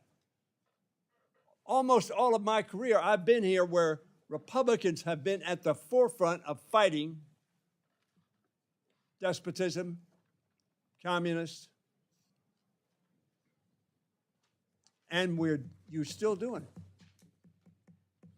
You're still doing it. Only on one vote did we not get the majority of Republicans on Ukraine. Just one. So it's not as if we don't have a consensus. We have, for some reason, a reluctance to express that consensus on a regular basis, so Putin hears it every day. Because he doesn't hear it from the administration every day. All he hears is, this is a terrible war, and I want to stop it. If I'm Putin, the West, they want to get out of this war. They want to stop this war. If your enemy thinks you want to not fight, your enemy is going to be really hardened. And your enemy is going to be unremitting in their willingness to stop the war. This is an opportunity, ladies and gentlemen, to make a statement about this committee's conviction about winning this war, about preventing the kind of heinous activity that has been pursued by this dictating dictator. I urge you to vote for this amendment.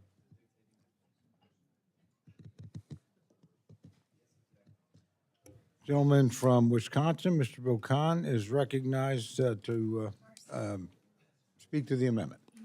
Thank you, Mr. Chair. I'd like to yield my time to the gentlelady from Ohio, Ms. Capter.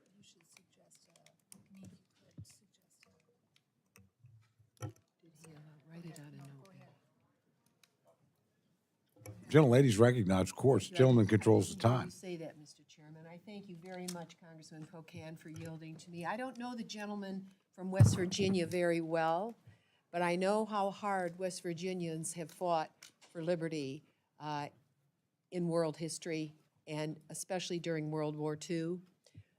Some very heroic soldiers came out of West Virginia, and so I respect your state. I wanted to mention that I was in, it's tragic that when Russia first invaded Ukraine, there was some hesitancy. I think it came as such a shock that perhaps the free world wasn't ready quite for that. But again, as I said in my opening statement, what was going on at that time was all of the advertisers in the world, right, were at the Sochi Olympics, and Putin was there in the stands, and they were distracted. The attention of the world was distracted. Putin is very smart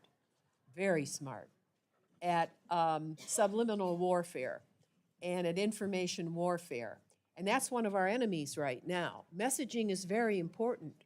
So I caution my colleagues, be careful what you say in public, because you don't want to give succor to the enemy, And Russia isn't alone in her quest to undermine democracy around the world. She's befriended North Korea. North Koreans are fighting against Ukrainians. Meanwhile, if you look at what's happening in the Middle East, in Syria, and the Russian bases there, what she is doing to move her oil, because that is her main source of money in this war, you have to follow her spider web around the world, including even some of their ships coming back to Cuba and taking Cuban conscripts now into the war zone. So this isn't just about Ukraine. This is about a spider web of tyranny that continues to expand where it can, and we must stand up to this. And can we win? Absolutely. Can the Ukrainians win? Absolutely. I have such a different point of view. My first trip there was in 1973, before you were born, probably. And what was interesting, though we were followed everywhere and we were denied access, and so many things happened to us at that time, Mom and I, we were there, and I didn't speak the language, but she spoke Polish, and she could understand what they were saying. As we left the country, 2 border guards came up to us, and they said in English, "Can you send us books?" Soviet border guards. Oh, books. We could hardly get in here. How are we going to get books in here? How could we even send them in? And their answer, I said, what kind of books? They said, philosophy and psychology. Under the Soviet system, they were already beginning to question the dictatorship under which their rights were denied. They didn't fully understand the outside world because it was blocked from them, but the conditions were terrible. Everything we saw, I won't go into all of that. I was there in 2014 when a new president, Poroshenko, was elected, and for his installation. And what I saw at that moment was so different than what I saw in 1973, because I saw the young people of Ukraine. And I saw they weren't looking down anymore, they were looking up. I saw hope, and I still see hope as hard as they are fighting. You cannot deny that hope. And I'll say this to those of you who hold a faith expression. I happen to hold one. I'm in one of the many Christian denominations. But to go to Ukraine today, or to go to the National Prayer Breakfast, and to see the delegates from Ukraine who with full faith believe that we will stand with them, it is so powerful. You will leave a changed person. But what the Russian regime does, it has no tolerance for religious expression. 0 tolerance. And so as you travel through Ukraine, you will see abandoned churches being reborn. If you recall, when the Soviet Union fell, what was one of the first things that happened? U.S. citizens who held faith expressions went to Russia to try to rebuild, and some of them were killed because of their religious vocation, because of what they believed in. They were not Catholic like myself. So I'm just saying that we need to express hope. And I would be care of what one says publicly because Putin is listening to you. And we have to have a united front to win. We have to be on freedom's team, on liberty's team. And anything that is said publicly will be right on Russian TV and on their outlets around the world. So I would be happy to meet with the gentleman and meet his concerns about the State Department, but right now we're talking about the defense of liberty halfway around the world, and we must meet our commitments. Thank you very much. I yield back, Mr. Chairman. Thank you. Gentleman from Texas, Mr. Cloud, is recognized to address the amendment. Thank you, Chairman. You know, I have to say, when I looked at the amendment list, I didn't think that this is the one we would spend the most time on. Certainly what's going on in Ukraine and Russia is important, but our responsibility is certainly our military and what we need to do to prepare against the threats against this country. And there are evil. It's not winnable on public, on TV. Can we have order, sir?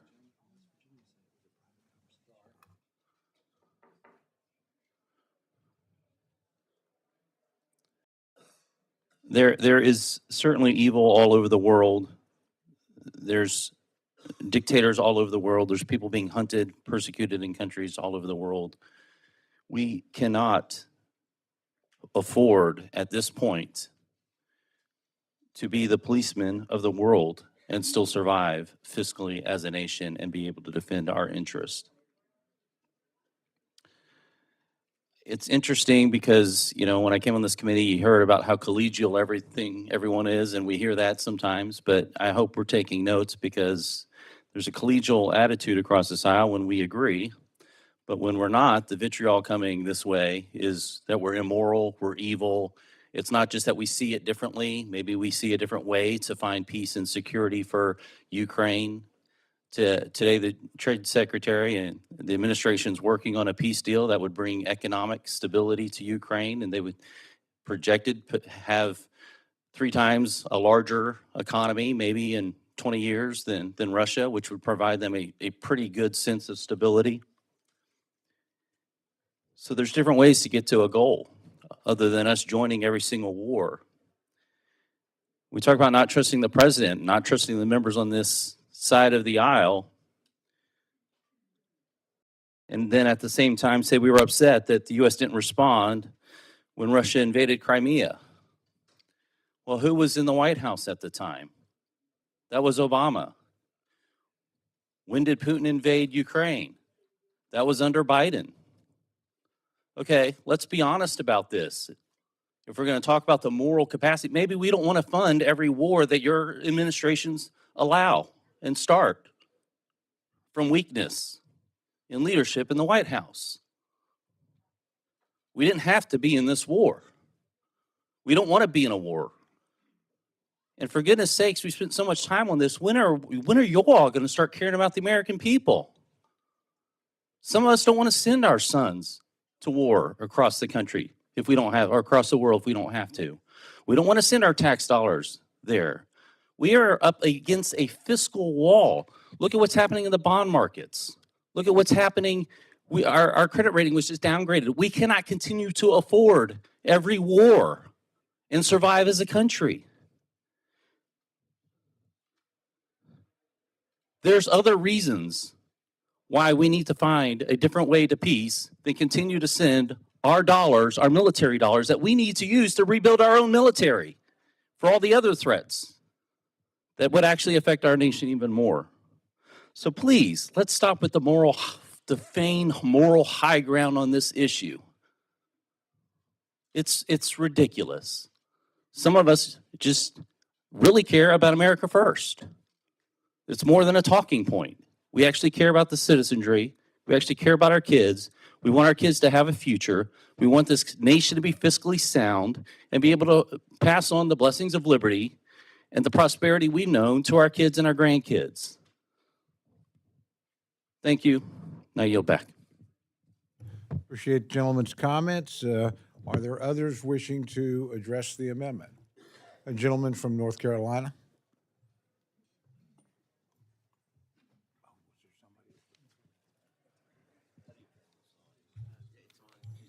Hello? Oh, okay. Mr. Chair, thanks for giving me a couple minutes to my friends over here. I apologize for making this go any longer. I just can't help but say to the folks on the other side of the room here how hypocritical that I hear your comments. I've been to Russia. Excuse me, I've been to Ukraine. I looked into the eyes of weeping widows as they told me the story through an interpreter of how they witnessed Russian soldiers shoot their husbands and sons and throw them into cars and watch them burn. You're right. Every comment over there was right. There's unbelievable immoral evil taking place over there right now. Vladimir Putin is a war criminal. He's an evil man, and we should be behind the people of Ukraine. And I know that it's not our war up close and personal, but we are the United States of America. We have a responsibility in this world. It's going to be unpopular for me to support this amendment with a lot of people back at home, but by George, I'm going to vote for it. I'm going to have the courage to stand up and do what's right. Why will you not? To listen to all this pontification about morality and doing what's right, and then you're going to turn around and vote against this bill? That's about as cowardly a stance as I have ever seen take place in the time that I've been up here. I could go on. I'm not going to waste any more time. I will support this amendment. I hope that you will too, and I hope you'll vote for the bill. If you mean what you said about doing what's right, vote for the amendment and then vote for the bill. Thank you. I yield back. Thank you, gentlemen, for his comments. The gentlelady from Washington, Ms. Perez, is recognized to address the amendment. Thank you, Mr. Chair. It is a true maxim that the enemy of my enemy is my friend. I support this amendment because I support America. It is in our national interest that a despot is not given free rein, that the geopolitical order that supports our children's security is advanced. Pound for pound, this is one of the best investments we could make in our national security. Time is long, but life is short. Let's not confuse those two things. We have got to position Ukraine to persist in their righteous fight and the long work of opposing despotism, in negotiating and into this war in the best strategic position they can be in, to win the next fight and win the next fight and win the next fight, because as any historian will tell you, this is a long fight. As anyone who reads the Bible will tell you, this is a long struggle. And let's not forget, woe to those who cry peace, peace, when there is no peace. Peace is not bought cheaply. And I have deepest admiration for the Ukrainians who are suffering immensely, who are losing their children, their husbands, the horrors my colleague is pointing towards, and many of you have. Apartments being shot down, sleeping people murdered with Iranian drones shot by Russians in the middle of the night. There's a clear difference in the way this fight is being waged on different sides. I was at a church service honoring Holodomor, and I met a constituent whose father had been imprisoned for 40 years by the Soviets for having a Bible, for keeping a church open. Those are the same people who are now bombing and operating drone strikes on hospitals and schools in Ukraine. We have got to position Ukraine to end this war in the best strategic position for the long work of peace. And that's why I'm supporting this amendment. Thank you. Thank you. Are there other members wishing to address the amendment? Gentleman from Florida is recognized. Thank you, Mr. Chairman. I've been listening with great interest on this amendment and this debate.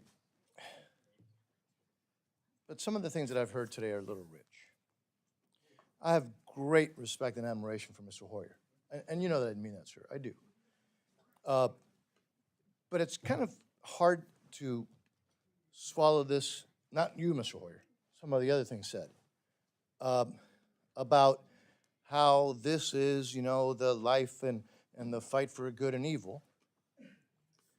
When some of the same people saying that have been supported Biden administration's efforts to help even fund Ukraine's largest supporter and ally 90 miles away from the United States. Ms. Captor was mentioned in her speech how there's Cubans fighting for Russia. About 20,000 Cuban troops fighting in Ukraine for Russia. And yet, some of the folks that have lectured us here today have publicly been supporting and supported the Biden administration's efforts to help the Cuban regime. And now we're supposed to believe that they now have had this change of heart and they believe that this is the most important thing in the world. So I respect everybody's point of view.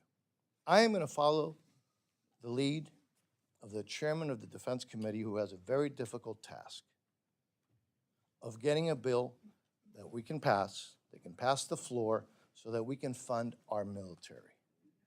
But I would just let people here, if you could just take a step back, and those of you who are lecturing about the evils of Putin, and I disagree, I agree that he's evil, were less emphatic when it was Biden who was supporting and helping, got rid of sanctions, took the Castro regime off the list of sponsors of terrorism, while there were 20,000 Cubans fighting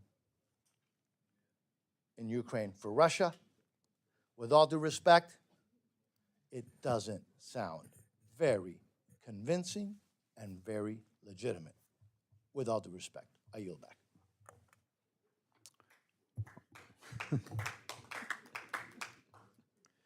Well, are there other members wishing to address this amendment? Gentlelady from Florida is recognized. Thank you, Mr. Chairman.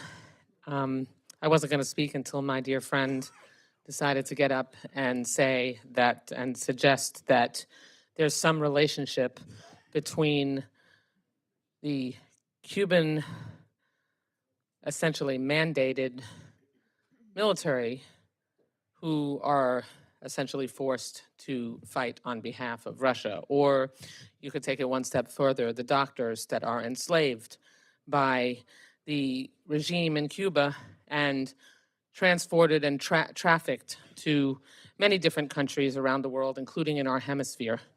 As someone who has, I would say, a pristine and determined and adamant record against the Cuban regime and has voted alongside my friend from Florida at every single opportunity, I can most definitely say that even though I disagree with colleagues who have not aligned with us on making sure that we can dismantle the regime in Cuba and restore democracy to Cuba, that has nothing whatsoever to do. So because you might not align on some issues related to combating the Cuban regime, which frankly, most members have not had an opportunity to actually vote on any of those issues, my friend,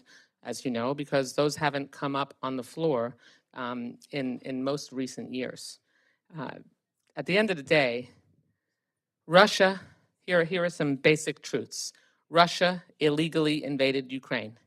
They are illegally trying to subsume Ukraine, and Putin's goal is not just to keep Crimea, not just to encroach a little bit more on the rest of Ukraine. It is to take Ukraine into Russia because he has never believed that Ukraine deserves sovereignty or to remain as an independent nation.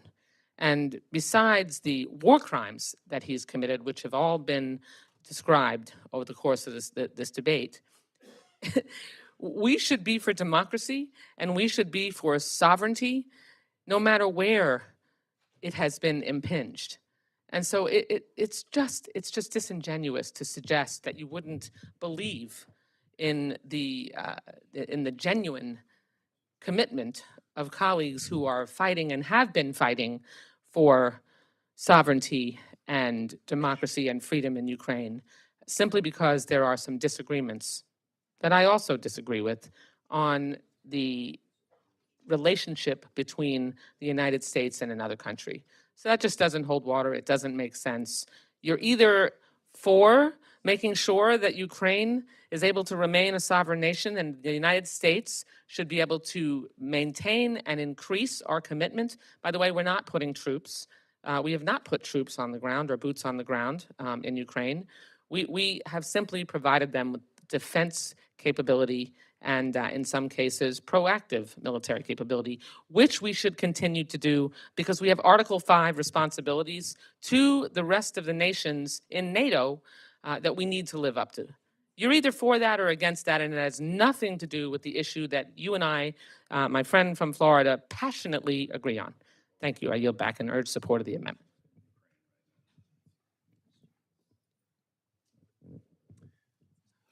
Thank you, gentlelady. Are there other members wishing to address the amendment? Gentlelady from Nevada, Ms. Lee. Thank you, Mr. Chairman. I wasn't going to speak on this, but I've just sat here for the last few minutes and have been called a hypocrite with members on this side of the aisle by the very people who are standing up now for fiscal responsibility, yet just a few weeks ago voted for a bill that will add $2.8 trillion. That's the low end to our national debt. And with that, I yield. Are there other members wishing to address the amendment? Seeing none, the question now is on the amendment. Oh, they've like circled this and pointed arrows at it several times. And so I apologize to my friend from Ohio. The gentlelady from Ohio is recognized for 1 minute to close. First of all, thank you, Mr. Chairman and members. Thank you for an important debate as we move into this new century. And I just thank you for your genuineness, whatever you might feel. This truly is a pivotal moment in world history. The United States does not stand alone. We have 340 million people in this country. China has 1.5 billion. Russia has 130 million. Without our allies in Europe and without strength in the NATO relationship, we cannot stand alone in the world. We need to balance the budget. Nobody wants to do that more than I do. It's one of the reasons I ran for Congress. So we'll work on those issues, but that we don't play the piano on one key at a time. We have to do all of the generation of young people and their follow-on progeny in this country. That is all at stake. At this moment, I thank you for your seriousness. I thank the leadership of the committee on the majority side and the minority side for allowing this debate to occur. I am very proud of all of you because we are an open country. We do not stifle debate. We learn how to work together, and in the end, we produce working majorities, and that's what makes America the leader of liberty globally. Please support this amendment, support liberty halfway around the world, on which our security depends as well because of the North Atlantic Treaty Organization, our security umbrella now, into this new era. Thank you. I yield back. Thank the gentlelady. The question is now on the amendment offered by the gentlelady from Ohio. All those in favor say aye. Aye. All those opposed say no. No. In opinion of the chair, the noes have it.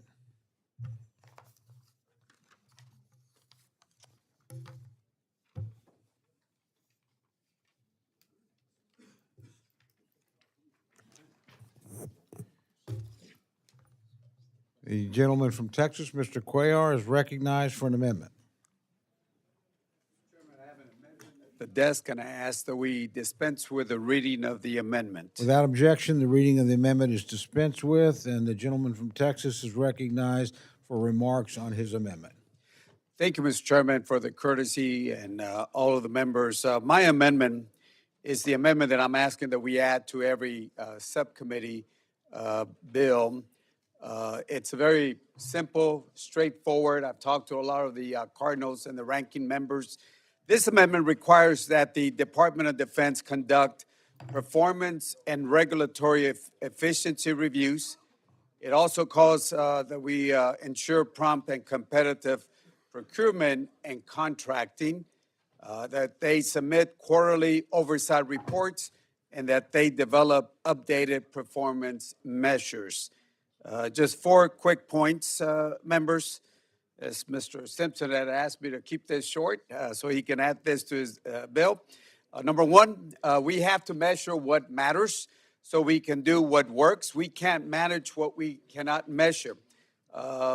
This requires outcome-based reviews, cutting outdated red tape, and making sure that if we're going to talk about cutting waste, duplication, that we actually have something that we can point out, because everybody talks about cutting waste and duplication, but you tell me if you can point to one particular provision in the appropriation that does that, and this provides that. So that's number 1. Number 2, more competition, more accountability, therefore better results. Well, we want to make sure that all contracts are openly competed, tied to real results.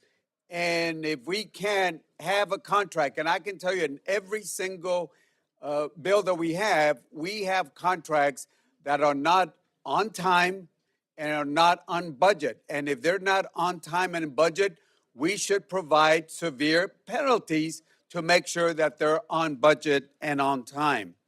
Number 3, technology and transparency. You know, as this world moves in a digital pace and speed, we can't track progress still using paper trails. And if you look at a lot of the agencies, they still have paper trails, and we have to change that. So this the amendment demands that we have modern system that can follow every dollar, real-time oversight, verified outcome, and making sure that we have a clear audit trail. And finally, a government that works better, not just bigger. We want to make sure that we have quarterly reports, updated performance measures, and real consequences if they fall behind on the measures that we set. Mr. Chairman, I know I've talked to the Cardinal and Ranking, and I'm going to withdraw my amendment so we can give the Cardinal and the Ranking Member and their staff time to review this common sense, straightforward. And members, if you want to point to something that gets rid of, quote, waste, duplication, look at this amendment, and I ask you, without due respect, to consider that. And with that, Mr. Chairman and members, I offer and withdraw my amendment. Thank you so much. I thank the gentleman so much, and I wouldn't presume to speak for the chairman, but I bet he's grateful and looking carefully. So I certainly am. I thank the gentleman for the time he saved us. With that, the gentleman from Wisconsin, Mr. Pocan, is recognized for the purposes of an amendment. Thank you, Mr. Chairman. I have an amendment at the desk, and I ask unanimous consent to dispense with the reading. Without objection, the reading of the amendment is dispensed with, and the gentleman's recognized for remarks on his amendment. Great. Thank you, Mr. Chairman. We just had a very serious debate about real things within the Department of Defense, talking about Ukraine and Russia. And then, unfortunately, this current defense secretary has put lots of his time into other things that maybe are a little less weighty when it comes to what we would expect from the Department of Defense, but nonetheless need to be addressed. And my amendment would prohibit any funds in this bill from being used to unilaterally change the names of 8 Navy ships that were named after American civil rights leaders, including 6 John Lewis-class replenishment oilers and 2 Lewis and Clark-class dry cargo ships. Last week, it was announced that Secretary Hegseth was going to rename a ship that was named after Harvey Milk. Harvey Milk is a LGBTQ icon, but he also was in the military. He was a Navy Reserve officer. He served as an operations officer on 2 different ships during the Korean War, but he was forced out of service simply because he was an out gay man and he had to accept an other than honorable discharge. And he went on to get elected to the San Francisco Board of Supervisors, being the first openly gay official in California. And unfortunately, his life was taken by one of his colleagues at the time when discrimination was still quite rampant. And because he has such a significant place in history for the LGBTQ movement, he was named, they named a ship after him.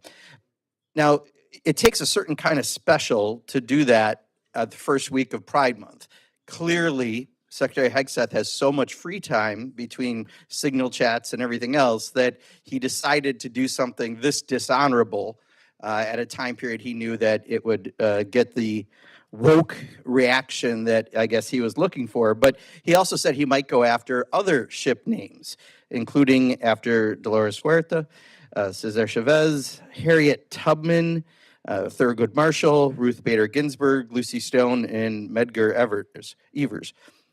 3 of those folks served in the military, Cesar Chavez.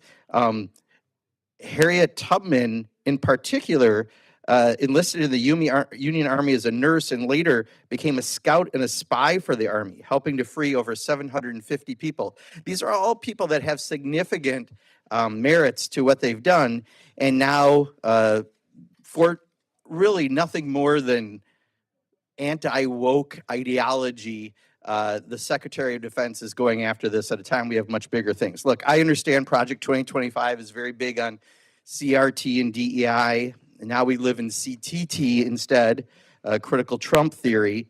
And granted, that's to make us as less diverse as possible. But seriously, what are we going to rename ships after? Are we going to have a USNS Elon Musk, a USNS Jeffrey Epstein?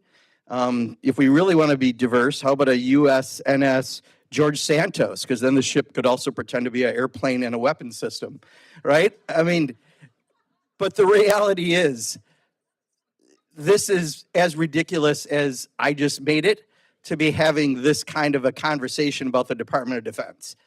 So this simply would say, let's not play games. We have real things to deal with. And most recently now, we're dealing with things in California, much less in the Middle East, much less in Russia and Ukraine. And to take time to just for really highly political reasons, renaming ships after people who've served the country, who are icons in many ways with respective parts of our country, and to respect our military. The bottom line is our military is far more diverse than the people we name ships after. I think there's about 17.5% of the military are women, about 31.2% self-identify as a racial minority. And yet, if you look at the ship names we currently have, there's only under 20, I think, that are named after women, under 10 named after people of color out of 470, 480 in and out of commissioned ships. So rather than having an incredibly stupid debate, which I know we all love to have at times, it would just make more sense to say no funding from this bill should go to continue what seems to be started by the Secretary of Defense, and instead, let's get to the more meaty issues like we just had a debate on the floor, but let's not waste money just trying to prove that we can be as anti-woke as possible. And Mr. Chairman, I urge a yes vote on the amendment, and I yield back. Thank the gentleman. The gentleman from California, Mr. Calvert's recognized to respond to the amendment. Thank you, Chairman. I rise in opposition to the gentleman's amendment. Naming and renaming ships is the prerogative of the executive branch. The authority to name or rename U.S. Navy ships belongs to the Secretary of the Navy, acting under direction of the President of the United States. This administration, like the one before it, should have the flexibility to reconsider past naming decisions. I oppose the amendment and urge a no vote. Yield back. Gentlelady from Minnesota, Ms. McCollum, is recognized to address the amendment. Mr. Chair, I rise in support of this amendment. As has been pointed out, last week, Secretary Hegseth ordered that the USS naval ship Harvey Milk be renamed. He was a powerful voice for the rights of gay, lesbian, transgender Americans. And as is pointed out, he honorably served in the Navy. As a dear friend I went to high school with, who served under Don't Ask, Don't Tell. Mr. Milk's contributions, as well as Larry's, to make America a more just and equal nation, they should be celebrated and not ignored. And that's what I think the naming of the ship does. It welcomes, it includes, and it recognizes the diversity. It's also reported that the Department of Defense is looking at reviewing other names, the John Lewis class ships that honor prominent civil rights leaders and activists. We all celebrated when John Lewis had a ship named after him. I was on a ship shortly after it had been named after one of the first Hispanic people in the Navy to have a ship named after him. And I'll tell you, all the sailors were so proud. They were all wearing their hats, and they were proud to be on a ship that was one of the first. So I'm very disappointed in Secretary Hegseth's renaming the military bases. In my opinion, has been too cute by far. Spending the money he's doing to do this, simply to diminish and erase achievements of minorities, men and women, because of things he's written in books and that. So he's entitled to his opinion, but I don't think he's entitled to changing the name of ships that are out there. So let's honor all of our Americans who dedicated their lives to the cause of freedom from all backgrounds and all walks of life. And as was pointed out, our nation does face some very real threats, and we've got some things that we're going to be discussing in the next couple of amendments. So I have to say, from knowing people who served during Don't Ask, Don't Tell, anybody who had the moral fortitude to put their life on the line and lead such a life where they couldn't be where they wanted to be with being open on how they are people I admire.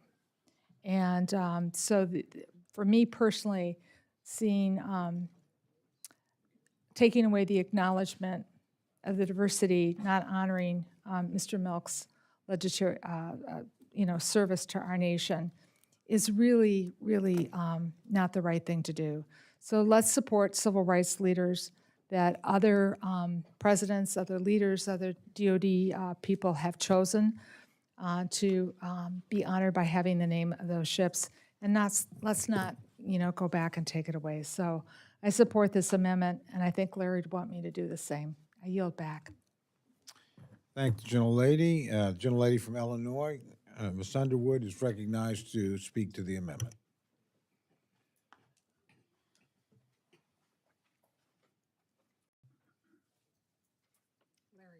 Mr. Chairman, I rise in strong support of Mr. Pocan's amendment.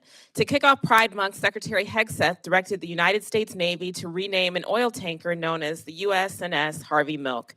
The ship's namesake, Harvey Milk, served on the San Francisco Board of Supervisors as one of the first openly gay elected officials in our nation's history until his assassination. A Pentagon spokesperson explained that this plan change is, quote, reflective of the Commander-in-Chief's priorities. I am uncertain why President Trump, in his capacity as Commander-in-Chief, has chosen to prioritize changing the names of ships over improving suicide prevention for service members, medical research, quality of life for military families, stopping the Secretary of Defense from leaking war plans in group chats with his friends, or any number of other projects. And the president's priorities don't stop at disrespecting Harvey Milk. His administration has since revealed plans to rename 7 more Navy ships within the John Lewis class of oil tankers. Coincidentally, all the ships in this class are named for civil rights leaders. The other namesakes that Secretary Hegseth has deemed unworthy of this honor include Medgar Evers, a U.S. Army veteran who served in World War II, challenged the racial segregation of the University of Mississippi and other public institutions and facilities, and, like Harvey Milk, was ultimately assassinated.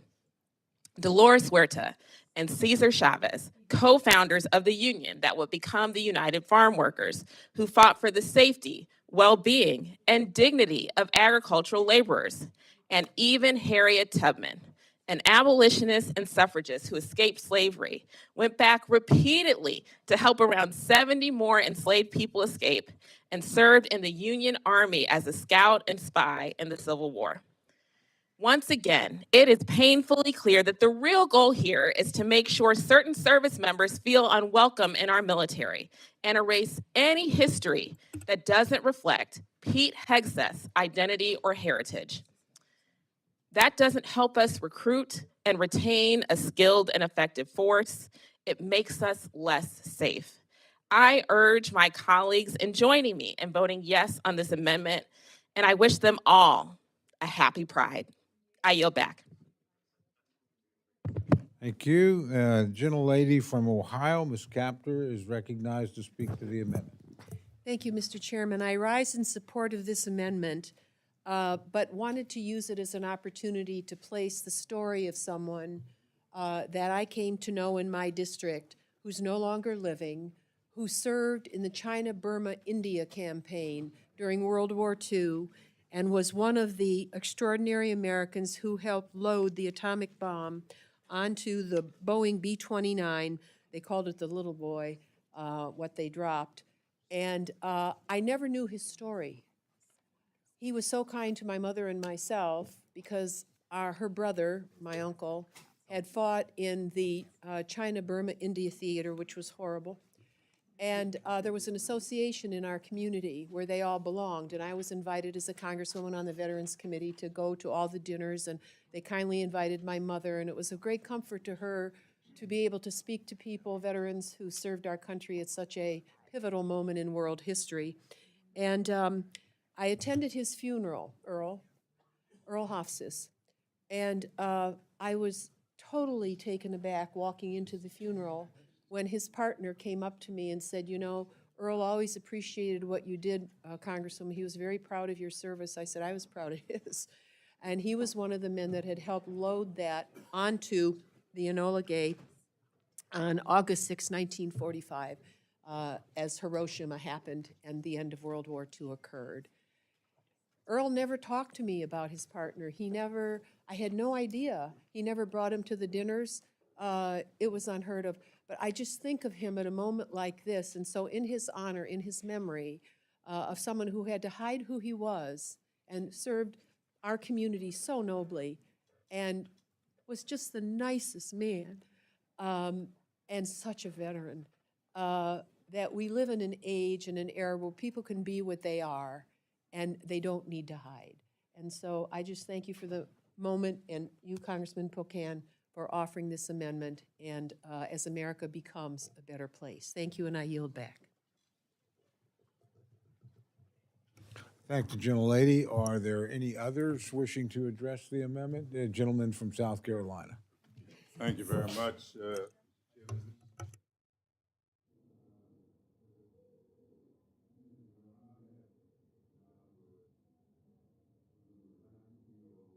College students. We met at the second meeting of what became known as the Student Nonviolent Coordinating Committee.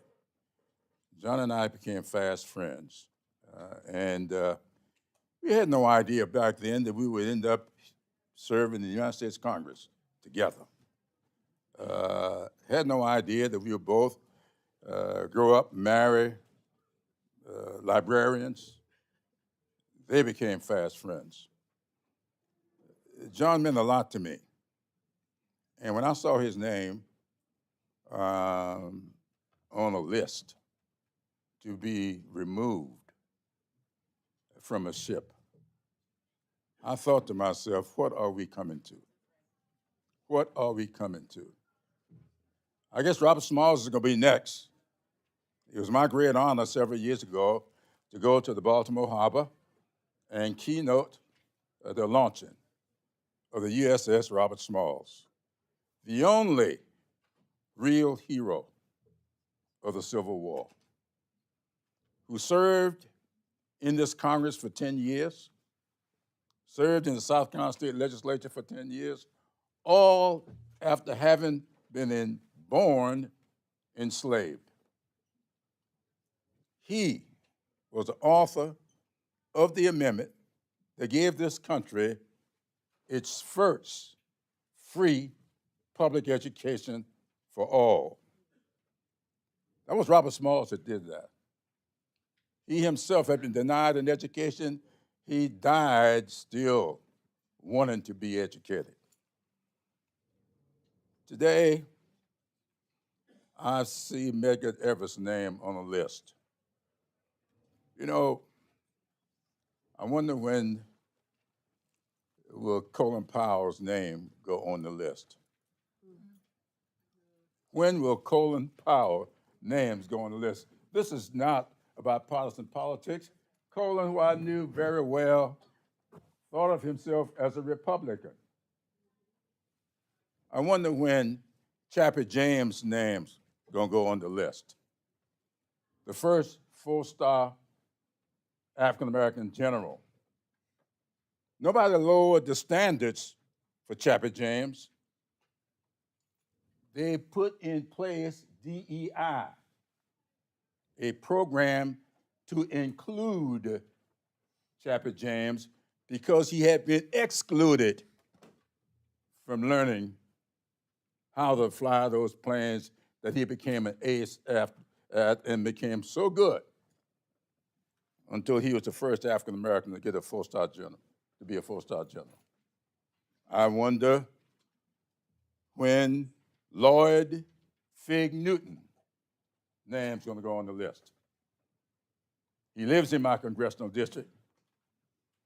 Well, I think he attends church in my district. He lives a little bit outside of it. I think they drew the line between his house and his church in Jasper County, South Carolina.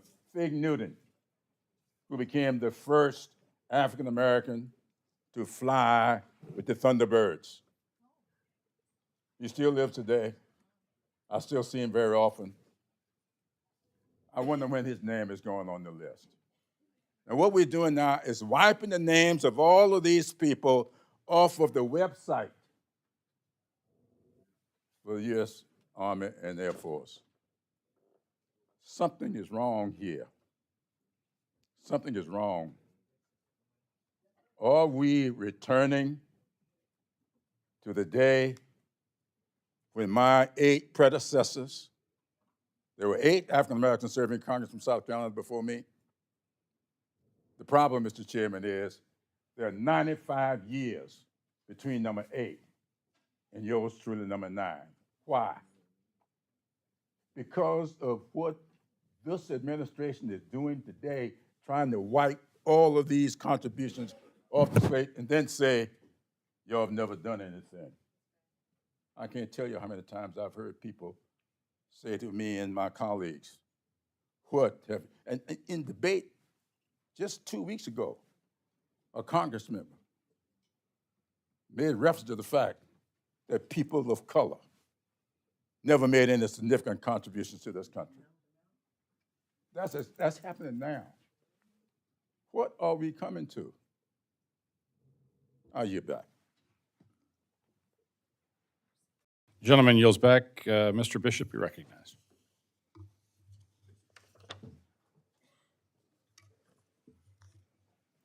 Thank you. I appreciate this conversation. And I wanted to thank Representative Pocan for denouncing this administration for the egregious order in renaming the Harvey Milk. As a Navy veteran, pioneer for gay rights, and one of the first openly gay men to be elected to public office, Harvey Milk displayed a courage that inspires Americans across the political spectrum, civilians as well as those who serve our country in uniform or in office.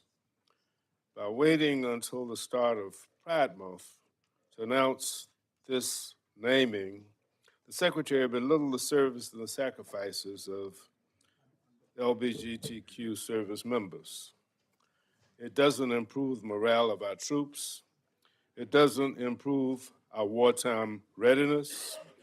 It only weakens us as a military, and it wastes our time and financial resources, and it divides Americans against each other.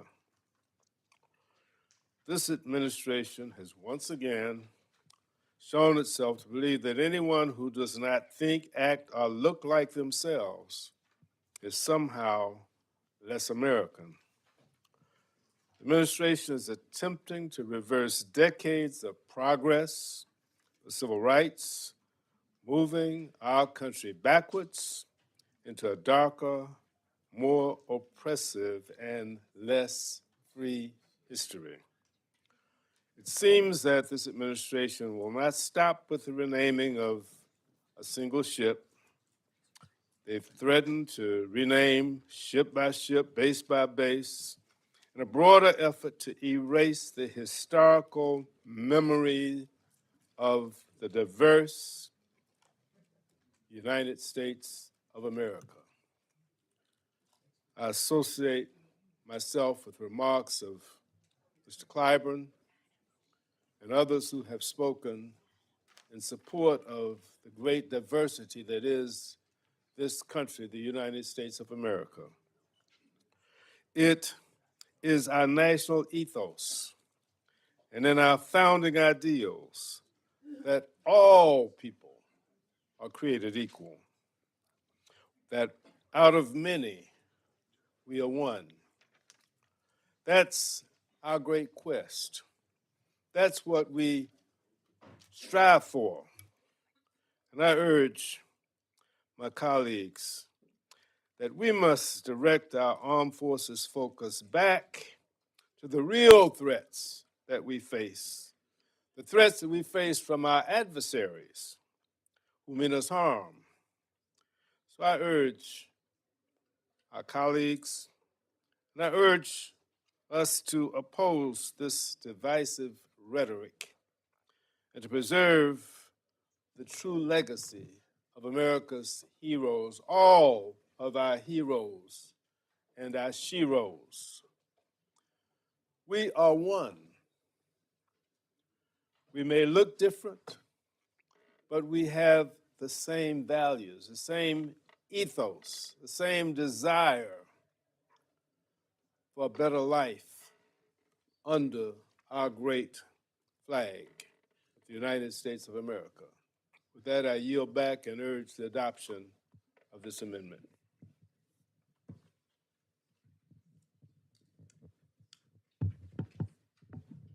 Thank the gentleman. The gentlelady, Ms. Dean, is recognized to address the amendment. Thank you, Mr. Chairman. I rise in support of the Pocan amendment, and I thank you for bringing it forward. Sad that you would even have to draft such an amendment. And I rise for reasons, three reasons that I think everybody on the other side of this room really prizes. The elimination of waste, fraud, and abuse. That's what we're dealing with here with this declaration to try to strip away these names and their rich history, our common humanity in this place. Think about it. What a waste of the Department of Defense's time. What a waste of the Secretary's resources to try to strip ships and other material of the names of heroes. What an utter waste of our resources. It's a waste of taxpayer dollars. It's a fraud. This is an active fraud trying to rewrite history, to try to whitewash history. I go to Cape May, New Jersey. My kids and my grandkids go there. We love it. In the last couple of years, they just opened a Harriet Tubman Museum because she worked in several states, as you all know, but she worked and came through Cape May, New Jersey, saving people after she had escaped slavery. I love reading to my grandchildren about Harriet Tubman. I guess if this administration had its way, they'd shut that house down and they'd strip her name off the building. Are you kidding me? Do we want to be devoid of our history, of our common humanity, as Mr. Bishop just described? They are trying to defraud us and the American public of our rich history of heroes. And finally, it is an abuse of authority. Honest to God, Mr. Secretary, we knew you were not up to this task. But what an abuse of your authority. What a disgrace to our nation's history and to the servicemen and women who are honored with their names on these ships. What an abuse. Waste, fraud, and abuse. But I guess since Elon's gone, you're not focused on that. I yield. Gentleman from Maryland is recognized to address the amendment.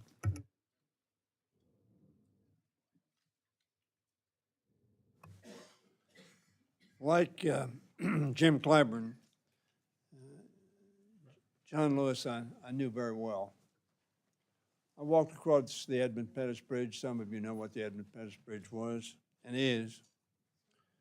Some 15 or 16 times I was holding his hand, 7 of those times.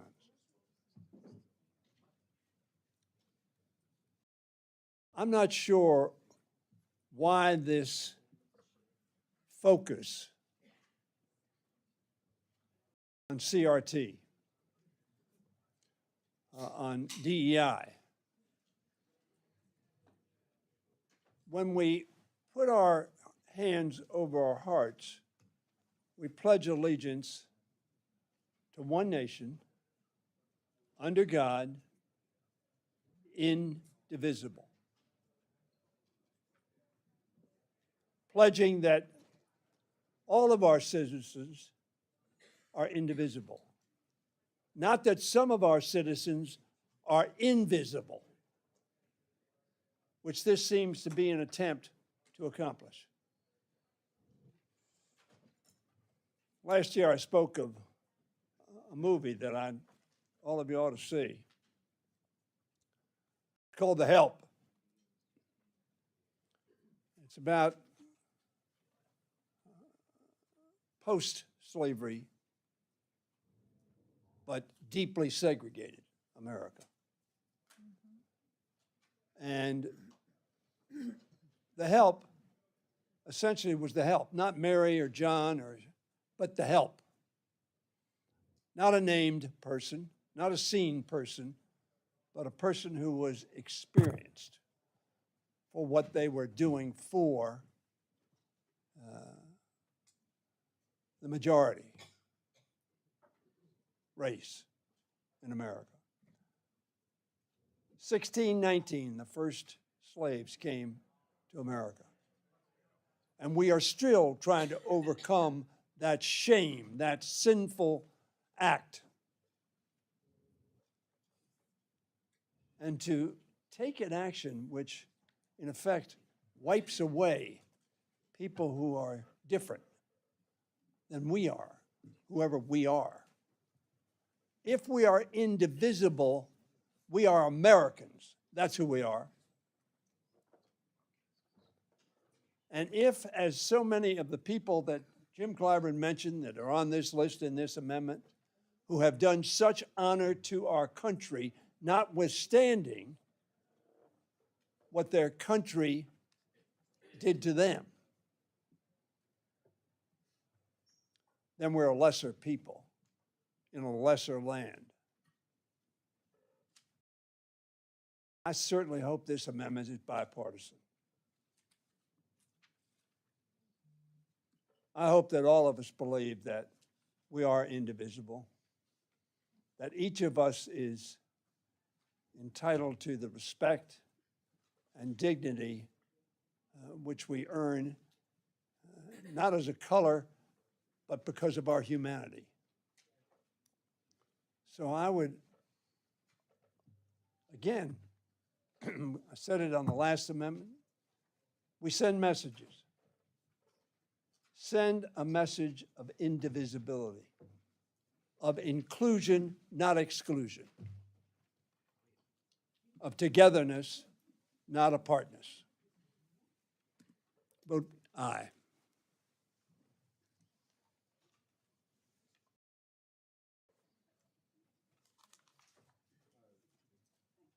Excuse me. Thank you, gentlemen. The gentleman from New York, Mr. Espaillat, is recognized to address the amendment. Thank you, Mr. Chairman.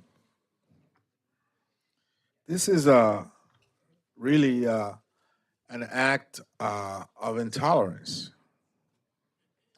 And authoritative governments have one common behavior. They first go after dissenters, people that they may perceive to be the opposition. They try to erase every important name that could be associated with dissent. But at the root of it is a perverse sense of intolerance. Just as we speak here today, right now, just a few minutes ago, Senator Alex Padilla from the state of California was, I believe, assaulted as he entered a press conference with Secretary Noem, of DHS Secretary Noem in California, to express his point of view, to ask a question as a citizen of this United States of America. And he was pushed back and roughed up, and looking at the film footage, I believe he was assaulted. That is also perverse intolerance. This amendment calls out an attempt to erase the names of notable and important Americans that have contributed to our history. But there's also simultaneously an attempt to silence us, to silence dissent, which is so important in democracy. I think it is just as important as the majority opinion. It is a balance. It creates a balance, a healthy balance that guarantees tolerance.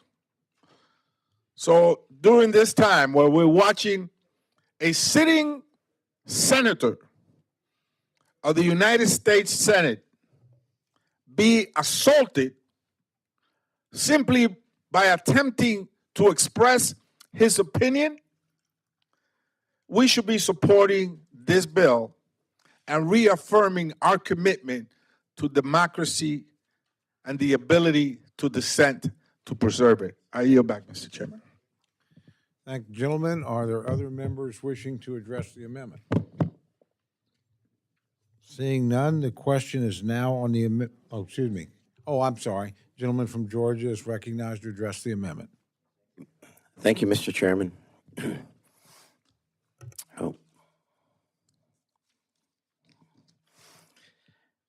As a 28-year U.S. Navy combat veteran, I rise in strong opposition to this amendment regarding the renaming of U.S. Navy ships. First, might I add to my colleagues that the name of John Lewis is not on the list.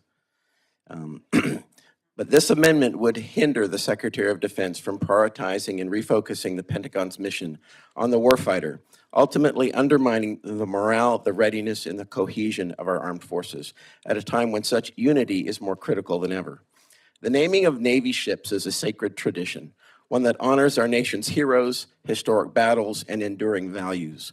Our ships' names should inspire unity and strength, not serve as platforms for social agendas. While many great Americans have been honored with Navy ship names, it is more fitting for naval vessels to reflect and advance our nation's proud military tradition.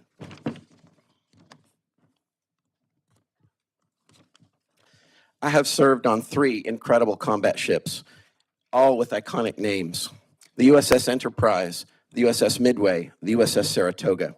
The USS Enterprise, a name that the Navy has used now 8 times, and goes all the way back to 1775 when we captured a British vessel and called her Enterprise.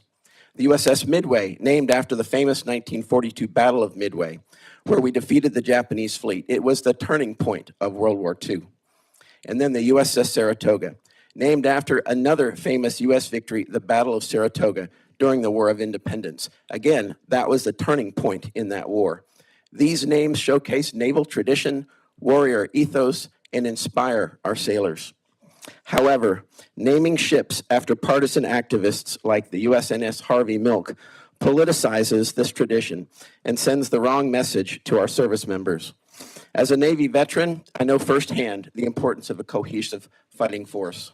Unfortunately, under the Biden-Harris administration, we witnessed a troubling shift toward prioritizing political agendas over military preparedness, from DEI mandates and transgender policies to COVID vaccine requirements that sidelined dedicated service members. The Department of Defense lost focus of its core mission, ensuring readiness and maintaining the world's most lethal fighting force. The decision to name a Navy ship after a partisan activist, Harry Milk, exemplifies this misplaced focus. Such deliberate intention on a divisive social issue has real-world consequences. You know, I was incensed and actually very embarrassed when my Navy, during the Obama administration, then named a supply ship, an oiler, actually, after Harvey Milk. He was a disgraced Navy Reserve officer who was thrown out of the Navy with an other than honorable discharge. That's right, his military service was not honorable. Yet a Navy ship was given his name because of his stance on a divisive social issue. In the last few years, we have seen recruiting. Such deliberate intention on divisive social issues has real-world consequences, as I said.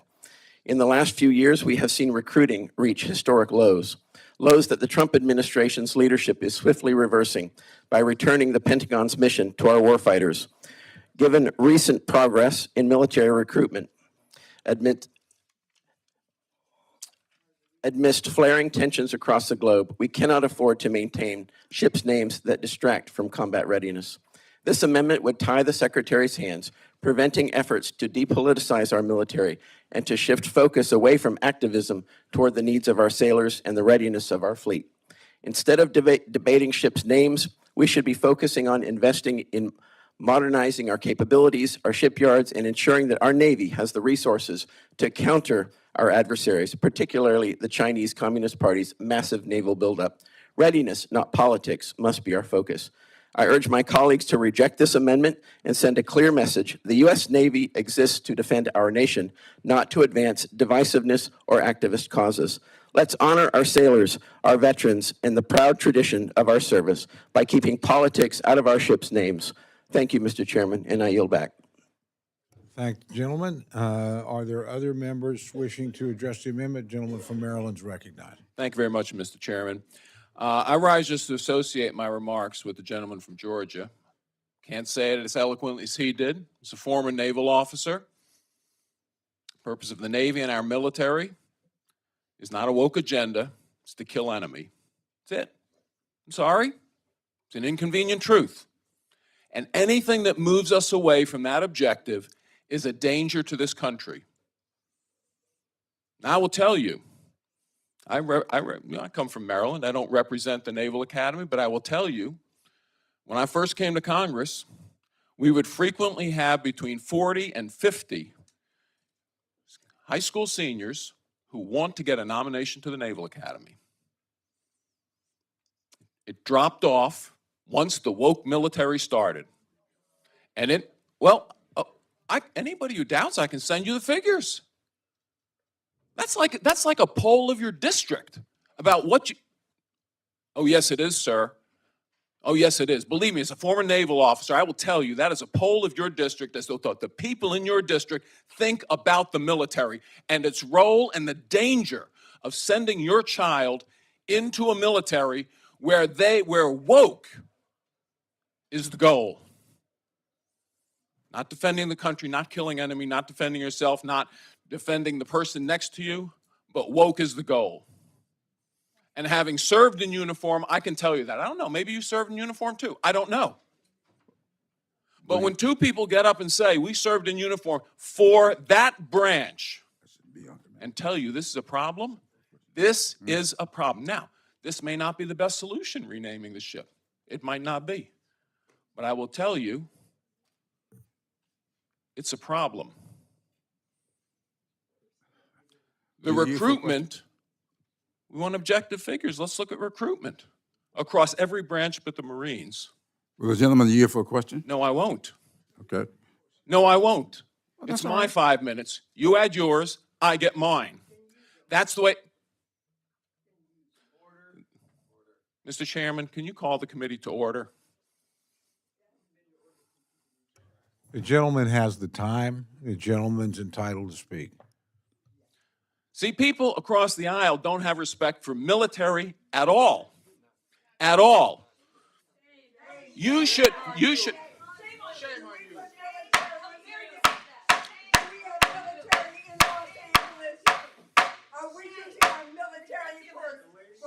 Gentlelady will be seated. The gentlelady will be seated. This is not your time. Nobody, no. The gentlelady from California will refrain. This is not your time. Nobody interrupted you in your time. No, nobody interrupted. Gentlelady, this is the gentleman's time. He's allowed to say what he thinks, just as everybody else is and has. The gentleman controls the time.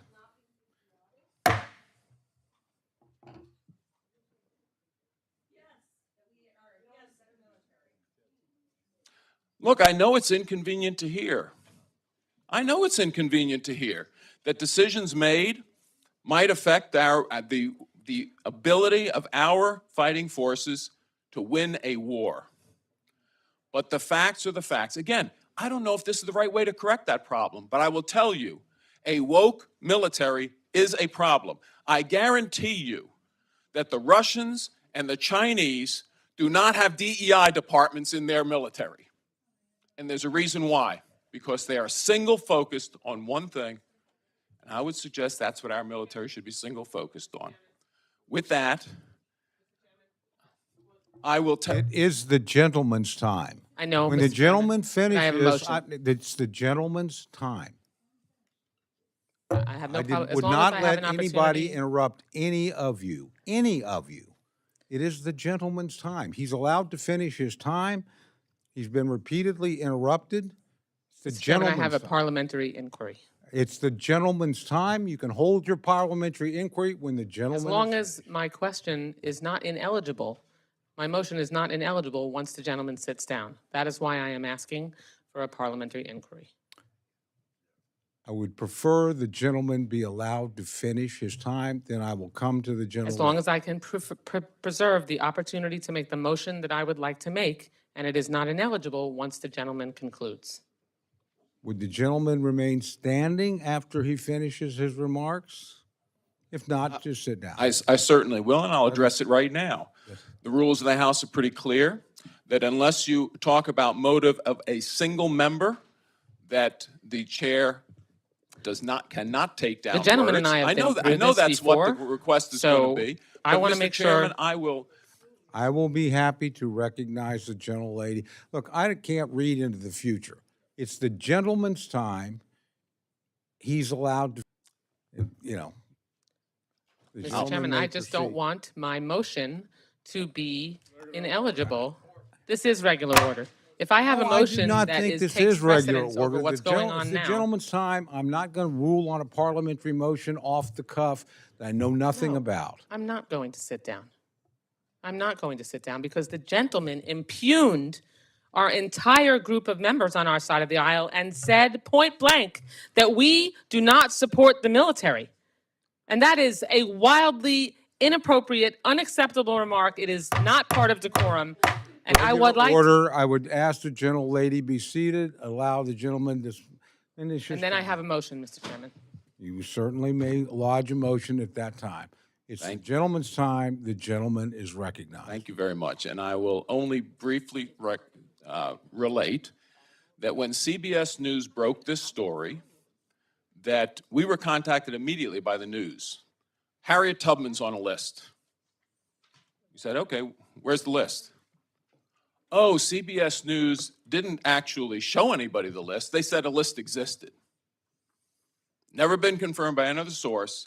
And the allegation that this is that the secretaries, this is a list the secretary is somehow, is just simply not true.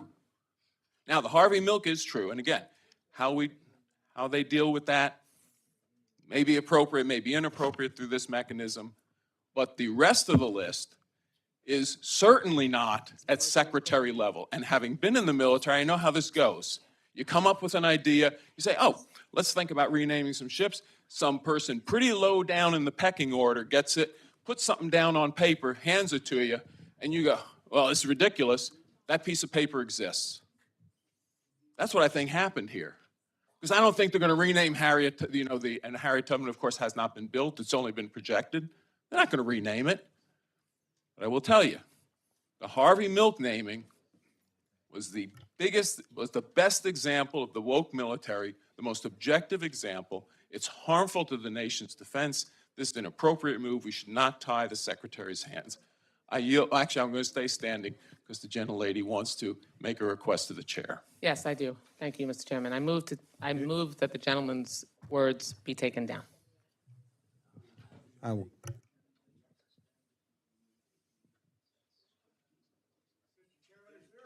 Yes, if the gentleman will suspend, the gentlelady we will immediately suspend time, and we have a process to deal with this to review the record. So we are in recess.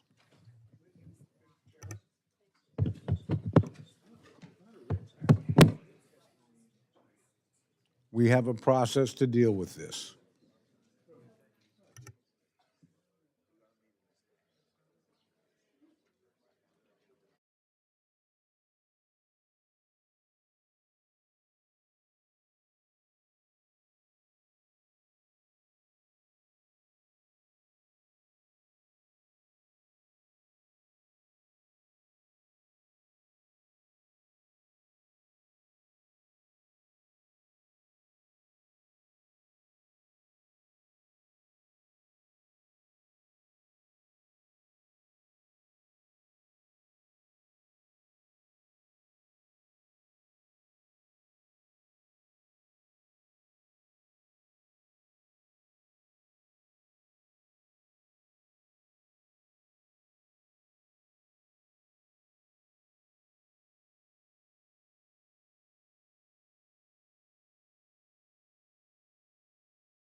Committee will come to order.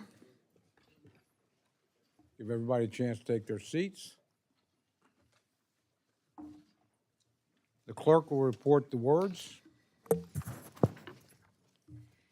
See, people across the aisle don't have respect for military at all, at all. The chair finds the gentleman's words are in order, and the gentleman may continue. I yield back my time. Mr. Chairman, Gentleman has yielded back his time. Gentlelady's recognized. I move to override the ruling of the chair. What? I can overturn Not a it. valid motion. Mr. Chairman, I'm aware that on the House floor, we're able to move I move to appeal the ruling of the chair. Forgive me. Gentlelady will hold.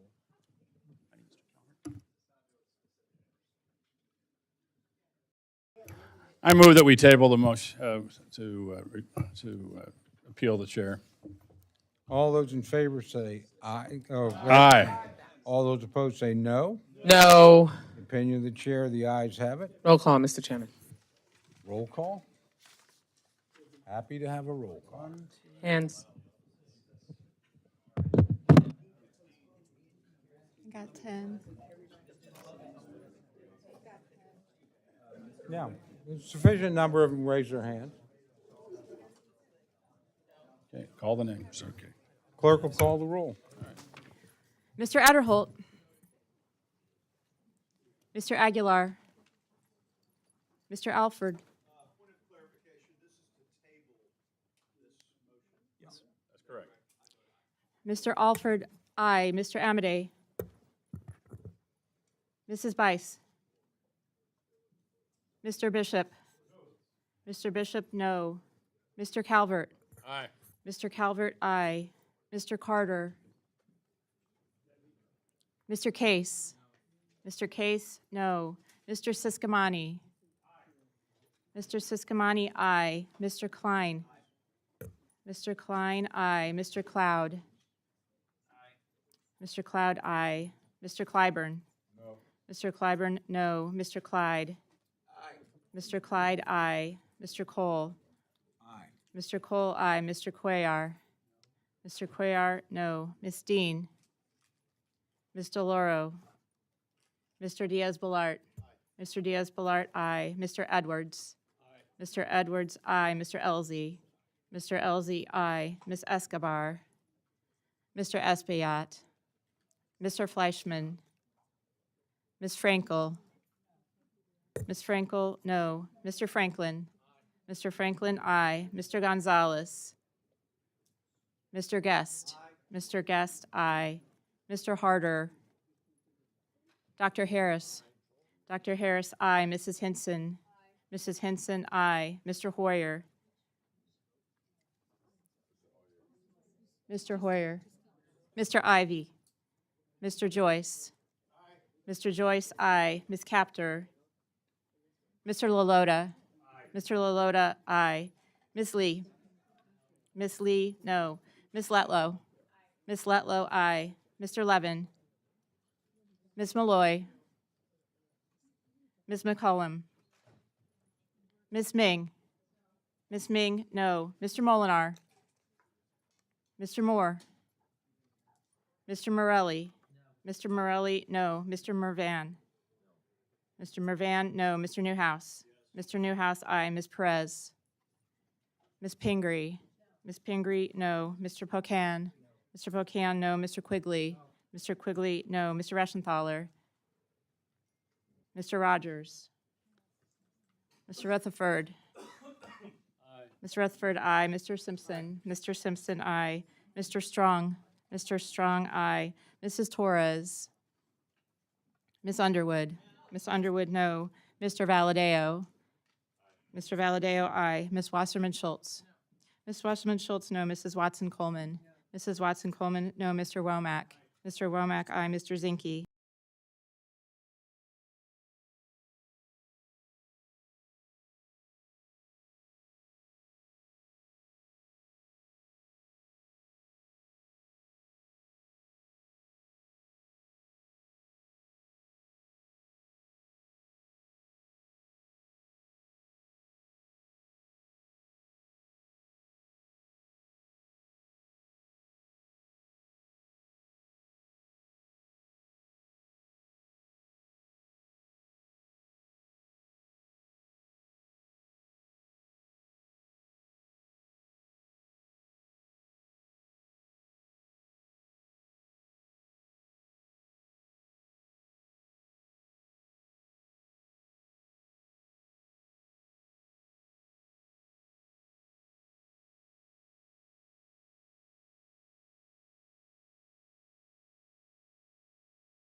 Committee will come to order.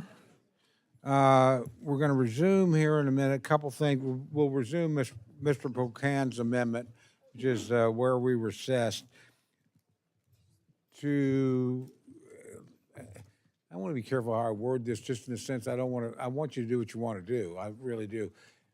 We're going to recess sometime between 5:15 and 5:30 so members can go to the picnic. We're advised that's the time they'll need because they shut down access to the, when the president's coming at some point. So if they're going to make it, we're going to do that. We get everything done at that point, then I'll just let everybody go. If not, you'll be coming back at, what would it be, 8:30? Well, the picnic runs till 9. You guys want to stay for the whole picnic? The whole picnic, Stephanie? The whole picnic? Let's say, is 8:30 okay? Does that give you enough time to mix and mingle? Nah, come on. All right, because we got family. Okay, we'll say 9 o'clock. All right, so that's the deal. If we get done, great. If not, I'll bring you back at 9. We'll finish the defense bill at that point. Okay? Chairman, Yes, ma'am. if I might just speak on this issue. Yes, ma'am. The picnic starts at 7, right? So why don't we work as close as possible to 7? We are working. And then The what? 5:45 is not. Well, it is. Then let them, If, I mean, we're gonna compromise here. We're talking about. well, here's the problem. They close access to the White House. They shut it down an hour ahead of time for security for the president, so they can do the whole room. So they don't have till 7. They got to be there by 6. And they've got to get through Washington traffic to get there. So that's just the security reality of the situation. Every effort to finish beforehand, because it really is. Yeah. No, if we can finish beforehand, believe me, nobody's happier than me. Okay. All right. With that, we're going to again resume on Mr. Pocan's amendment. Mr. Quigley of Illinois Mr. Quigley, you are recognized to address the amendment. Look, as we take our breath and take a beat on all these things, let's just remember a few things. Patriotic Americans from the LGBTQ plus community have served and fought and died for our country. And to suggest that supporting them is woke, and to suggest that that's the reason recruitment is down. Nobody who comes before me and says, I want to go to West Point, I want to go to the Naval Academy, but we have a ship named Milk, so I don't want to go, is outrageous. There's real reasons, competition with the private sector. The Defense Department estimates that only 23% of Americans aged 17 to 24 would qualify for military service. There's a whole lot of other reasons that they and others have quantified. It's not because we're, quote, woke. And we recognize those who serve with us now, who have served valiantly. And of course, we always reference Mr. Matlovich, Sergeant Matlovich, and I was at his grave when President Obama signed the repeal of Don't Ask, Don't Tell. Medal of Honor winner, Bronze Star, Purple Heart, and on his tombstone, he said, they gave me a medal for killing people, and they kicked me out of the service for loving a man. So let's put all this in perspective and remember that at times when we say things, it's certain to inflame either side. We can't question the patriotism of those who care about the military. We clearly all do, and we're tired and we haven't had a lot of sleep. So maybe it's even more important to recognize we are patriots, with people who have served here on both sides in current and in our history, and that in the end, there should be more that unites us than divides us when it comes to supporting our military. Thank you. Thank the gentleman. The gentlelady from New Jersey, Ms. Watson Coleman, is recognized to address the amendment. Thank you, Mr. Chairman. I want to echo some of the same things that Mr. quickly has said, I have tremendous respect for our military.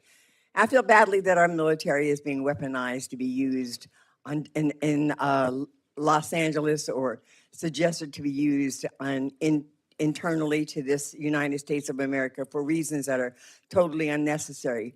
But needless to say, I still do respect our military.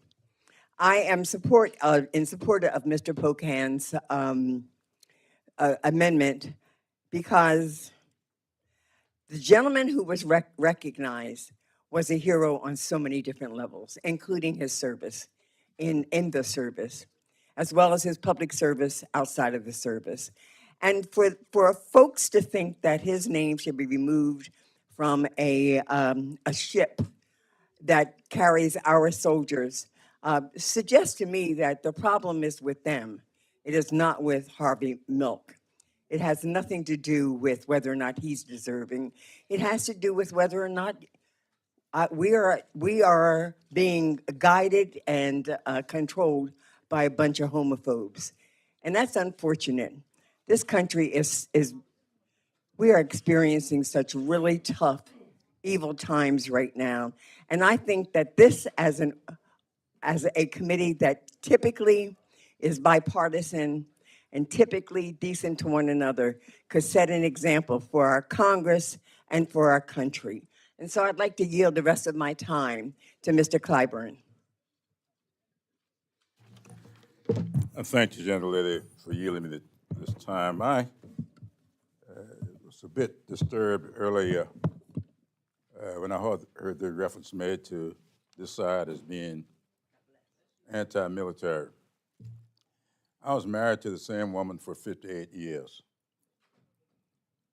When I got elected to Congress, we sat down and she said to me, whatever committees you serve on, I want you to serve on the Veterans Affairs Committee. And I did what she asked me to do. But she asked me that because her uncle, Joseph Henry Washington, was in the Navy. Joseph Henry Washington was on the USS Arizona on that fateful day, December 7th, 1941. That's not having disrespect for the military. She had high respect. And I had to take her to Pearl Harbor. And she wanted to go to Pearl Harbor because she wanted to see the book that she heard existed, to make sure that her mother's brother's name was on that book. Now, Joseph Henry Washington would never discuss with me, and I don't know what it did, but I do know, some of you may remember the TV show, Ralph Edwards, This Is Your Life. Yeah. Joseph Henry Washington was on that show. He was on that show. But he would never talk to me about his experiences in the Navy. He just said to me one time, now, James, they were too painful to share with you. We know that history. We know what those men went through. And when he came back from that war, he could not get the GI Bill to build a house. He could not get the GI Bill to go to college, and he never did. But he got a job at the Brooklyn Navy shipyard, now closed. He never married, never had children, but he literally adopted my late wife and her sister and educated them. That's not any disrespect for the military. He loved the military. But he had experiences that we all know about. And we shouldn't disrespect those experiences. I campaigned with Jackie Robinson. I knew Jackie. When he was VP of Chock full of Nuts, we campaigned together. He shared with me about his experiences in the military. He shared with me about his experiences with Richard when he broke the color barrier. He was bitter about those experiences, but we never showed. And so when you remove his name from the website, that is showing disrespect. When you say to one of the most decorated soldiers ever, C.Q. Brown, the second person. Now, a lot of people think Colin Powell was the first four-star general. No, it was Chapter James. Before Colin Powell, it was Chapter James. Before C.Q. Brown, it was Colin Powell. We should not disrespect these guys' experiences. We ought to be honoring them. And for one of the least qualified secretaries of state to remove, fire one of the most qualified generals ever to serve, C.Q. Brown, and say he's not deserving of being honored. That's what disrespect is. Not people over here who see their sons, their parents, their siblings, their relatives so disrespected in history and not be able to benefit from the GI Bill that was supposed to help them get reacclimated to this country. And you all heard me give the statistic the other day. The first 3,252 of those awards given out, only 2 went to people of color. So they can pass on to their children the equity in those homes that the white soldiers got. And we sit here as if that should be treated as normal. And so I just want to say as I close, when I studied the history of this, I mentioned I'm number 9.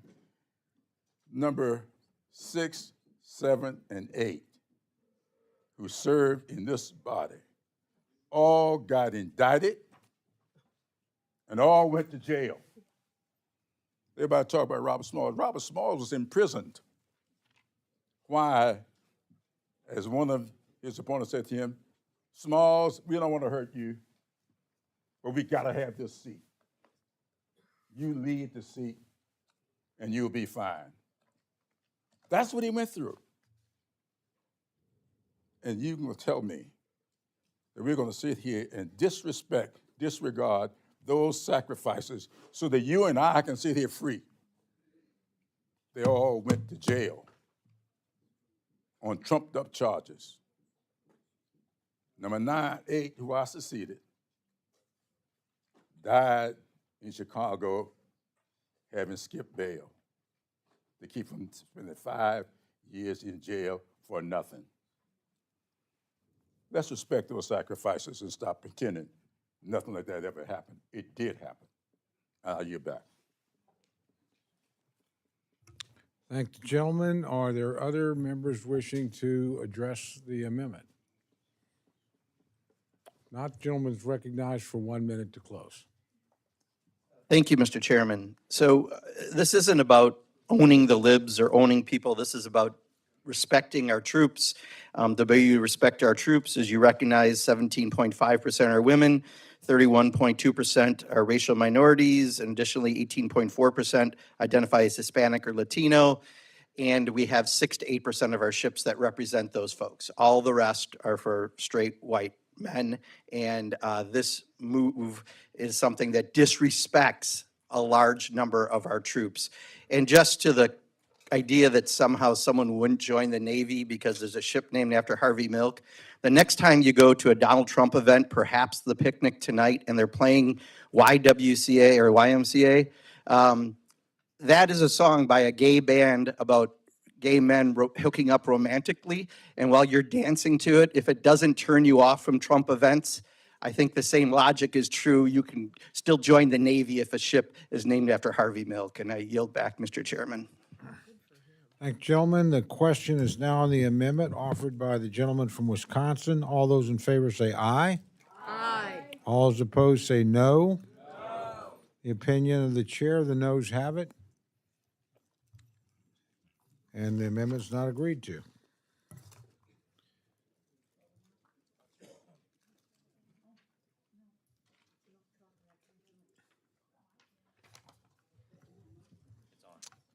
Gentleman from California, Mr. Levin, is recognized for an amendment.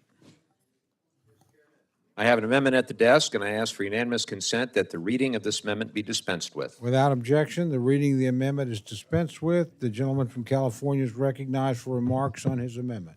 Thank you, Mr. Chairman. I rise today to offer a simple amendment, one that reaffirms the rule of law and our constitutional boundaries.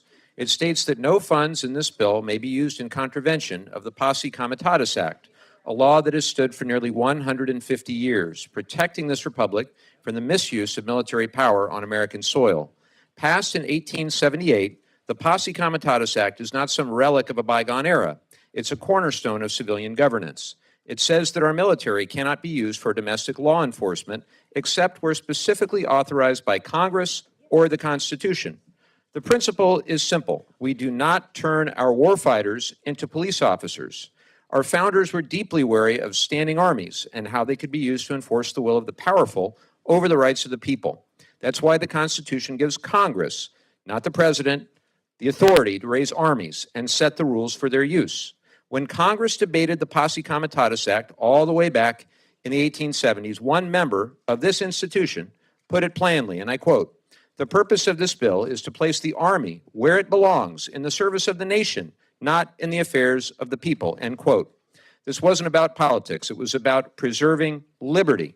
President Rutherford B. Hayes, who signed the bill into law, said, and I quote, "The military ought not to be used except in cases of extreme necessity, and then only when authorized by law," end quote. That principle has stood the test of time, and for good reason, because when we send active duty troops into the heart of domestic life, when we use war fighters trained for battle to enforce civilian law, we cross a constitutional line. We risk turning a democracy into something it was never meant to be. Make no mistake, this is not about weakening law enforcement. It's about protecting the separation between civilian and military roles, a line that defines the very character of the American Republic. There are rare exceptions, like the Insurrection Act, but they must be invoked sparingly, lawfully, and with full accountability to Congress and the American people. This amendment doesn't create new law. It enforces existing law. It upholds a principle that every generation of Americans has relied on, that the military defends the nation, but does not police it.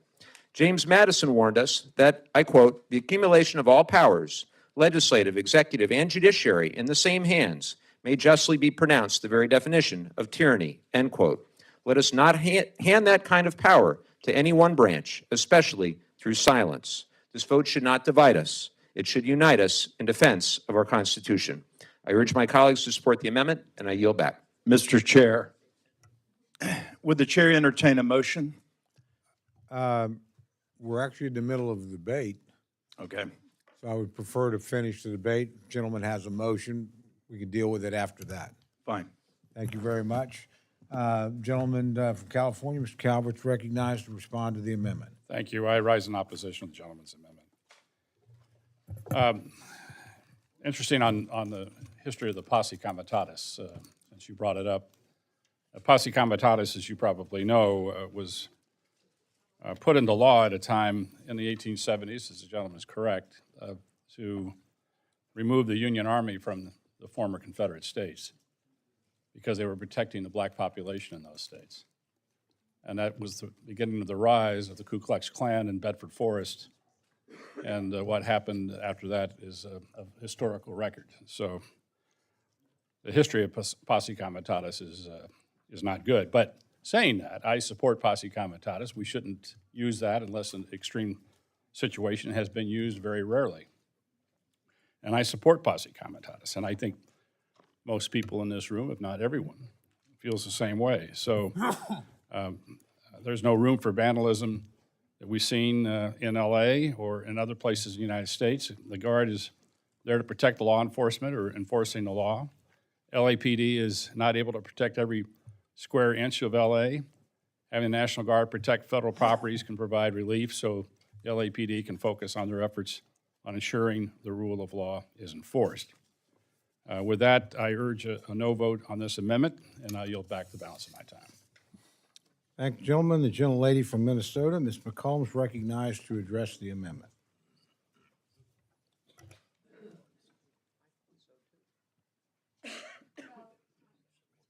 I've said this publicly. I was disturbed to hear that the president had decided to activate 4,000 National Guard to quell the situation in Los Angeles.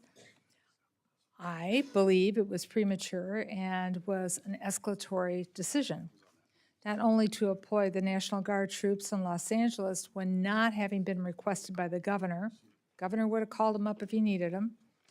But then the discussion to do active duty Marines as well.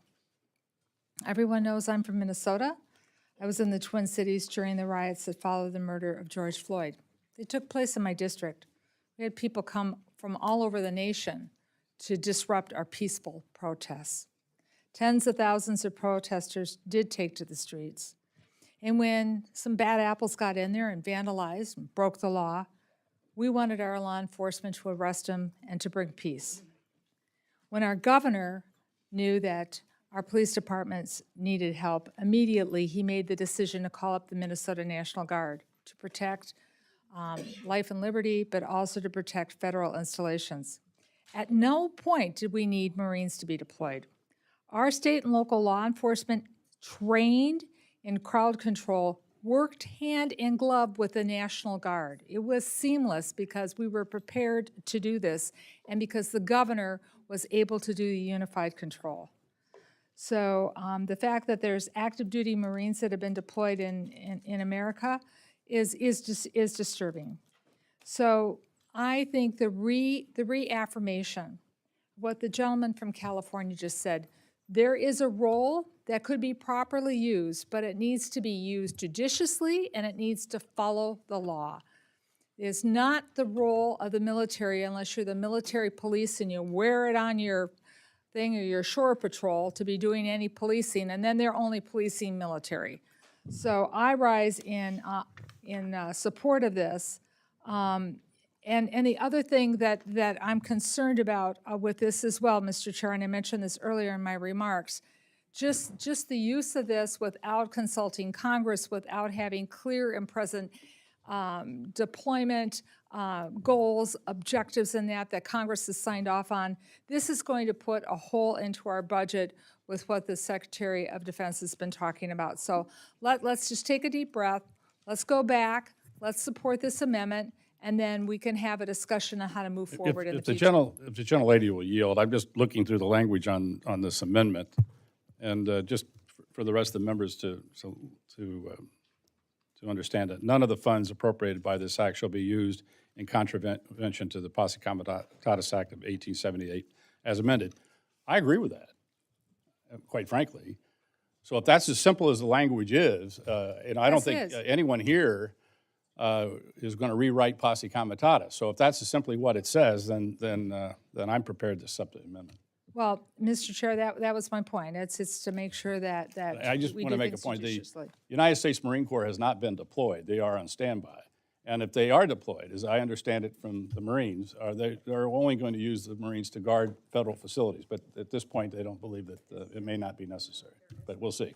Well, Mr. Chair, I appreciate that, and I think that gives us a chance to take this in the seriousness in which it's meant, and I appreciate that, and I'll leave it up to the authors of the amendment. And I'll yield I accept back. the amendment. Given the fact that the gentleman going to accept the amendment, does the gentleman still want to speak to the amendment? There's no way, Mr. Chairman. Win's a win, man. I thank the gentleman very much.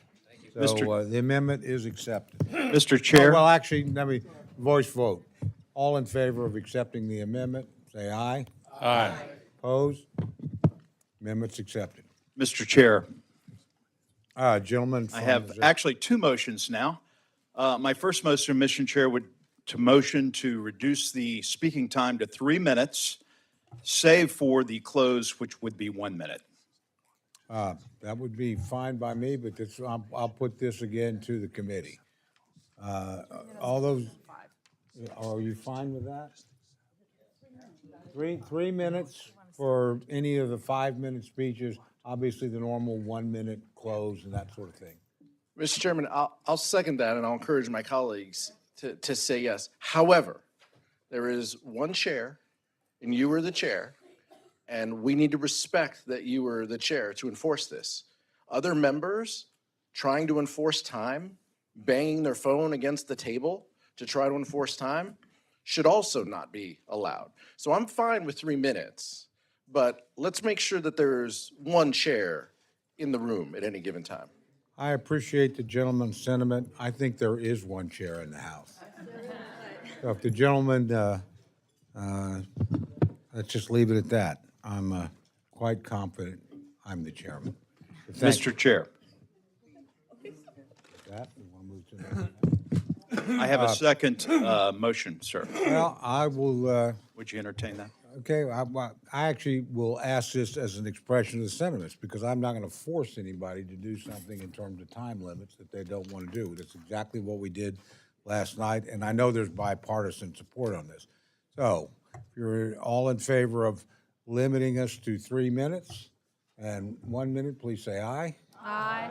Opposed, say no. Okay, the ayes clearly have it. Mr. Chair, my second motion, if you will entertain this, please. It's my understanding that the chair of our subcommittee on defense is in support of number 11, the Taurus number 1, in support of case number 1, that is number 12 on our sheet, and the Zinke number 1 that has support for that as well. I would call for a voice vote on those. No, I think that whoever's offering the amendments has an opportunity to offer that amendment, and then the gentleman can speak for himself. All right. So I'm going to deny that motion. And I am withdrawing our amendment number 16. I appreciate that. Thank you very much. It's not going to happen. Where are we at?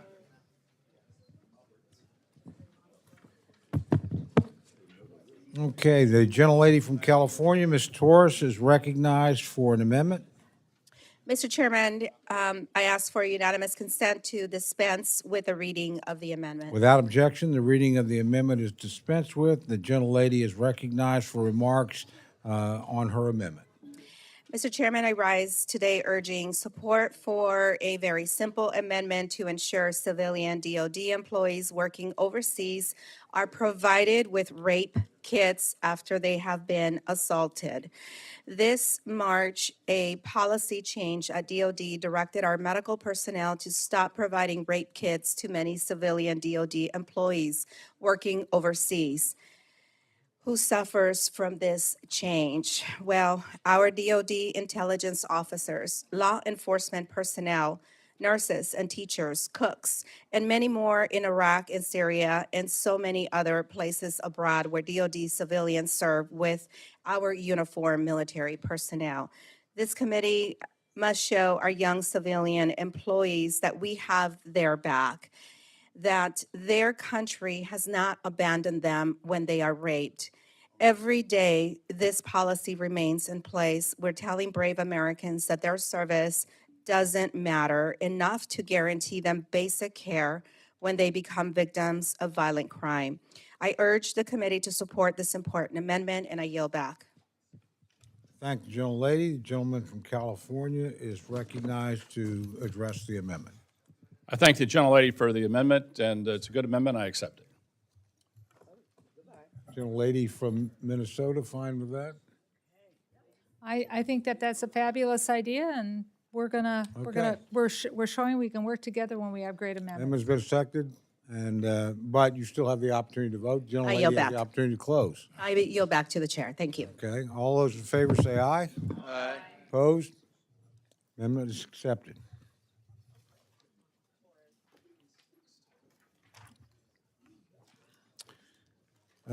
Gentleman from Hawaii, Mr. Case, is recognized for an amendment. Thank you, Mr. Chair. I have an amendment at the desk and ask unanimous consent to dispense with the reading. Without objection, the reading of the amendment is dispensed with, and the gentleman is recognized for remarks on his amendment. Thank you. On March 15th of this year, senior U.S. national security officials, including Vice President Vance, Secretary Hegseth, NSA Director Waltz, CIA Director Ratcliffe, DNI Gabbard, and Secretary Rubio, used a Signal group chat dubbed, quote, Houthi PC small group to coordinate an airstrike operation in Yemen. Messages published by The Atlantic revealed Hegseth's account posted detailed strike information such as launch times for F-18s and MQ-9 drones, Tomahawk missile deployments, and a target's, quote, known location, unquote, mere hours before the strikes occurred. Atlantic editor Jeffrey Goldberg was inadvertently added to the chat, giving him access to the planning discussion. Secretary Hegseth also participated in a second Signal chat with his wife, brother, and personal lawyer. I stand today to offer an amendment within the jurisdiction of this committee to try to prevent such events from occurring again. My amendment will prevent any funds from this bill to be used for the transmittal of classified information or war or operational plans to be transmitted over unsecured networks. Classified information exists to protect national security interests. Transmitting such material over unsecured networks fundamentally undermines that purpose and creates unacceptable risk and disastrous consequences. Adversaries like China, Russia, Iran, and non-state actors aggressively target U.S. communications infrastructure. Using unsecured channels offers them a direct window into sensitive U.S. national security information. There are very clear federal rules under Executive Order 13526, NISPOM, and DoD directives that prohibit handling classified material outside of approved encrypted and monitored systems such as SIPRNet and JWICS. Violations of these are not just procedural, they are potentially criminal. Consumer messaging apps like Signal or WhatsApp, even when encrypted end-to-end, are not approved for handling or communicating classified information or war and operational plans. These platforms cannot provide the full suite of protections required by law and regulation. It is frankly questionable whether all of those on these communications knew all of this. But if they did, that's even worse. There is also a disturbing pattern of selective enforcement under which junior personnel guilty of these discretions are punished severely while senior officials have thus far escaped any real consequence. The rules around classified information are not just suggestions, they are mandates. My amendment offers all of us as members of Congress a separate, independent, and co-equal branch of government responsible for oversight of the executive branch and culpable where we fail that responsibility to confirm and reinforce all of this. I ask for its passage. I yield back. Thank the gentleman. The gentleman from California, Mr. Calvert, is recognized to address the amendment. I've served on intelligence committees since I've been here in Congress, and classified sensitive operational information should always be handled properly and should not be communicated over areas where you do not have secure and approved networks. So I have no disagreement with the gentleman at all on this. And it was a mistake. Hopefully that mistake will never be made again, but I'll be happy to accept your amendment to help assure that that continues to be the case. Thank you. Gentleman's entitled to close. I have nothing further. I totally appreciate my chair's full understanding on this. It's an important lesson that we all need to learn and reinforce to those that committed this in this situation. So appreciate it very much. I did not have an opportunity. Young lady from Minnesota, I'm sorry, I missed the card. I think everybody's doing really great right now. I'm good. I think I sensed the school teacher coming back out in you. Again, without, all those in favor of accepting the amendment, say aye. Aye. All opposed? Thank you very much.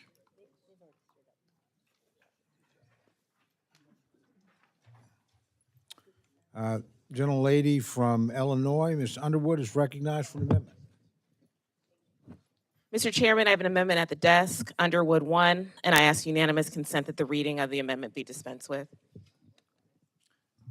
Without objection, the reading of the amendment is dispensed with, and the gentlelady is recognized for remarks on her amendment. Thank you, Mr. Chairman. I rise to offer an amendment that I hope will appeal to every single member of this committee, especially my colleagues across the aisle who sought to champion government efficiency and fiscal responsibility. My amendment requires a public report itemizing all the costs associated with the president's military parade this upcoming Saturday in celebration of his birthday. This amendment is especially important to include in a bill that cuts over $400 million from the health programs at DoD. Because, in case my colleagues are not aware, Donald Trump's taxpayer-funded birthday party is estimated to cost the Army between $25 and $45 million. That's before potential damage to the city's streets and other infrastructure, cleanup, and the necessary police presence. And that's just from the Army. We know that other government agencies are paying for this parade too. For example, the Secret Service reported that this single day, just one day on Saturday, will cost them an additional $13 million. The president has called the cost of the parade, quote, peanuts compared to the value. So why haven't we, the Appropriations Committee, been able to get a full accounting of the expected costs? I encourage my colleagues to vote yes on this amendment to improve transparency and fiscal responsibility. The American people have a right to know how their tax dollars are being spent so they can make informed choices about whether they'd rather be funding health programs for our troops or a birthday parade for an adult man. I yield back. Thank you, gentlelady. Gentleman from California, Mr. Calvert's recognized to respond to the amendment. I know every member of this committee is committed to ensuring our service members have the support they need to support this nation. And I know every member of this committee is proud to recognize the Army's 250th birthday this weekend and to honor the countless soldiers that have proudly served this nation. And I think that includes the Marine Corps and the Navy, all the military. We're very proud of them. And the bill we've written includes language to ensure that no parade is going on to cause any issues that members on the other side of the aisle are worried about. I think this is going to be a great parade. It's going to be something we can all be proud of. And by the way, I have no problem letting the American people know how much this parade is going to cost. I think that's what we're all about. I agree with the gentlelady. I think there should be appropriate accounting that be done and let people know what it costs. And and I think it's worth every nickel. So we may disagree about the outcome and why it's there, but we certainly agree that it should be transparent, and the American public can make their own determination whether it was worth it or not. So with that, if that's all the gentlelady is asking for is an accounting of the cost of this parade, I have no problem with that. I would approve it. I would agree with it. So. Gentlelady from Minnesota. You don't think it ought to be public? I think we can all agree, and all together, let's wish the United States Army a happy birthday. Happy birthday, United States Army. Hooah. With that, I yield back. Thank you, gentlelady. The gentleman accepts the amendment. All those in favor say. Sorry, Oh, I'm Mr. sorry, Chairman. gentlelady has 1 minute to close. Thank you so much, Mr. Chairman, and I'd like to thank Mr. Calvert for being so agreeable to ensure that full accounting is provided to this committee and the American people. I would ask Chairman Calvert's assistance to ensure that this provision makes it not only through the floor, but through a conference committee into final passage of a final bill, whether that's a CR or an Omni, because this provision and accounting is going to be so essential for the American people. Oh, I so appreciate Mr. Calvert's agreement in front of our committee this afternoon. And, you know, I'm so delighted that we can recognize the 250th birthday of the Army and the President entering his 80th year. With that, happy birthday, and I yield back. Well, and I understand it's Mr. Hoyer's birthday too, so I mean, I think this is great. Mr. Amadei's birthday, Ah, and I want to say well- happy birthday to our great chairman. Thank you. Yeah.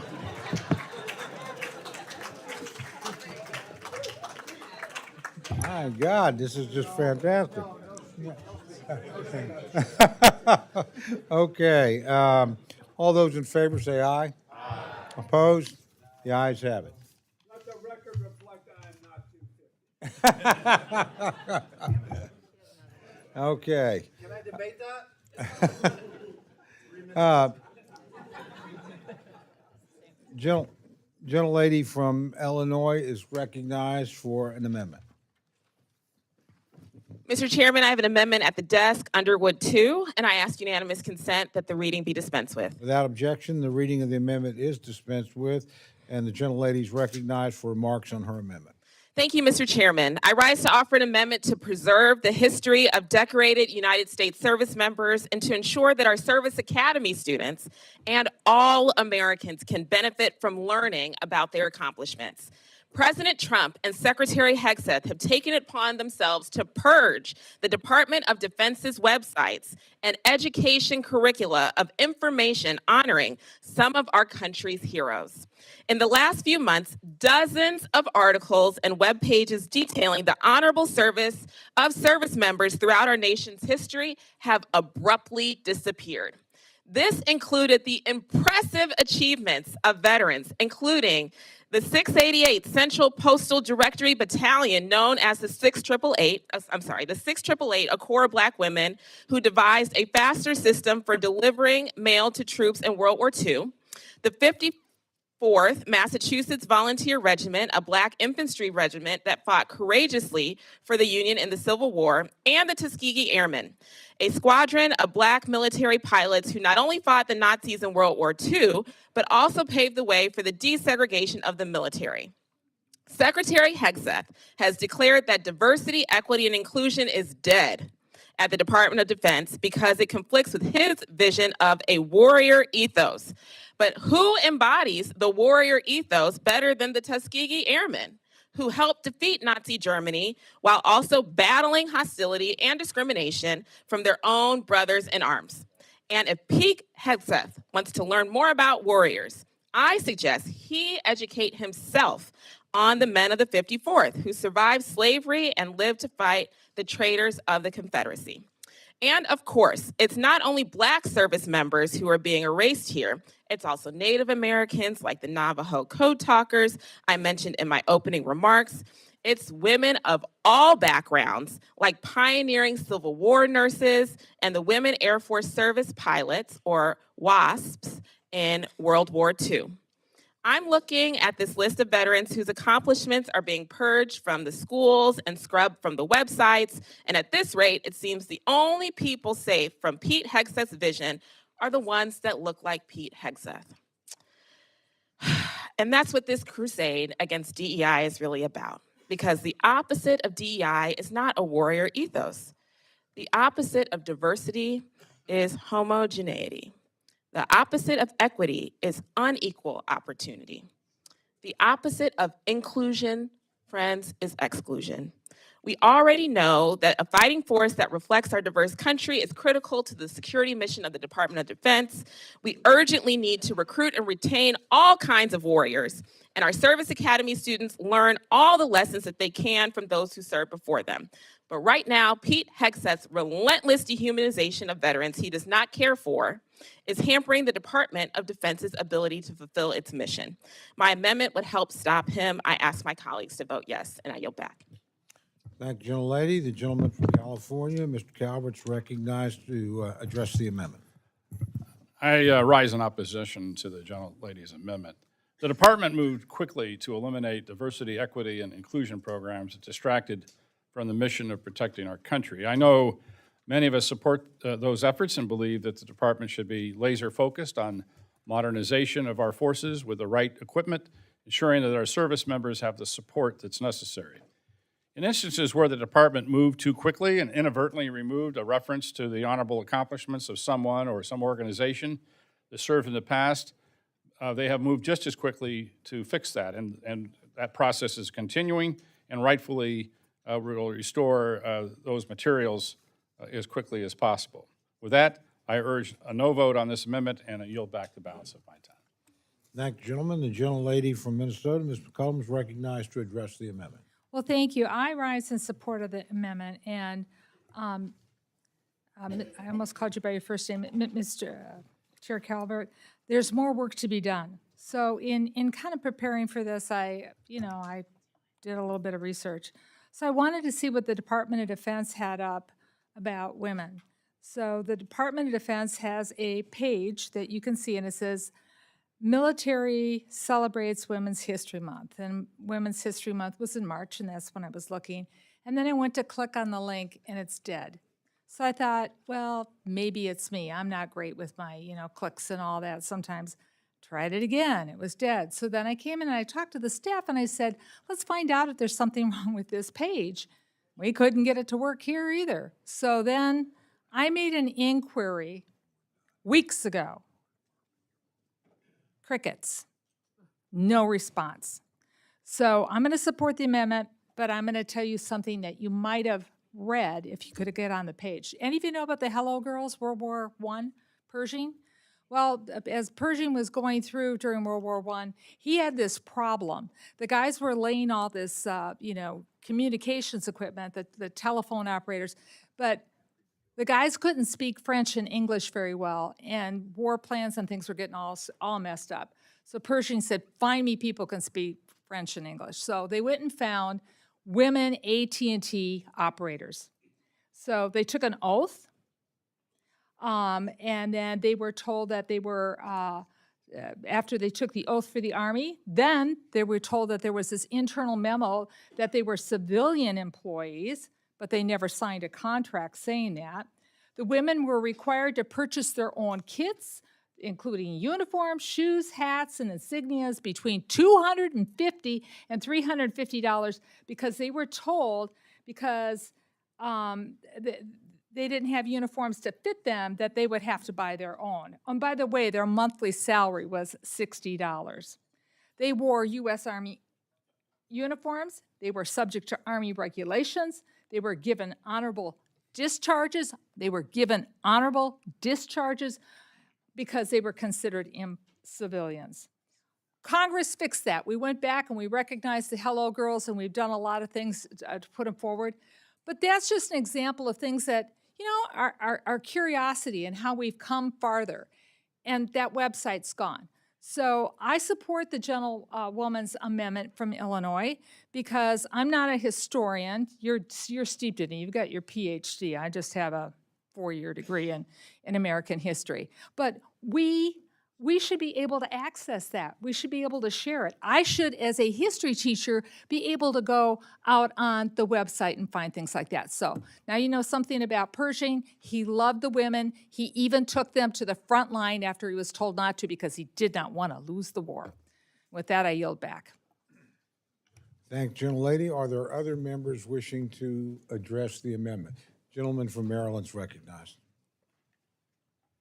Thank you, Mr. Chairman. I appreciate that. I support the amendment. I'll be brief. I take the chairman's comments about efforts to correct, and I assume that is going forward. But some of the things I've seen really make you pause.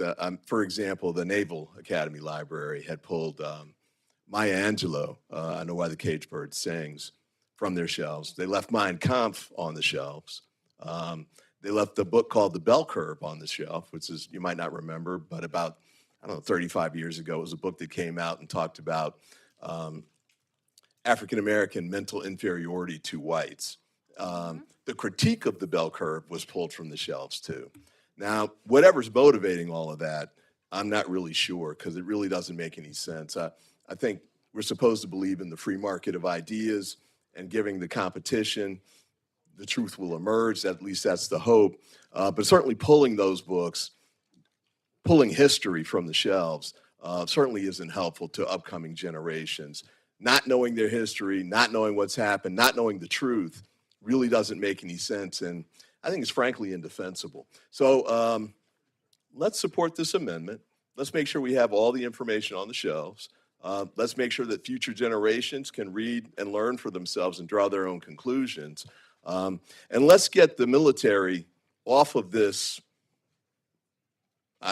distorting, whitewashing of history, because that's really not the main goal of the military. That's not their main mission, and it's not helpful to the American people one way or the other. So I support the amendment. I hope all of you will support it as well. Are there other members who wish to address the amendment? A gentleman from Georgia. Thank you, Mr. Chairman. I'd like to thank Ms. Underwood for addressing the blatant removal of key influential and heroic service members because they represent minorities, DEI. And of course, she referenced the 6888, which all of us have been moved and excited as we saw the portrayals on the Netflix movie, which has gotten rave reviews reflecting the great contribution that these ladies made to our nation's efforts in World War II. Unfortunately, the administration has taken deliberate steps to erase this history. Units, leaders who represent the diversity, Colin Powell, Tuskegee Airmen, Navajo Cold Talkers, and others have been systematically removed from our educational and commemorative materials.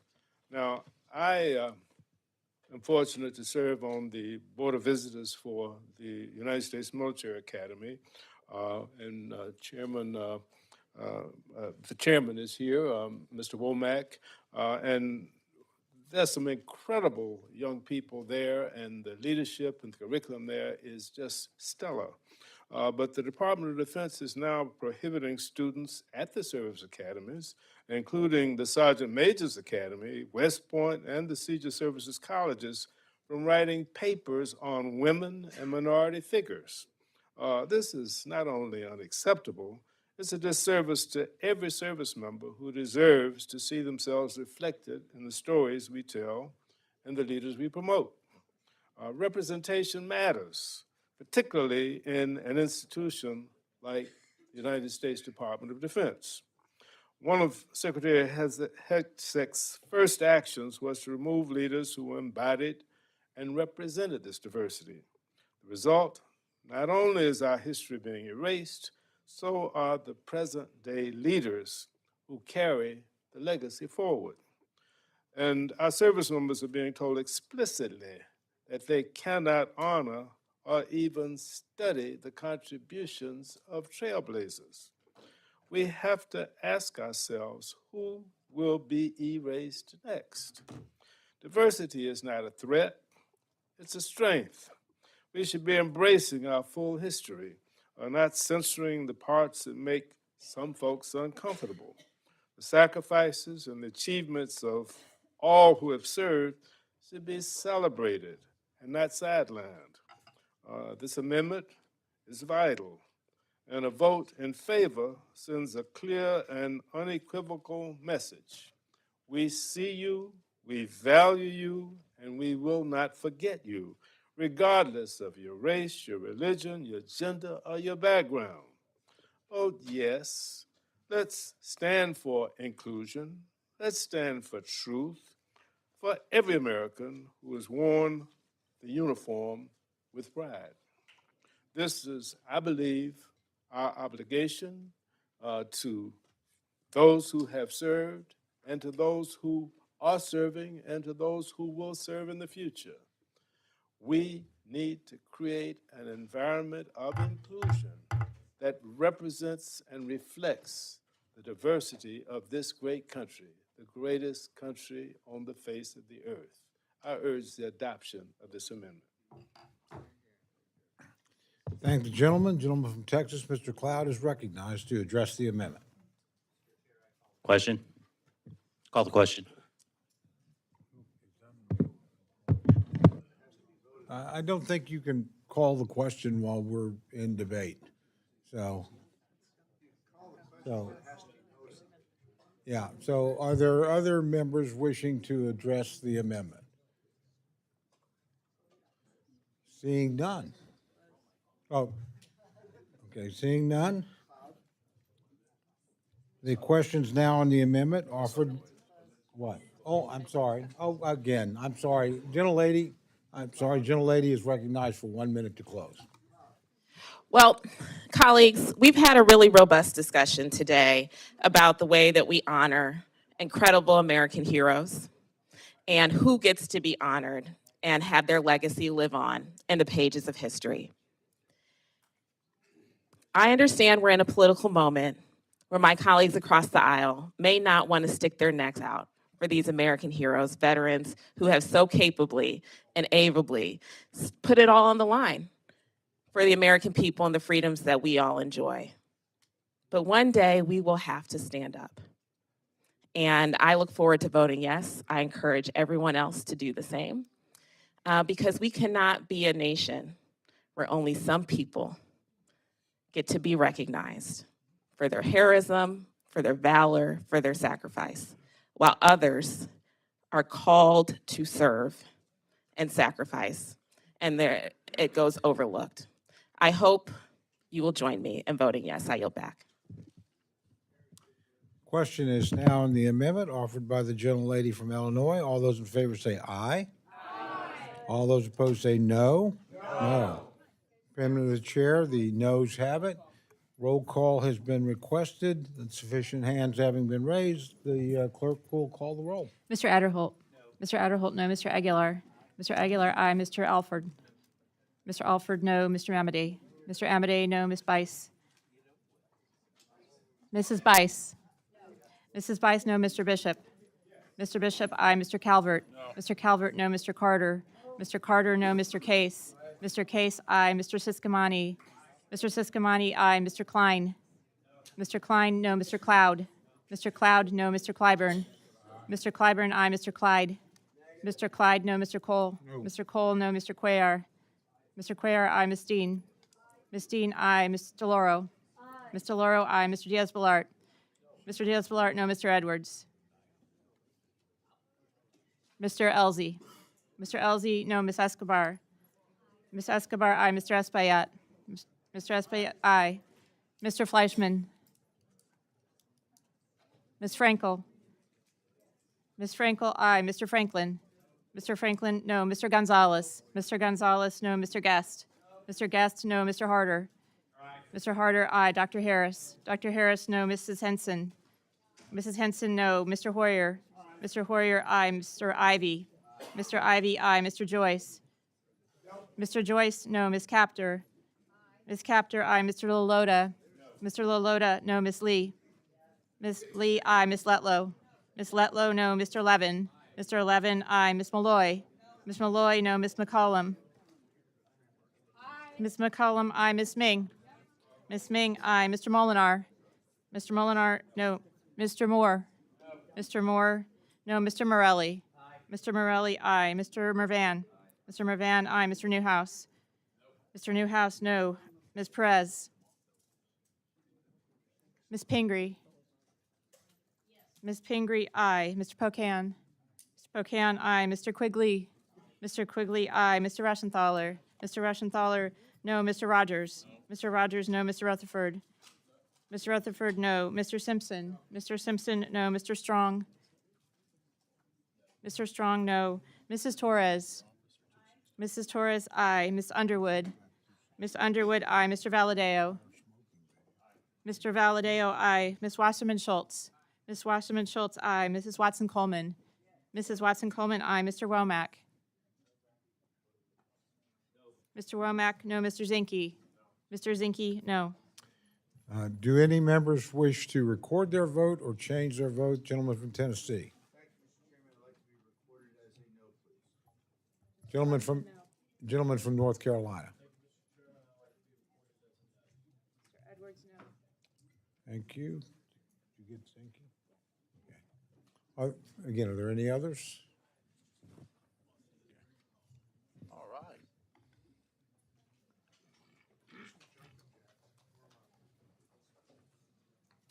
Get points for brevity.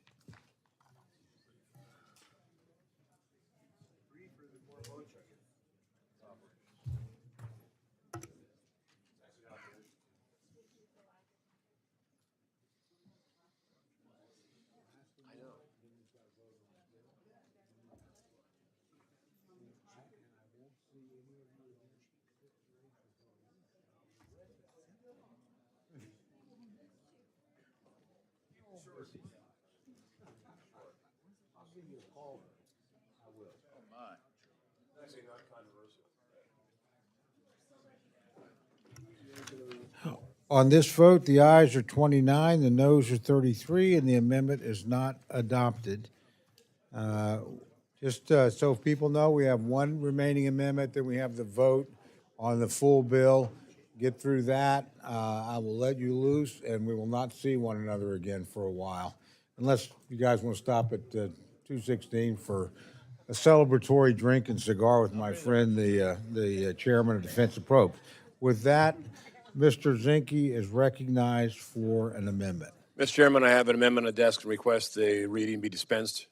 Without objection, the reading of the amendment is dispensed with. The gentleman is recognized for remarks on his amendment. Thank you, Mr. Chairman, and for support and the staff. For those who don't know about the Irregular Warfare Center, it started out as a think tank, and then it went a coordinating authority with SOCOM, and now they're involved in operations on the classified side, about 63 countries.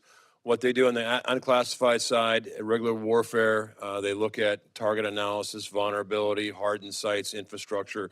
They go to the different theaters and make sure the troops understand and the COCOM commanders also understand. They sit under the DISA, which is Defense Cooperation Agency. That's not a good place for them. They're working that on the other side of it. But all this bill does is make sure that the money they have allotted doesn't get siphoned.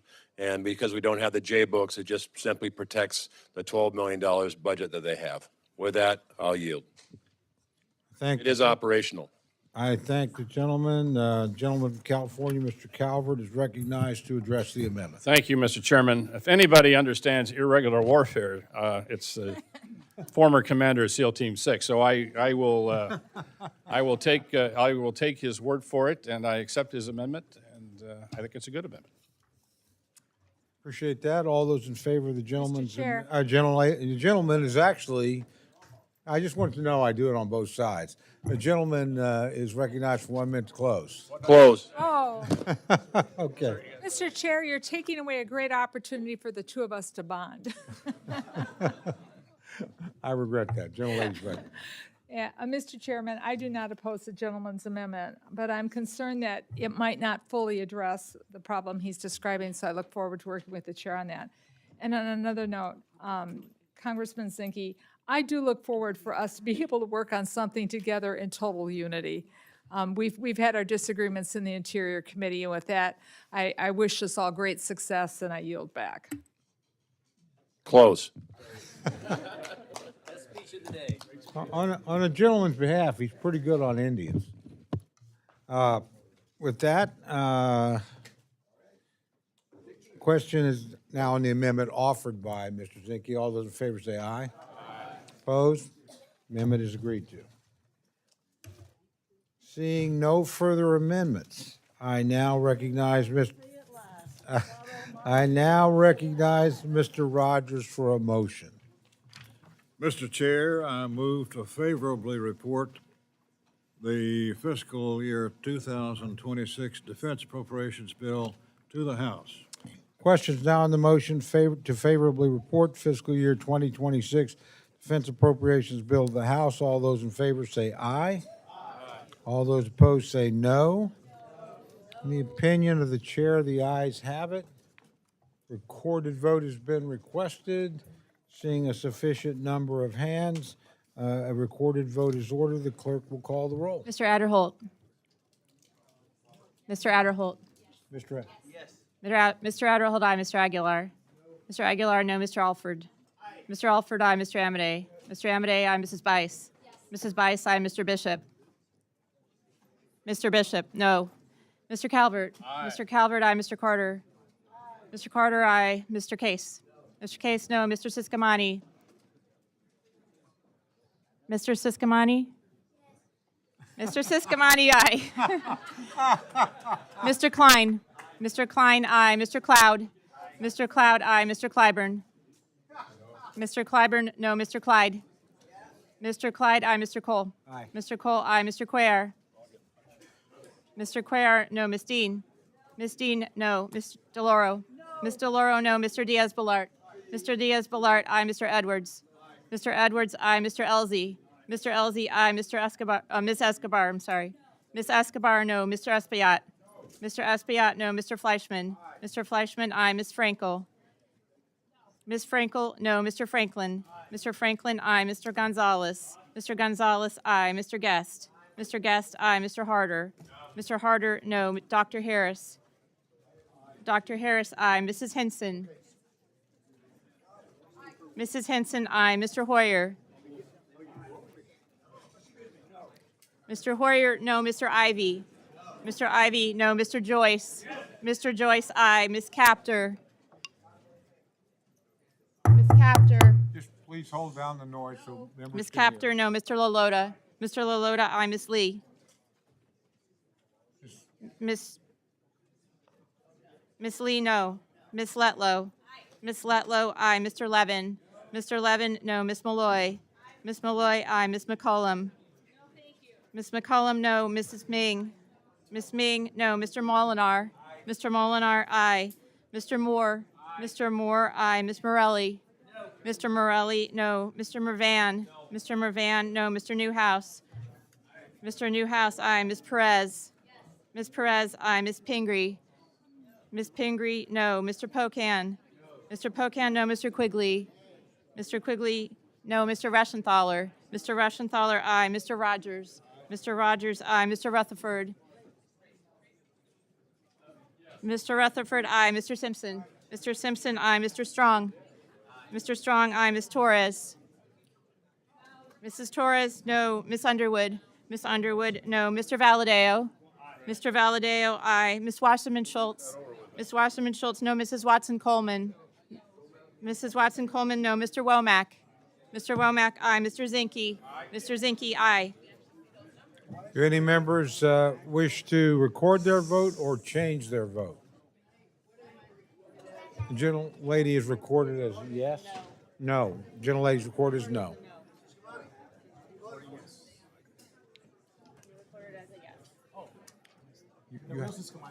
Somebody with a little more sense spoke up. I tell you, Simpson, I tell you to go home, but you don't have one to go home to. A little too soon. A little too soon. But, nice job, by the way. I'm glad you finally got a bill. At least we didn't bring up a better flag. At least we got it to the floor. I got it to the floor. What's that? Who would have thought Didn't say it. Who would have thought the Confederate flag? Secretary of the Navy has been that way since 18. Are we coming back after? No, we're done.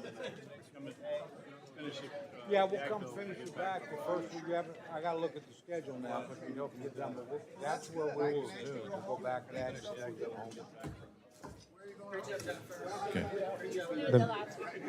home. On this vote, the ayes are 36, the noes are 27, the motion is agreed to.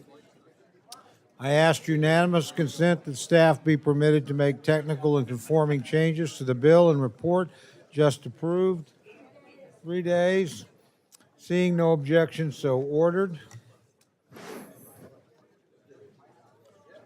There being no further business, the committee stands adjourned.